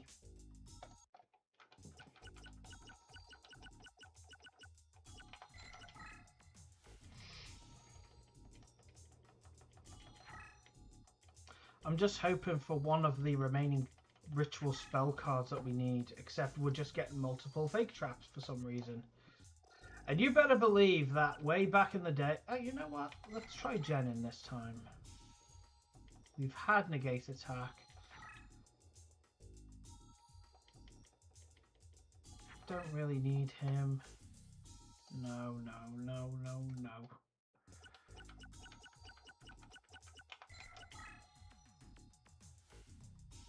Graveyard and the Hand of Invitation. I think we got that off Bones. Shadow of Eyes, don't need. Wait. No, we've had him. Had him too.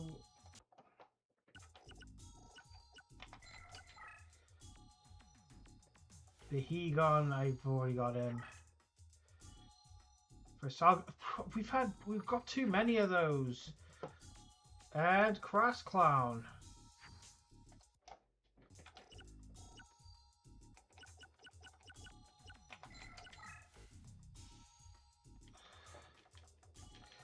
Got him already. Got that already.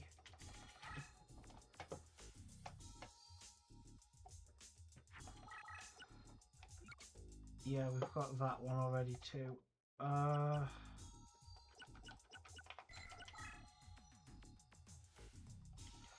We've had that forever.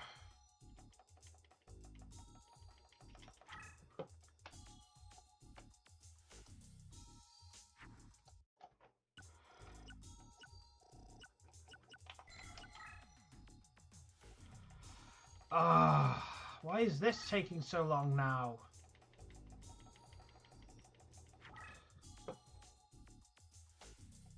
Look, as much as I would love another Halliwell, we don't need it right now. If you're confused by why I'm going up and down constantly, it's simply because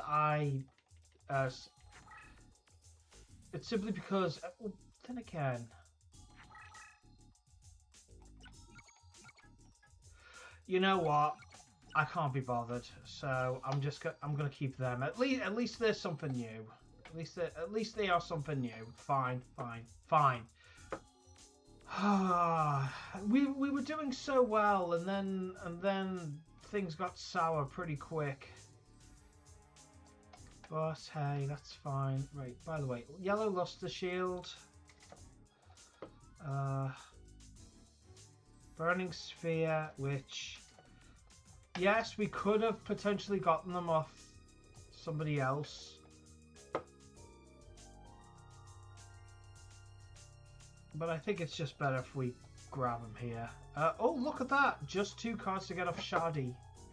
And I've just noticed, we have just deleted another page of our checklist. There's only 6 to go.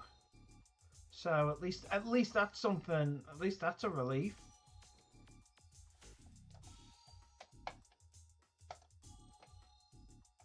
Oh, actually, give me a second. There is one last thing I'm going to do, and might as well do it now. Might as well do it now. We're going to get the remaining unobtainables.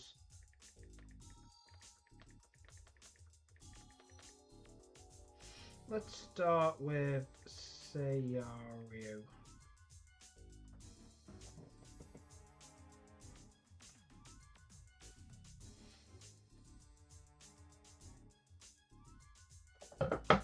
$2H 4D 8-5 J7. Right, so we've got Sayaru now.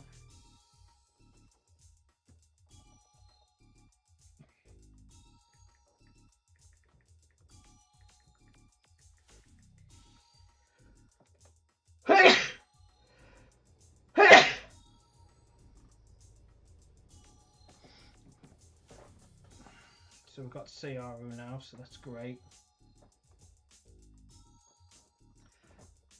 Right, GME.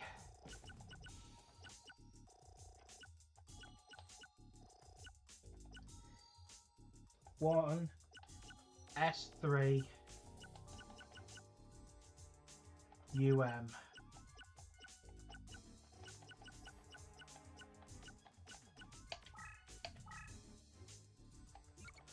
I feel like I could have gotten her in a reincarnation, but according to this, it doesn't. Right, so then there's Mimicat.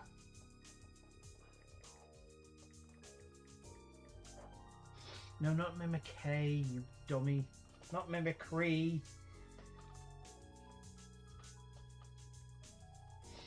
Right, 6. Y. DQ.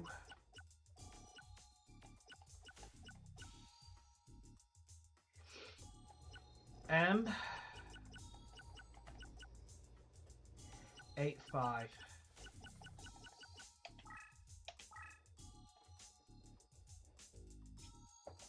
Right. Aqua Dragon.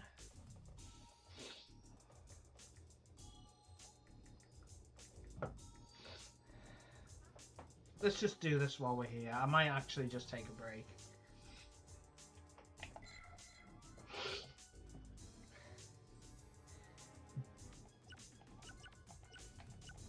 JXC.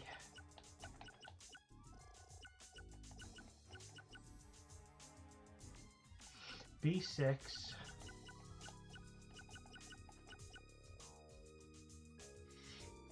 F. U. 7. And the last one is for Exodia's limb.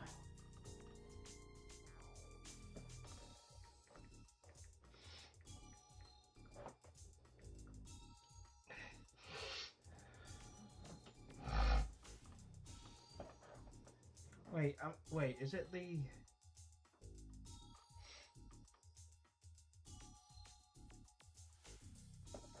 Wait, I think I might be getting this wrong, but... S14 F G KQ1.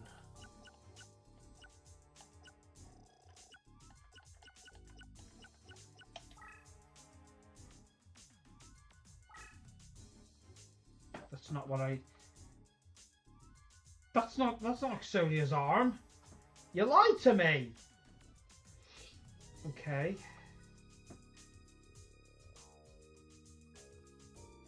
You lied to me.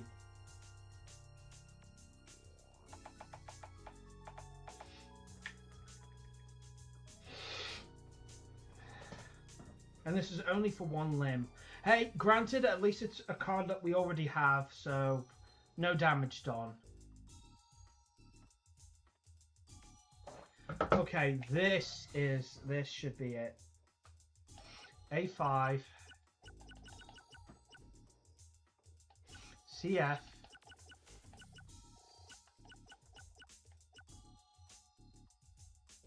six H S H.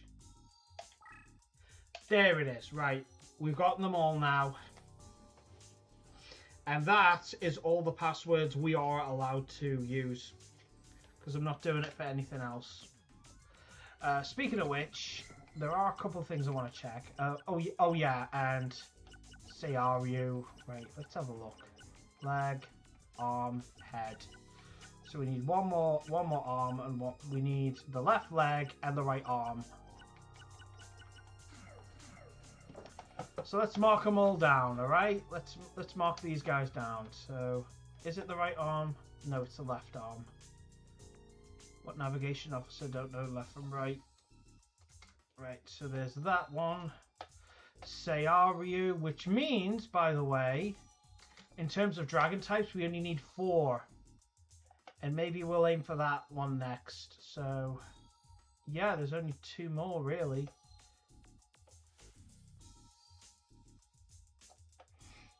Yeah, Aqua Dragon, which means we've officially gotten every sea serpent. Then there's everyone else. So Mimicat.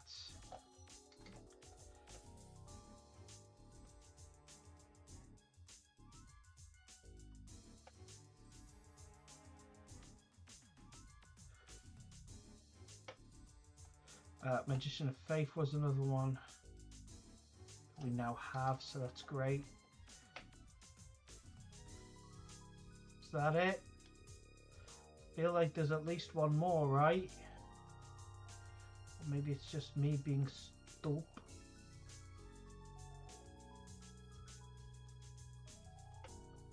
Oh yeah, we didn't get Yadokaru off. Right. By the way, don't need that off Yugi anymore.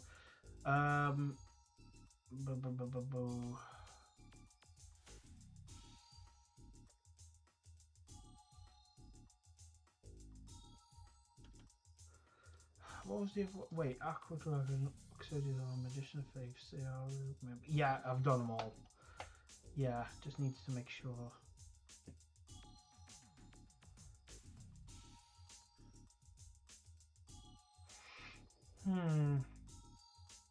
We still don't have. You know what? That's probably going to be the next.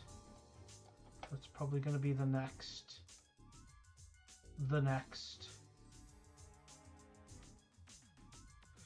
Yeah, it's going to be the next one, isn't it? Yeah, fair enough. Fair enough. Fair enough.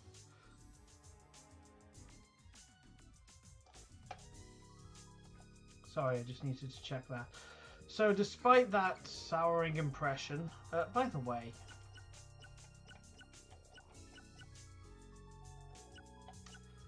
despite that souring impression of the very final duel, and the fact that I need to somehow lose another 4 times before things are finally balanced, which is upsetting.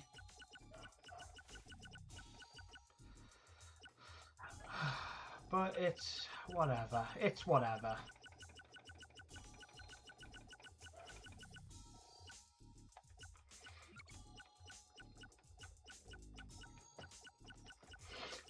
I'm just looking at all the guys that have been promoted thus far, which is a lot. There's a lot of them that have. And then there's the guys that got promoted twice.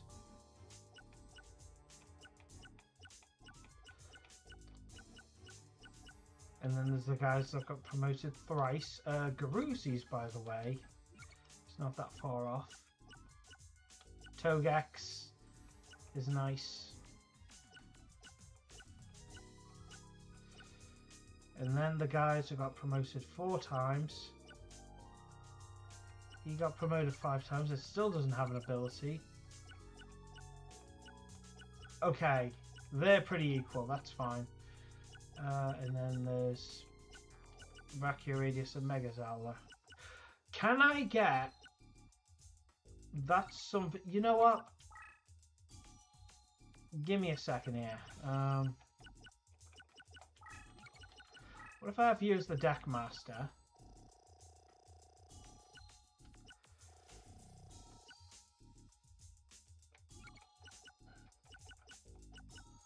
Give me a second here, alright? You know what? I want to do one more tiny little test. Just one more. And then I'll go.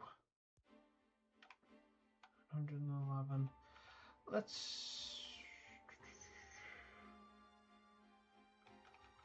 You know what? Let's I know I said I'd go, but let's end this with at least one more duel. Because I want to test... I want to see if Tomasaurus... If Tomasaurus has the same amount of arrows on the what would you call it? If it has the same amount of arrows on the slots, then he can replace Megazowler, because at least Tomasaurus has that second ability that I can use.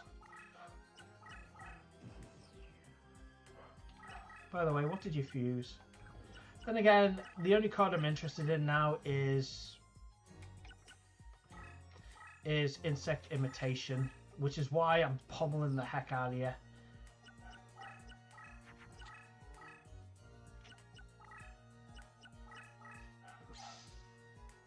Oh, the dog buff.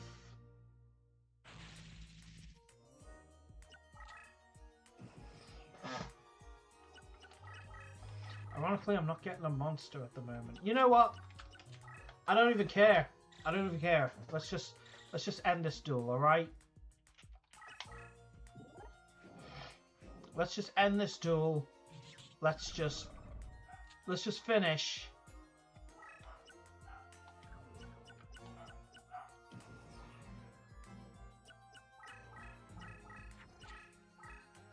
Let's at least give and let's at least see. Let's have a look.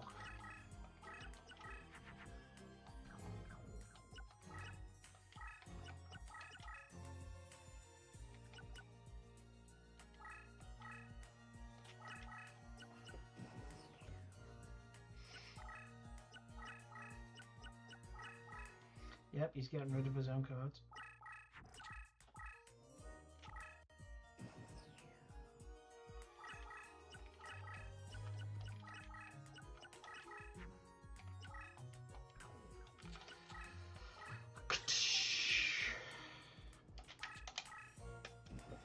But yeah, as much as I like the beast monsters overall, I don't think it's...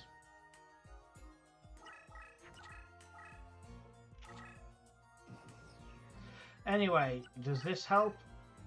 Yay! There we go. Now we see. Yay!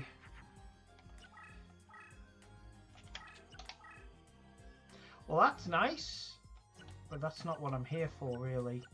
What I'm here for is... Give me a second, because...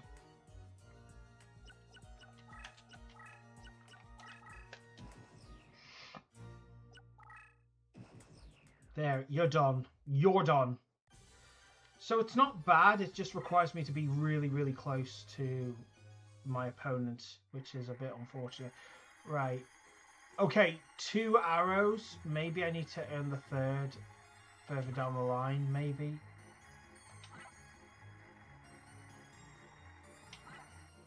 Oh, I thought I could get... Then again, it wouldn't have mattered, because I don't have that 3rd arrow. So... Oh, you know what? Give me a second. Give me a second.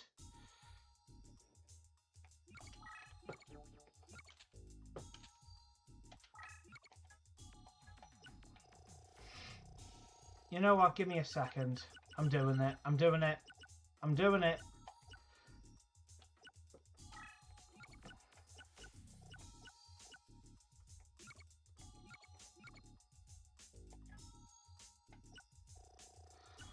Right, because... Give me a second here, alright?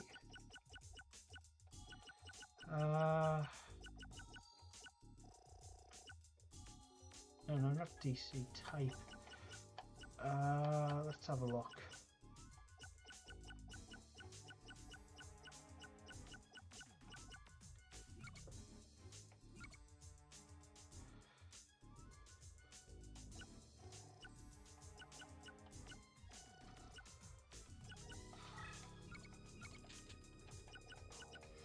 Yeah, I'm gonna take Megamorph out of this deck, just so this deck can have 2 more. So give me a second. You know, I'm gonna do it.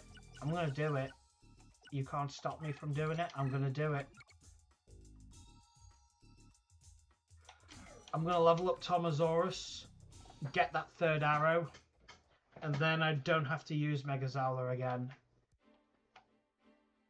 Oh, I need to... of course I do. Actually, you know what? Forget it. Forget it. I'll sort this deck out. But until next time, guys, this is Togexdemaru signing off. Click, click. I'll do it.